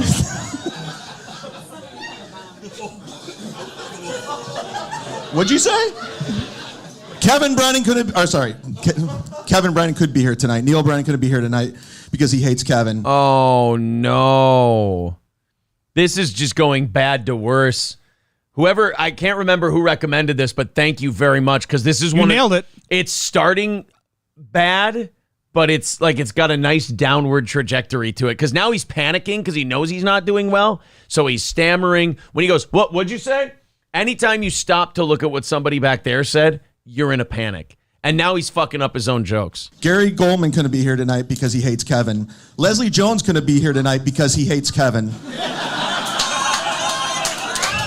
Get it? Leslie Jones is a... Anthony Cumia is here, everybody, from Opie and Anthony.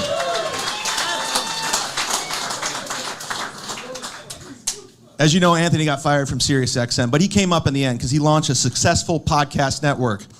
And Opie had his friend taken away by the Lord.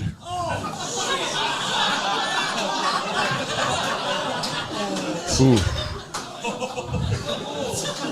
Aaron did like 3 of my jokes. God damn it. Here it comes. Yeah, now Aaron Berg's upset. He's like, oh, gross. I did 3 jokes that you were going to do? Fuck.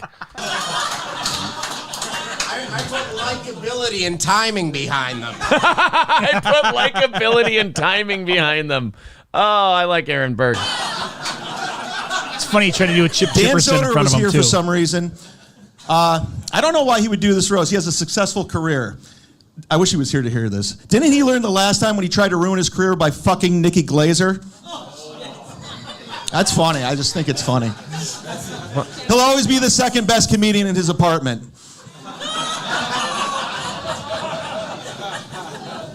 He's getting pity Gino laughs Bisconte's on him. here. I think we know that.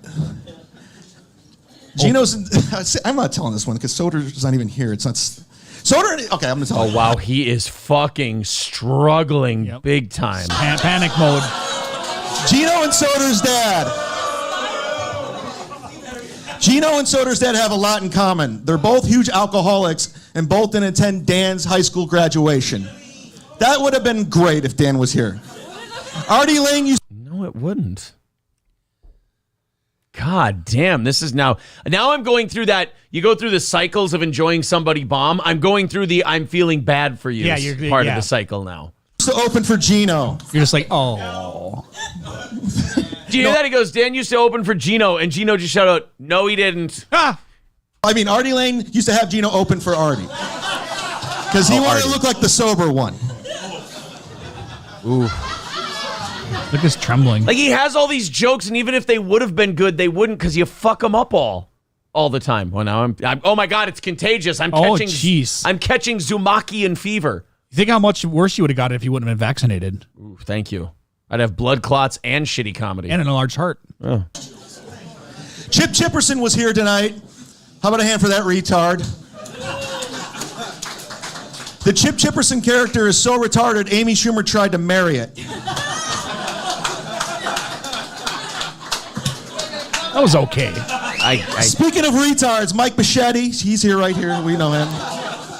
I'm not saying he's retarded. I'm just saying he's not fully convinced Jim Norton's Chip Chipperson.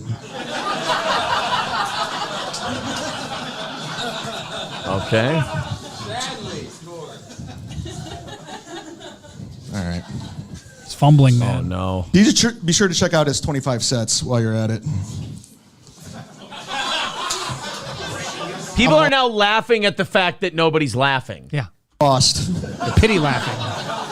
I couldn't afford to have people pay for my jokes, so I had to write them myself. It shows.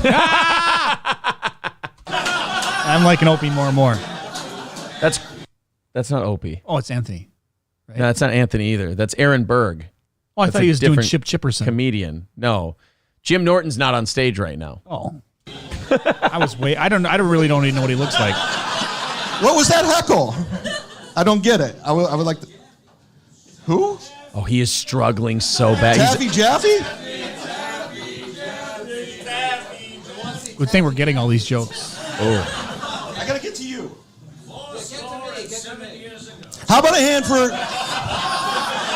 Now everyone's laughing at what other people off mic are yelling to him. Oh, this is a nightmare. I'm lost. No shit.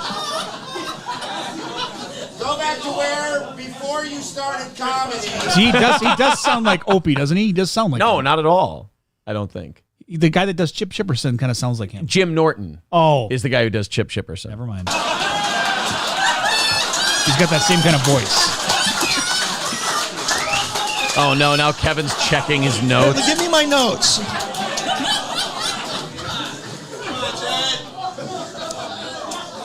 I'm gonna pull this out. It's gonna be good. Oh yeah. No, I don't. I How don't. about a hand I'm convinced. for the man of the hour, Mr. Kevin Brennan, everybody.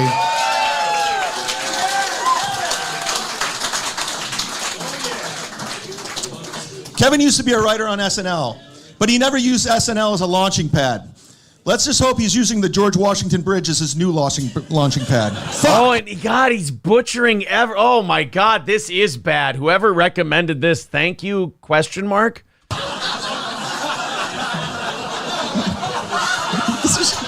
God damn it!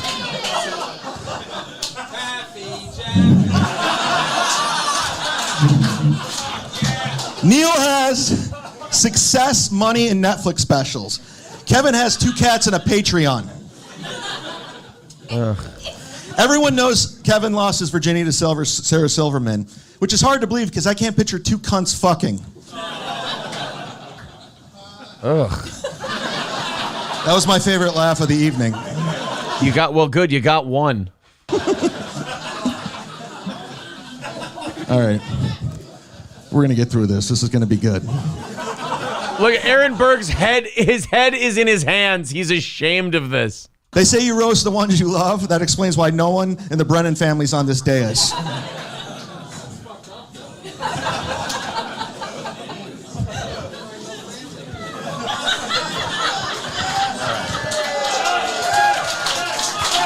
Oh. All right. Thank you.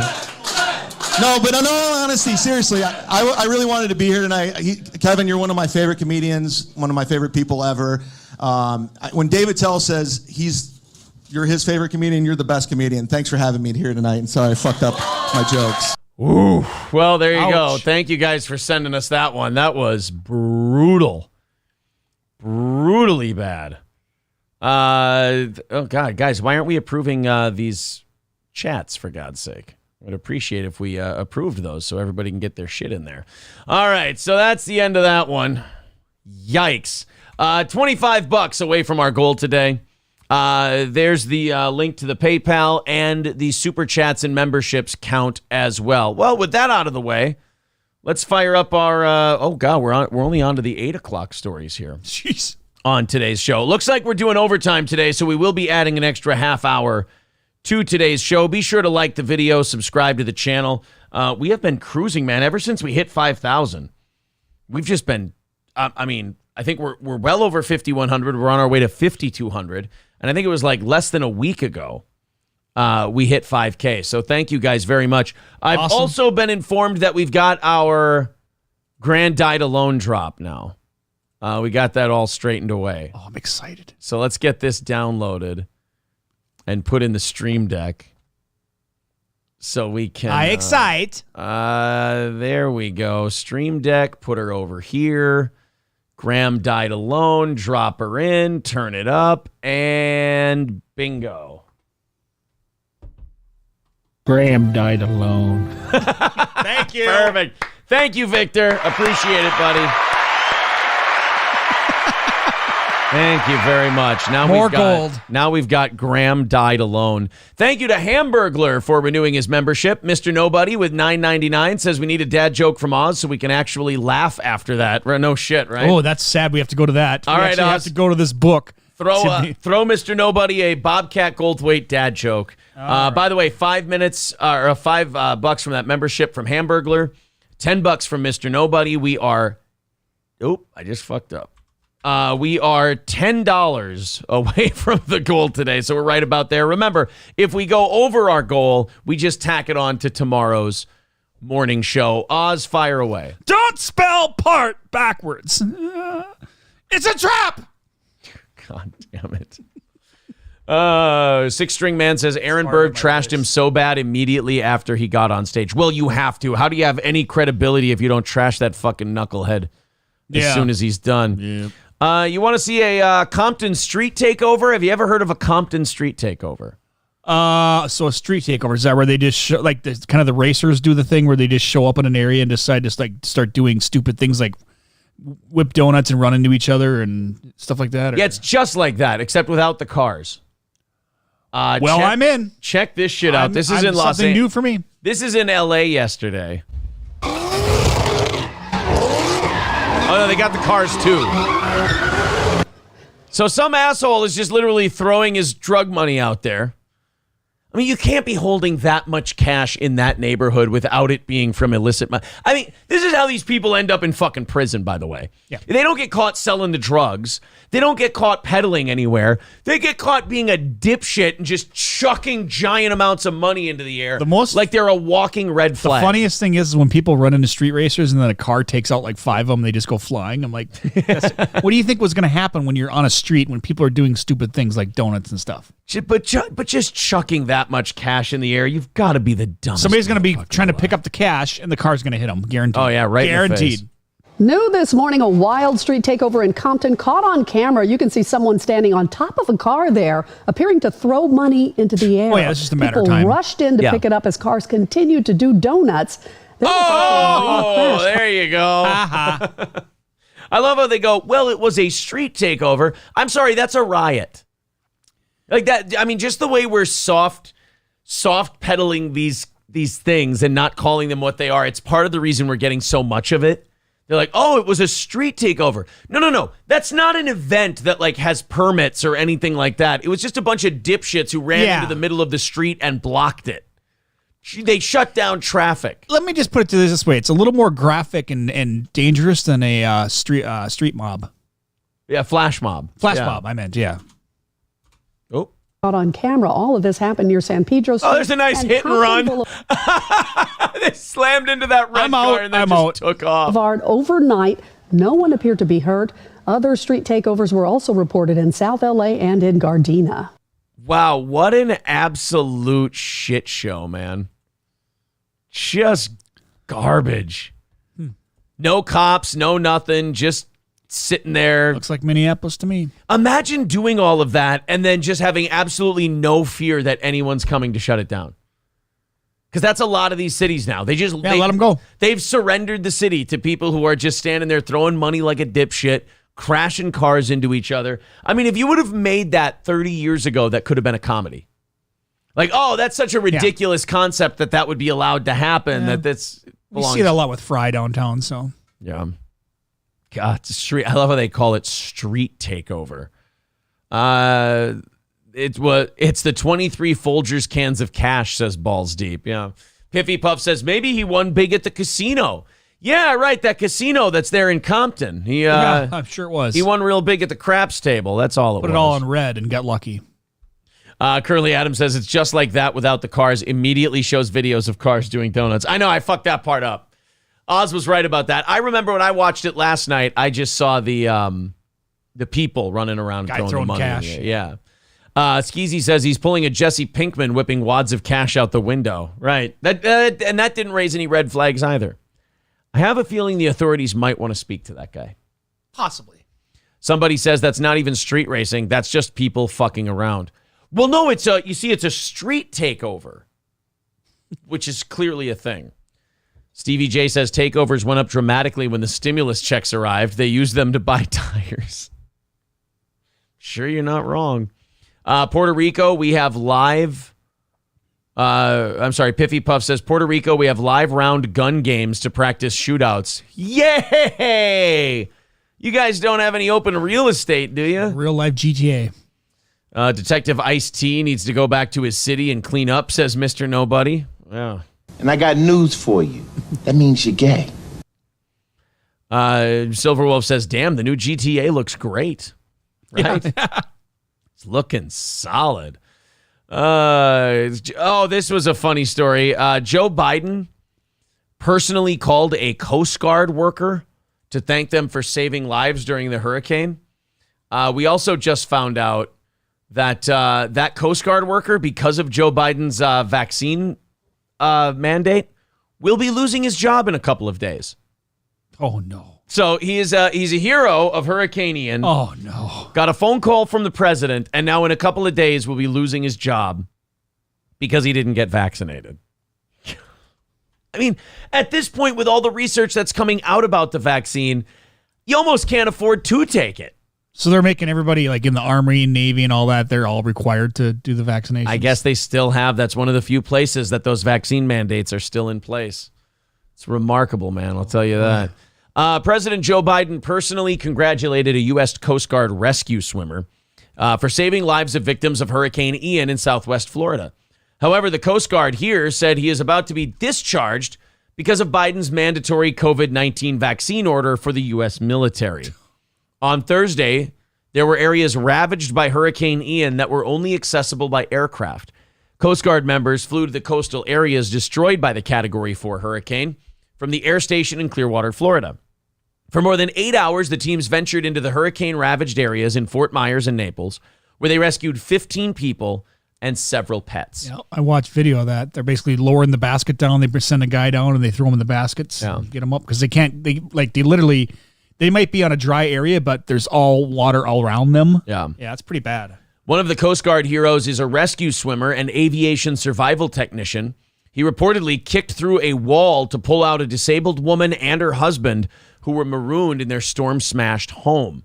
His name was Zach Lesh. He said, "I'm just trying to smile and be happy and show up to them as a light at the end of their dark day," he told the news. "A lot of them are desperate and need help and in despair. Everything they know is gone, and when they're leaving with us, it may be the last time they see their house."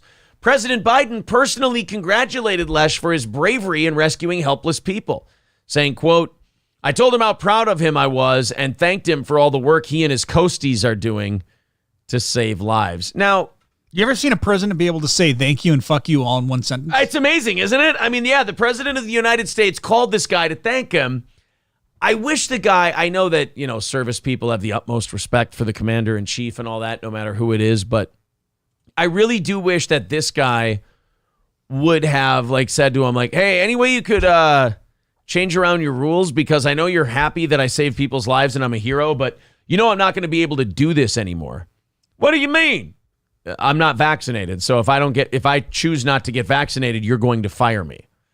How awkward of a call that would be. And I guarantee all Biden would be able to say was, "Well, why don't you just get vaccinated again?" Then. And you know what the bad news about that is? If that guy wouldn't have been there, you know what would have happened? Graham died alone. That's terrible. Would have been saved. Or would have been sad. Cheetos from Stony says the VA in St. Cloud is still threatening my wife and about 300 other employees with being fired if they don't get the shot. Wasn't there some kind of lawsuit recently that saved some people from the vaccine thing, the mandate? I thought there was some kind of lawsuit. There's so much of that going on. I could be wrong. Lesh will reportedly be kicked out of the Coast Guard within 30 to 60 days for not being fully vaccinated against COVID-19. Lesh said that he had submitted a request for a religious exemption, but it was denied. His appeal was also denied. If I had asked any of the people I saved yesterday if they wanted to come with me, even though I was unvaccinated, every single one of them would have said yes. Well, that's because you're in Florida. If that would have happened in Los Angeles, most of them would have said, "Oh, God, no, I'll chance it with the floodwaters. I can't believe you're not vaccinated. I almost let you touch me." Oh, my goodness. Wow. So that guy's going to be gone. And, there's no Deus Ex Machina ending where something comes in at the very end and helps him and saves his job. Yeah. It's just, in all fairness, so it is the Coast Guard. It's not like a real military branch. Yeah, it's not like you're a real service person. Ooh, did you get dipped down into the water and get your toe chilly? Just kidding. I don't fucking do it. Curtis Versus pointing out, imagine how many more lives he would have saved if he was vaxxed. Oh, good point. I mean, we definitely got owned there. By the way, guys, $10 away from our goal today. We are doing overtime today. If anybody wants to knock out that last $10, feel free. So I'm being very distracted right now because Hey, getting sent some goodies? We're getting sent some goodies. We're going to the Vikings game this weekend with my buddy for my friend's birthday. Okay. We're going to the Vikings game with him, and he's looking up the tickets that he wants for his birthday. And he's finding some great deals on seats, and he's sending them to me here. It looks like, he says, we're either going to have 4 awesome seats or I am a super easy mark. I think he wants my opinion. I'm sorry, I'm on the show, but I'll throw him my opinion real quick. Pull the trigger. He has been up like a stock analyst looking at the Dow and the Quotrons and shit and the computers, just watching the numbers go up and down. He's been sitting on Ticketmaster for the last 48 hours and just looking and seeing what the prices are doing for these different nice seats. What he did was, it's very generous for him to do on his birthday. For his birthday, I got him a Vikings betting slip from Las Vegas that the Vikings would win the division. Oh, okay. To win him a couple $100. And in turn, he said, well, here's what I'm doing for my birthday. I'm selling my 4 season tickets I have for the game, and I'm putting them towards 4 awesome tickets that will split. And I said, all right, I'm down with that. That sounds great. And he is sitting there sweating over these ticket prices, like refreshing every couple of minutes just to check where the fees went, where the prices went, because he wants the absolute best seats he can possibly get for the cheapest price he can possibly get them. And I have been getting texts pretty much 4 or 5 an hour updating Live me on updates, the seating chart, and everything else. So he transferred them immediately after I paid. Only had to sweat for like 30 seconds. That's it? That's all I'm paying for fucking Polaris Club seats? Get the fuck out of here. I don't want to say get the fuck out of here and then send it because he'll think am I mad at him. Yeah. That's it? Deal. All right. Isn't there some game we might be hosting that they normally were going to have down in Florida, but they couldn't? No, that was going to be last week because of the hurricane, but that's not the case anymore. Polaris Club seats, U.S. Bank Stadium. I got to check on these now. I prefer Artie Cat Club, actually. Thank you. We got to see where he got us. Clubs. Where's the Polaris Club? There we go. Polaris Club. All right. Club includes seats that are the closest club seats to the field in the NFL, located just 41 feet from the sideline. Holy shit. These club seats provide exclusive and convenient access to some of the finest amenities and services in all of sports. First row seats are 41 feet from the sideline, located between the 30-yard lines to provide the best viewing experience. 2,800 seats, 19,843 square feet of space, 25 HD TVs, and an audio-visual experience never before seen in a sports venue in Minneapolis. Upscale a la carte food and beverage options with action-style concessions and large active bar areas, private restrooms, and VIP parking access. Jeez, what is this, strip club too? Oh, my God. Holy shit. You want to see some photos of the Polaris? Looks like the experience. Oh, we're going to be taking pictures in here. Look at that fucking thing. Wow. You know what he found these for? $200 a piece. Oh, that's pretty cheap considering that's amazing for a fucking football game. $200 a piece he found these for. This is why you sit there at work all day just refreshing Ticketmaster over and over and over again. Yeah. Carlos says, does he know a guy on the team or what? Nope, he just found a guy who was selling them and he bought them. VIP style. Jesus Christ, that's going to be. I'll never sit in a nicer spot for a Vikings game again. Not for a couple $100. Not for a couple. To give you an idea, a couple $100 is. Doesn't that get you nosebleeds in there? That's nosebleeds. Yeah, like if I go on Ticketmaster right now and I look up what $200 gets you with fees, it's like you're at least in the second row. Maybe not the third one, but better you're off definitely just staying in the at home, watching it at home then. Citizen M says, surprised you still want to hang out with MN Vikings and no, it's not him. It's my buddy. It's a different guy. Yeah, Victor says HD TVs to watch the game that's right in front of you. Yeah, I thought that was stupid too. Stevie J says you can get good prices day of the event on StubHub if you like to live dangerously. That was the other thing he wanted to do. He's like, dude, we could just go start tailgating and then just buy our tickets as close to game time as possible. And I'm like, That's a gamble. I said it's your birthday. If you want to fly that close to the sun, Icarus, I'm down. I'm there with you. But he found a good one, and he went and pulled the trigger. Holy shit! So Polaris Club seats. This guy knows his shit. Let's see. So let me see. I'll take your 4 Polaris Club seats. Now look at when I also select section 3, blah blah blah blah blah blah blah. There we go. All right. Well, I will pay him for those after the show today. Somebody says, is this the guy you had a circle jerk with? I never had a circle jerk. Never once in my life. How dare you say something like that? $10 away from our goal. Like I said, we're doing overtime. We're not going to sweat over $10. But if you want to knock out the rest of that goal, feel free. There's the link in the chat to the PayPal, the super chats, the memberships. It all counts. Thank you guys very much. You want to watch a guy who tried to kiss a cobra?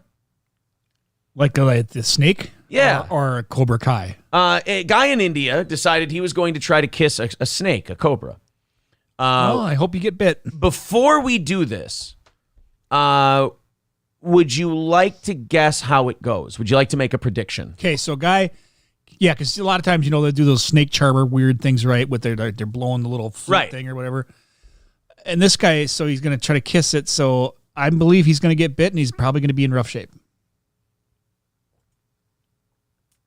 You'd be pretty accurate. Let's go ahead and watch this asshole try to kiss a cobra. Here we go. go. We get to see him get bit? No! Go back. Now it's a matter of time. You have you have literally get to the hospital. Oh. Have you ever seen a human head shoot back that quickly? And the worst part is where it's at, too. Right on his lip? Oh. That's going to swell up like a bitch, isn't it? He's going to probably have to, he probably have to get his lip taken off or something, You're going to look like Will Smith in Hitch. Oh. Right on the lip. Oh, that's going to swell up like a bitch. You know what? You are now a dumbass and you deserve it. Would it be funny if somebody grabbed the cobra and just went like Bam Bam from the Flintstones? Just like whap, whap, whap, whap, whap. But then they immediately start taking it apart and making it, throwing it on the grill. Yeah. Oh, they've got him by the tail. Oh, that is so dumb. I don't think I have to say this, guys, but these are not professional snake handlers. Yeah, I mean, should have point that out. I don't get the people either to have as pets. I have venomous snakes as pets. Well, you deserve to get bit. Right. There he goes. He's going to take off. That's good. Now we just released a cobra into the wild. That's solid. Ask Florida how shit like that works. Actually, I think they're probably like all. Oh! Wow, did he just take a swipe at that guy too at the end? Keep screwing with it though. Keep fucking with the cobra. Oh, that neck puffed out. That's got to be scary as shit. I have nightmares where shit like that happens and I shoot awake in my bed. Yeah, but these guys get to live it.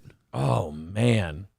I mean, I can't really blame the cobra for that one. You keep fucking with him. You keep following him around. He's clearly just trying to get away from you lunatics. Wow. He knows cobras because he has laser engraved a few, says Stevie J. What? Flex says, like the dickhead with the gator. Yeah, there's people who fuck with gators, the whole deal.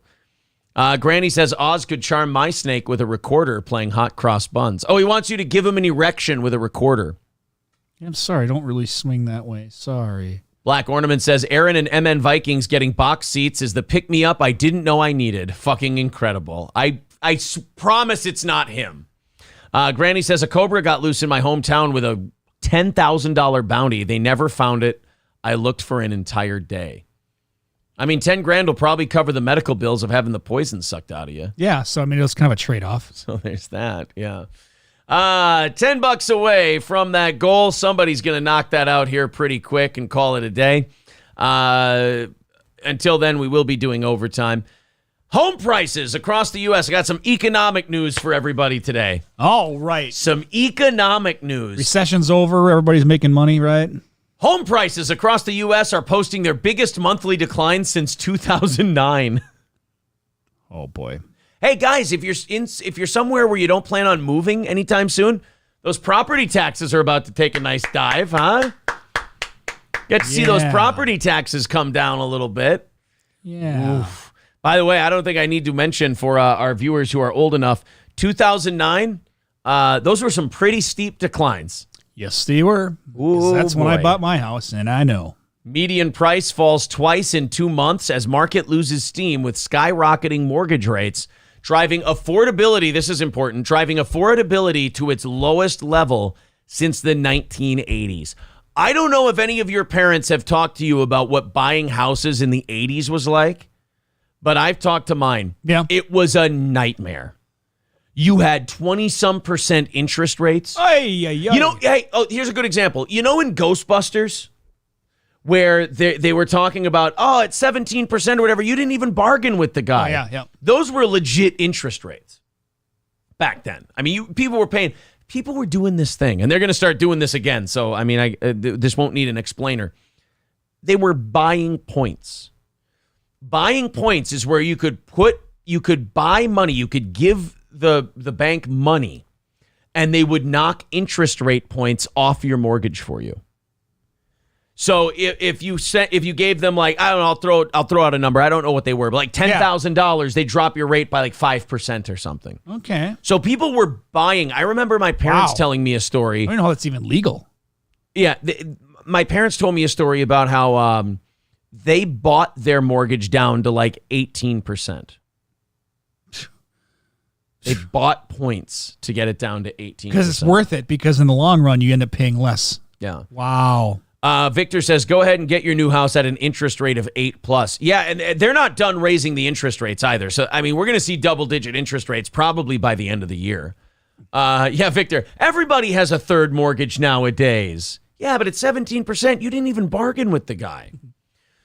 Put money down to lower interest, says Piffy Puffs.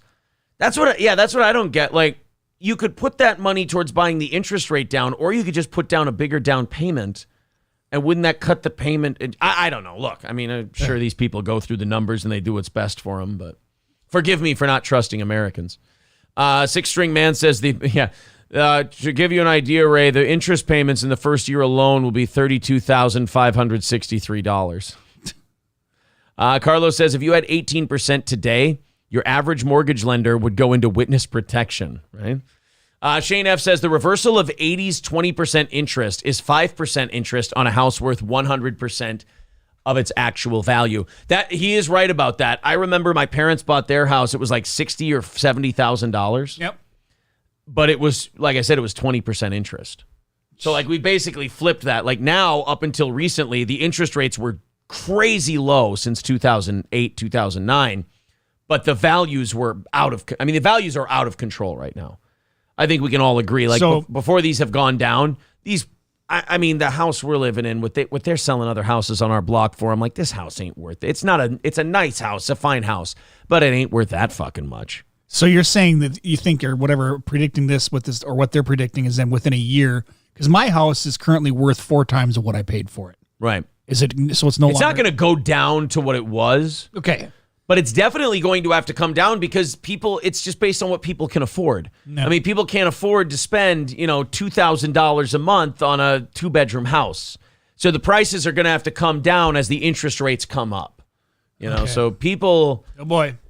People who don't have very much. I bought when I did. Yeah, people who don't have very much equity in their home are going to fucking hate it. People who have a big cushion and a lot of equity in their home and they don't plan on moving anytime soon, they'll probably like the relief that the falling property taxes will give them, maybe $100, $200 a month or so, which wouldn't be bad for those people. But if you're planning on selling, I wouldn't mind paying less taxes. I can tell you that. Right. If you plan on selling anytime soon, this sucks because my taxes went up the last 2 years. Yeah. Last 3 years they've gone up significantly. Yeah. If you plan on buying or selling anytime soon, it's terrible. Right. It's fucking awful. DJ Crazy, I was just going to say that. He says, then corporations buy them so they can rent them out.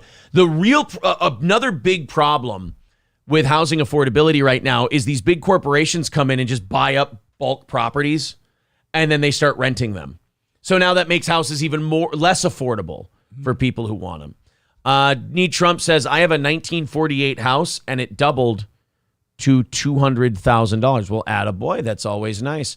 Piffy Puff says, bought it 2009 at $350,000. It's now worth $650,000. Isn't that amazing? Mm-hmm. Chevrolet JB says, bought my house at $30,000. Last time I got my tax assessment said $44,000. How did you buy a house for $30,000? Do you have a shack?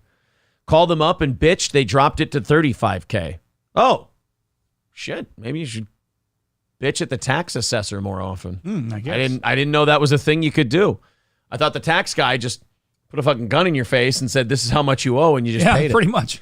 Thank you very much, Connor, for the $10 via PayPal. The goal has officially been met today. Thank you guys very much for all of your help this morning. Atomic Citizen says, let's drive down the prices of St. Cloud so Puerto Ricans can move there and not just the Muslims. What the hell? Jesus. That came out of left field. You went out of your way for that one, man. Chevrolet JB says, live in the sticks, man. Okay.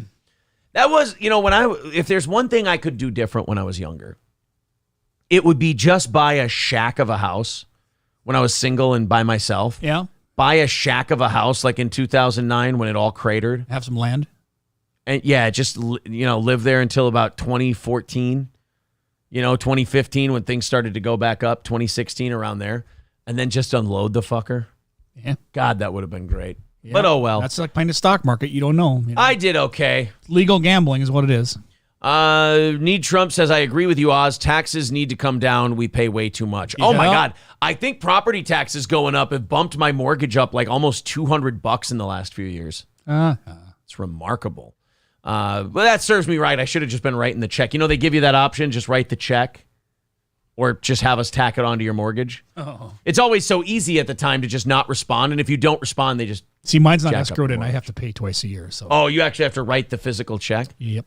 I like that. I feel like we should be given our whole paychecks, and then every quarter, everyone should have to write a check to the IRS for what they owe and just watch the revolution begin. Oh, yeah. Just watch people revolt and go, you're taking what out of my fucking paycheck? Are you out of your goddamn mind? No, absolutely not. Like, you run a business, I run a business. Yeah. Quarterly taxes this month. So, like, I have 2 employees and then contractors. So I got all the unemployment and the payroll tax and the state income tax and all that shit to pay this quarter. And that's always just, God, they really do fuck you hard, don't they? Yes, they do. Because like when you're a business owner and you're an employee, so now they got you coming and going. You look at your check, and you're like, fuck, they take a lot out. Then once a quarter as a business, you write the rest of it and you go, God damn, this is a screw job. You get to pay taxes on that money 10 more times. Yeah, exactly. And then you go buy everything, sales tax, and then you forgot about your property tax. Forget about license tabs. There was a study. Gas. Yeah, there was a study they did that showed last year we paid more on all of our taxes than we did on food, clothing, and transportation combined. Yep. It's fucking criminal, right? That's got to be designed that they just withhold your money right away from the paycheck for that reason. For if you had to actually write a check to pay it, there'd be fucking See, sometimes I wish that taxpayers I would tables still wish tipped like over. there was some way like when I got paid that I would be smarter with it with my like having a quote unquote W-2 because they withhold money. Me, I just have to like put some away and just hope that's enough at the end of the year. Right. And then when they say, all right, time to figure out my taxes. Oh shit, I owe $1,000 more than I want. Damn. That sucks, man. That really does. Alcohol says, can this get more boring? Where's that decent looking chick? Oh, she got fat overnight. Now she looks like a pig. I'm just kidding. I'm sure everyone here would fuck you. It's kind of the Apparently salt. a couple of the guys too. Yeah, it's the salt and the pepper and the hair and the beard. They're kind of digging it, I guess. To be honest. Over 600 a week taken out, taxes, medical, and everything else in between. Al Gall says, this guy wants to battle Mike David. The Mike David. Well, there's no the Mike David. It's just a guy who does a show. Did I say I wanted to battle? I believe I just criticized him. Oh, Al Gall, you're one of those guys? One of the cult members? He criticized Mike. He must want to go to battle. No, sometimes people just do things worthy of criticism. Not a big deal. You wouldn't think, like me being a fan of that same show you're a fan of, I have this idea that if you watch a show where people get shit on constantly, you should kind of be able to take it. But I've offended you and your boyfriend. I apologize, Alcohol. I don't know who that is. I know Larry David. Yeah. Well, here's the problem. I can't talk about it too much because you and most of the people in the chat don't even know who the fuck I'm talking about. Hey, guys, this is a great idea. This is really going to help us. Okay. You know how there's people who think that COVID came from that lab in Wuhan? That lab that we gave a shitload of money to study COVID-type diseases? And how they could jump from animals to humans. Yes. We did that whole thing. Yeah. Well, it's good to know that like everything else with this whole pandemic thing that we went through, we've learned our lesson. And Fauci is gifting another $3.3 million grant to study bat coronaviruses to the company at the center of the COVID lab leak controversy. Where's he getting this money? The NIAID, the organization that he works for. Oh, wow. We're going to give another $3.3 million to fraud. The same company to study the same thing. Tell me somebody's pockets are not getting padded. And probably at the same lab, to be honest. I mean, might as well go for the trifecta, right? The National Institute of Allergy and Infectious Diseases, which is headed by Dr. Fauci, delivered a spanking new grant to EcoHealth Alliance. The grant provides 5 years of funding for Peter Daszak's controversial nonprofit group to research the potential for future bat coronaviruses. Wow. EcoHealth Alliance is the research company at the center of the COVID-19 lab leak theory. Oh. So, guys. Any more money for sand flea testing? Yeah, we got to put some. Oh, yeah, we got to stick some beagle faces in with some sand fleas so they can eat them. Oh, shit. This is what I mean. It's like, just, you have to laugh at it because it's not going to change. They're going to keep doing this. This is all throughout American and human history where it's just massive fuck up and then just repeat the fuck up. Yeah. Some things you just have to accept. It's like I said earlier today. It's just, there's too much money on the line for this shit to change anything. These guys got their hands in too many pockets. When you see things like this happen right underneath your nose, and it's like, do they think I'm stupid? And they're like, yeah, they think you're stupid, actually. They don't really care. Mr. Approachable says, actually, they just need that money to beef up security and containment protocol. Probably. Yeah, too many rocks flying through the window. Future, that means they're going to make some new ones for all of us to enjoy. Well, yeah, I mean, just in case, they start losing an election or something. Yep. Alcohol says, I thought this was a comedy show. My bad. I didn't know it was ROTC Light. Thank you for the compliment. I'm actually very entertained by that show. Now he's fuming. Good luck to you, white bread. I don't want no trouble with an edgy guy such as yourself. Just way too edgy. Well, thank you. I appreciate that. Thanks, buddy. I appreciate the thank you, Alcohol. I'm glad you came in for 5 minutes and caught that part of the show and decided you got it all. I'm sorry I hurt your feelings. I'm sorry I bashed a guy that I still give my $10 a month to. Still watch his show. I didn't know that it was above criticism. I'm sorry. Oh, see, he's fuming. He's like, look at him act cool. Bro, one emoji, not a dead giveaway that you're bothered. 2 emojis, you start to look suspect. 3 crying laughy face emojis, it's game over, brother. He says, try, buddy. Try? I'm sitting here. You're giving me free content. This is great. We just watched the Try Guys. Yeah. Somebody says alcohol sounds like a little bitch. Dude, it's worse than a little bitch. He's an idolater. That's even worse than being a little bitch. Like, you're standing for somebody who doesn't give a shit. It's fucking brutal. Terrible. He says, look at him all bothered. Take a look. How bothered? You only got 2 emojis that time. Oh, was that only 2 emojis? Yeah, so you can't really. Yeah. Look, he cut one of the emojis off this time. Alcohol. We're having a lot of fun with you, buddy. He says, stop the whole show. Stop the whole show. We're in overtime. This is fuck around 30 minutes anyway. Yeah, we've already done our thing. And if we can fuck around with you watching us, that's great. Declan says, alcohol is all in his feels. Yeah, he's very much a rookie at trolling because he's doing that thing where he is all in his feels. And then he just projects that onto everybody else. He's got some work to do, that's for sure. Shut the F up, Karen says, oh my God, Aaron, stop being so edgy. I know, I can't help it. Balls Deep says, can we keep him? Oh, he ain't going anywhere. He's right here. He's right in the pocket. Look at, he's right in my pocket right there. Alcohol, no, you did stop the whole show, and thank you for doing so. Yeah, Look at good job. Our whole audience is getting a great laugh at your expense.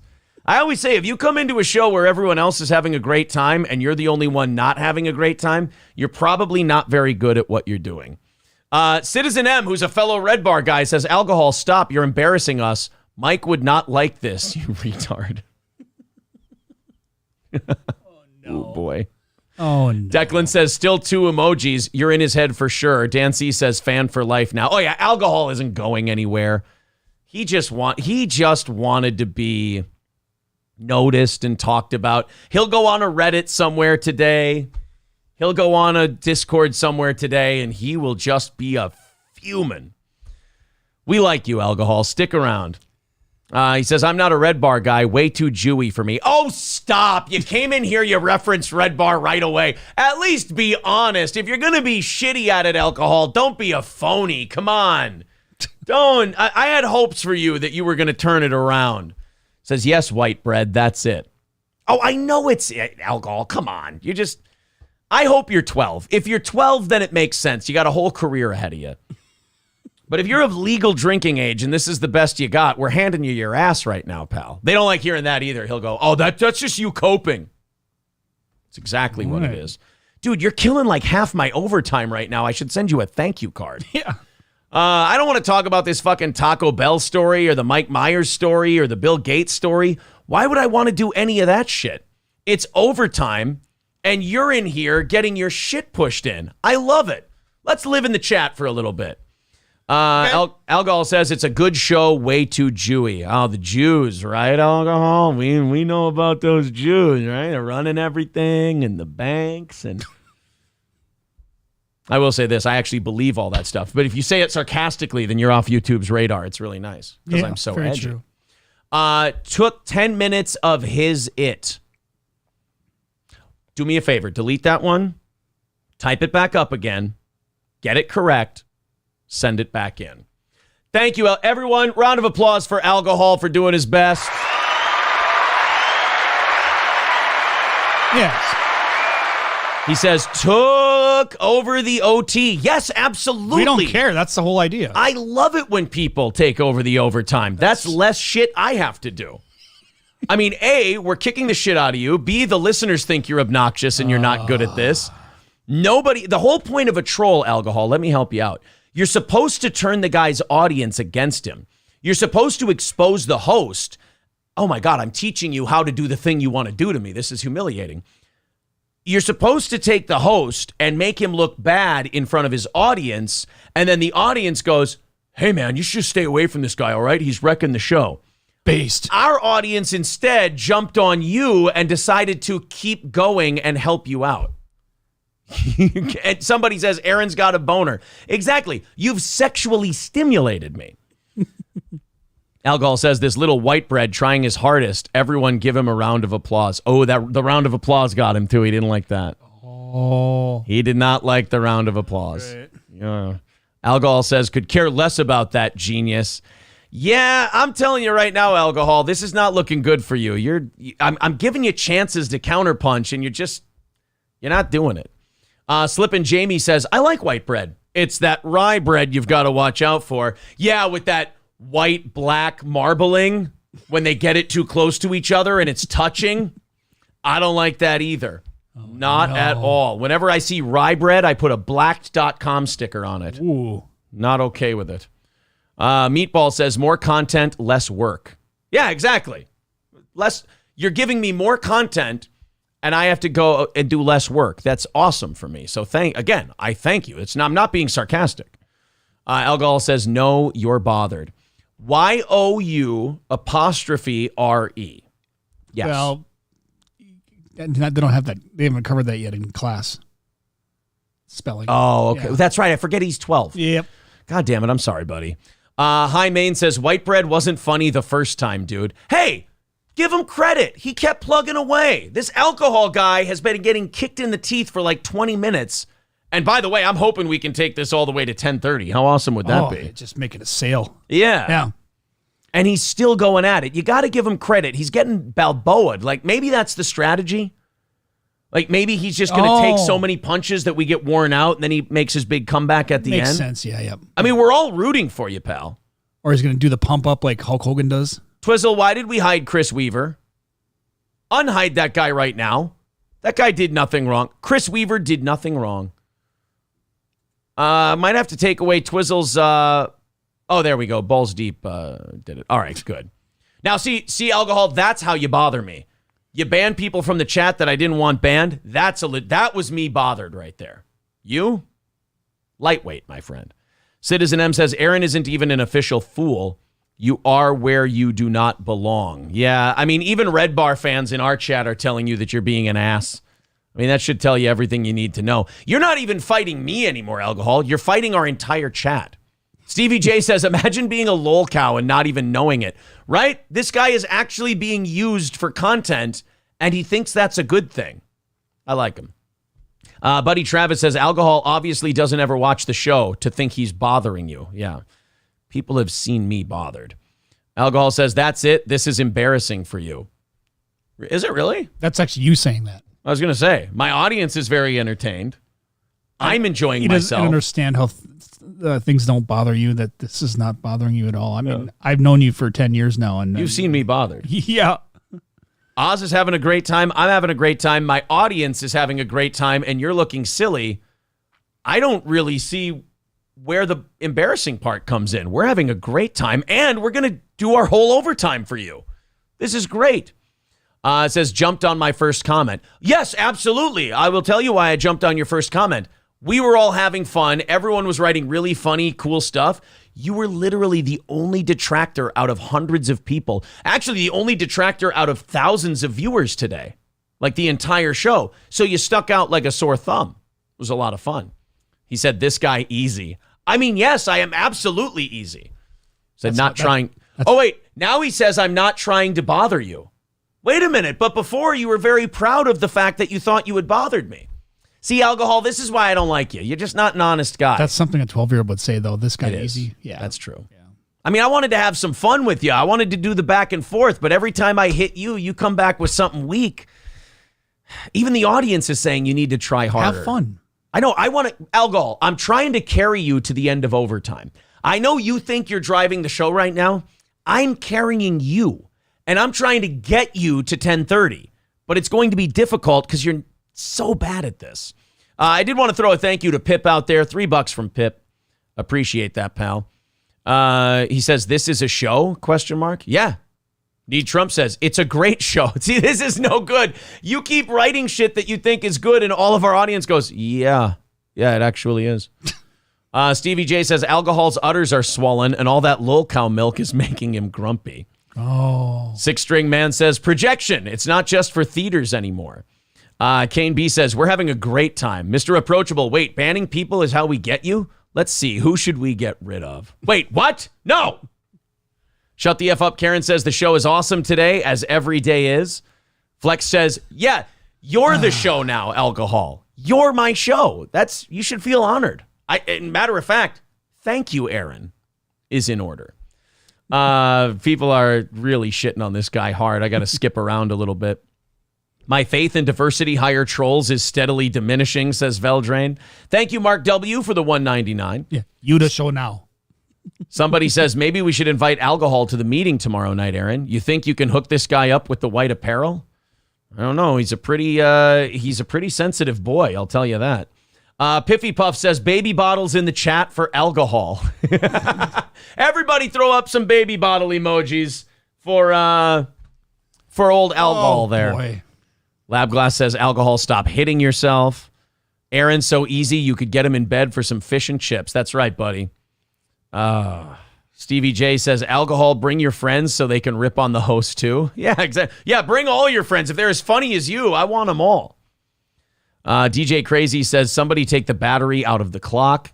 He wants to see us keep shitting on you. Flex saying, poor effort at trolling. Lemmy says, I sense a fair amount of owning going on in this chat right now. Yeah. $2 from Elias says that Kevin Brennan roast was funnier than this guy. Nate Doggy X90 says, love a good old failed trolling train wreck on Steel Toe. Yeah, it happens a lot. It could be better with more anti-Semitism. All right. Get the Jew!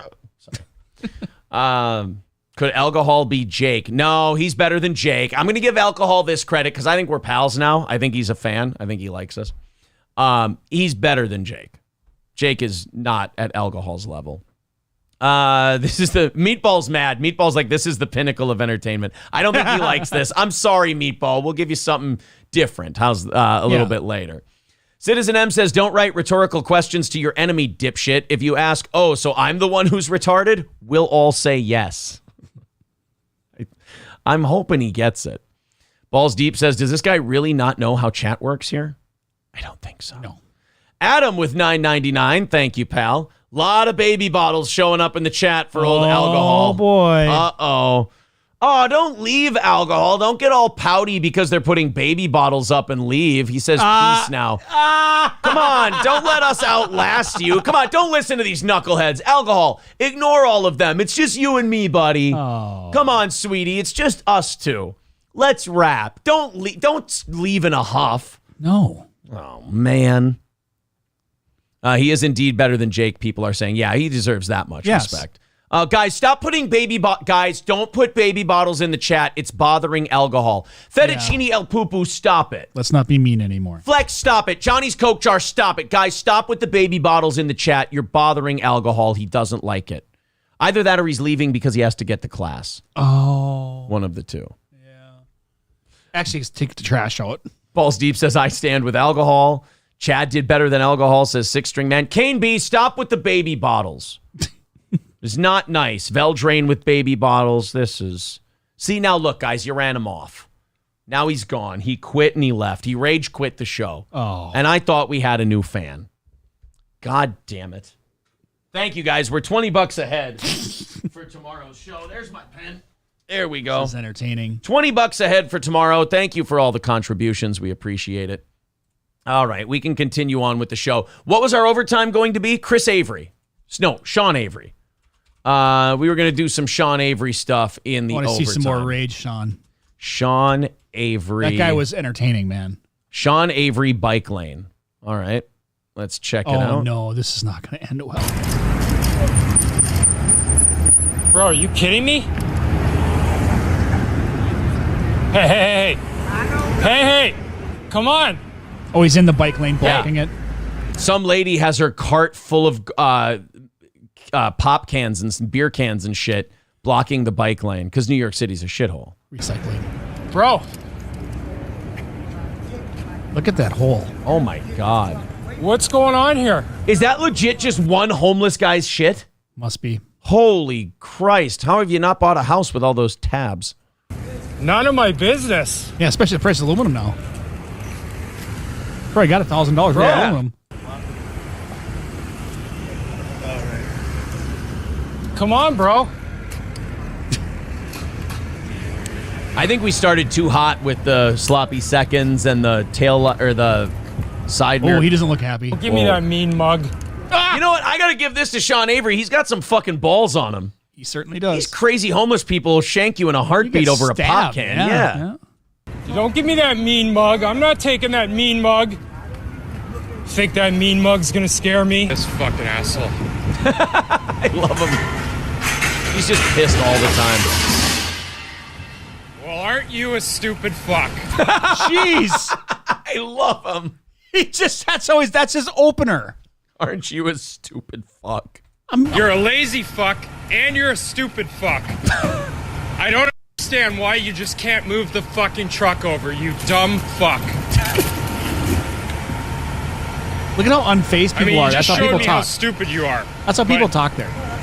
You're just ignorant, too. I'm gonna come over to your house, I'm going to take a shit on your lawn. I love him. By the way, New Yorkers are all so dead inside that they just take that shit. That's like somebody just like holding the door open for you and you saying thank you. That's a fist fight here. Yes. In New York, they're all just dead inside. You assholes out there. This is a perfect example. Oh, he's not gonna swear at a guy with his kid in the back of the Don't tell bike. me because he's going too slow. Oh, no. Look at her. Cute. I want her safe. Okay, she's being nice. Okay. Hey, fuckhead. He just starts out with "Hey, fuckhead." I love Sean Avery. I'm really upset that I didn't follow his career when he was playing hockey. If we can get that guy on the show sometime, I swear. Great idea. I swear. April, write down Sean Avery. Get in touch with him. I want to talk to him. I mean, hero. Right over here, fuckhead. Nice parking job in the bike lane. See this little kid? You lazy fuck. What the fuck you doing? What are you, fucking stupid? You almost fucking killed that guy. You fucking idiot. What did you do to your hair? Where are your sideburns? I love Sean Avery. He's such an asshole. I knew you were gonna ask. I knew you were gonna ask me for a cigarette Yeah, you're very from a fucking block away. I just knew it was coming. What? So you're mad about that? I am. You're mad? So what are you gonna do? I'm not gonna do anything. No, I'm just not gonna give you a cigarette. Wow, you're the biggest fucking asshole in the Crackheads. No, I'm just not gonna give him a cigarette. Say hi. Yeah. Say hi to my big fucking faggot. This whole thing is entertaining. This whole thing is great. This needs to be clipped too. Fucking lady has no business stopping here. It's really just unbelievable. In the middle of the road? Yeah. Watch her wobble while she gets on the bike here. Oh, she's drunk. Just stop at the light. You're gonna get your day off Saturday.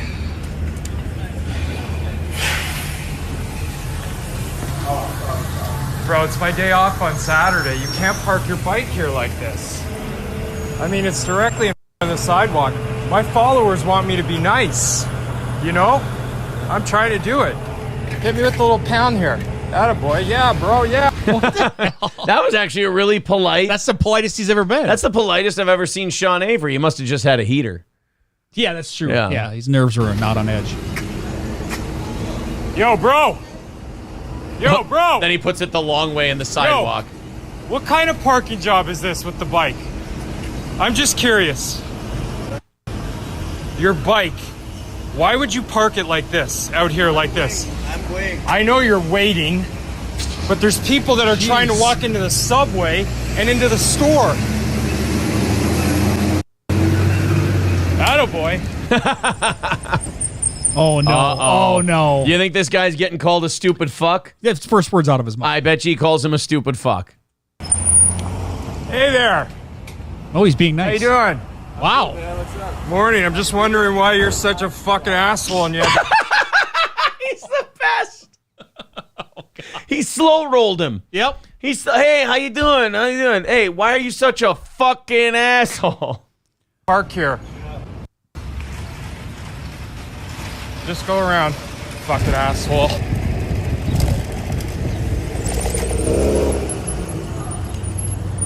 You got sleepy eyes there. Should I just ride around you? Green light while you're standing in the bike lane? Sleepy eyes? Sleepy. You're going the wrong fucking way. Get out of the fucking bike lane, bro. Come on. Okie dokie. What a shithole. Who do I know. There? Top of the morning to you. I'm pretty good. You parked in the bike lane, you fucking asshole. I just love that he just takes it to 100 right away. Oh, yeah. Like, talk about escalating. What do you think we should do? Just ride around you? Shit. Oh, okay, does he slow roll these guys or does he hit him with the fucking asshole right away? Fucking asshole right away. You think fucking asshole right away? Yep, yep. I'm going to bet slow roll. Let's see who Do you wins. think he's going to ask how it's going first? Yep. Okay, all right. nice parking spot, you fucking dummies. Nope, you're right. Okay, he hit him with it right away. Okay.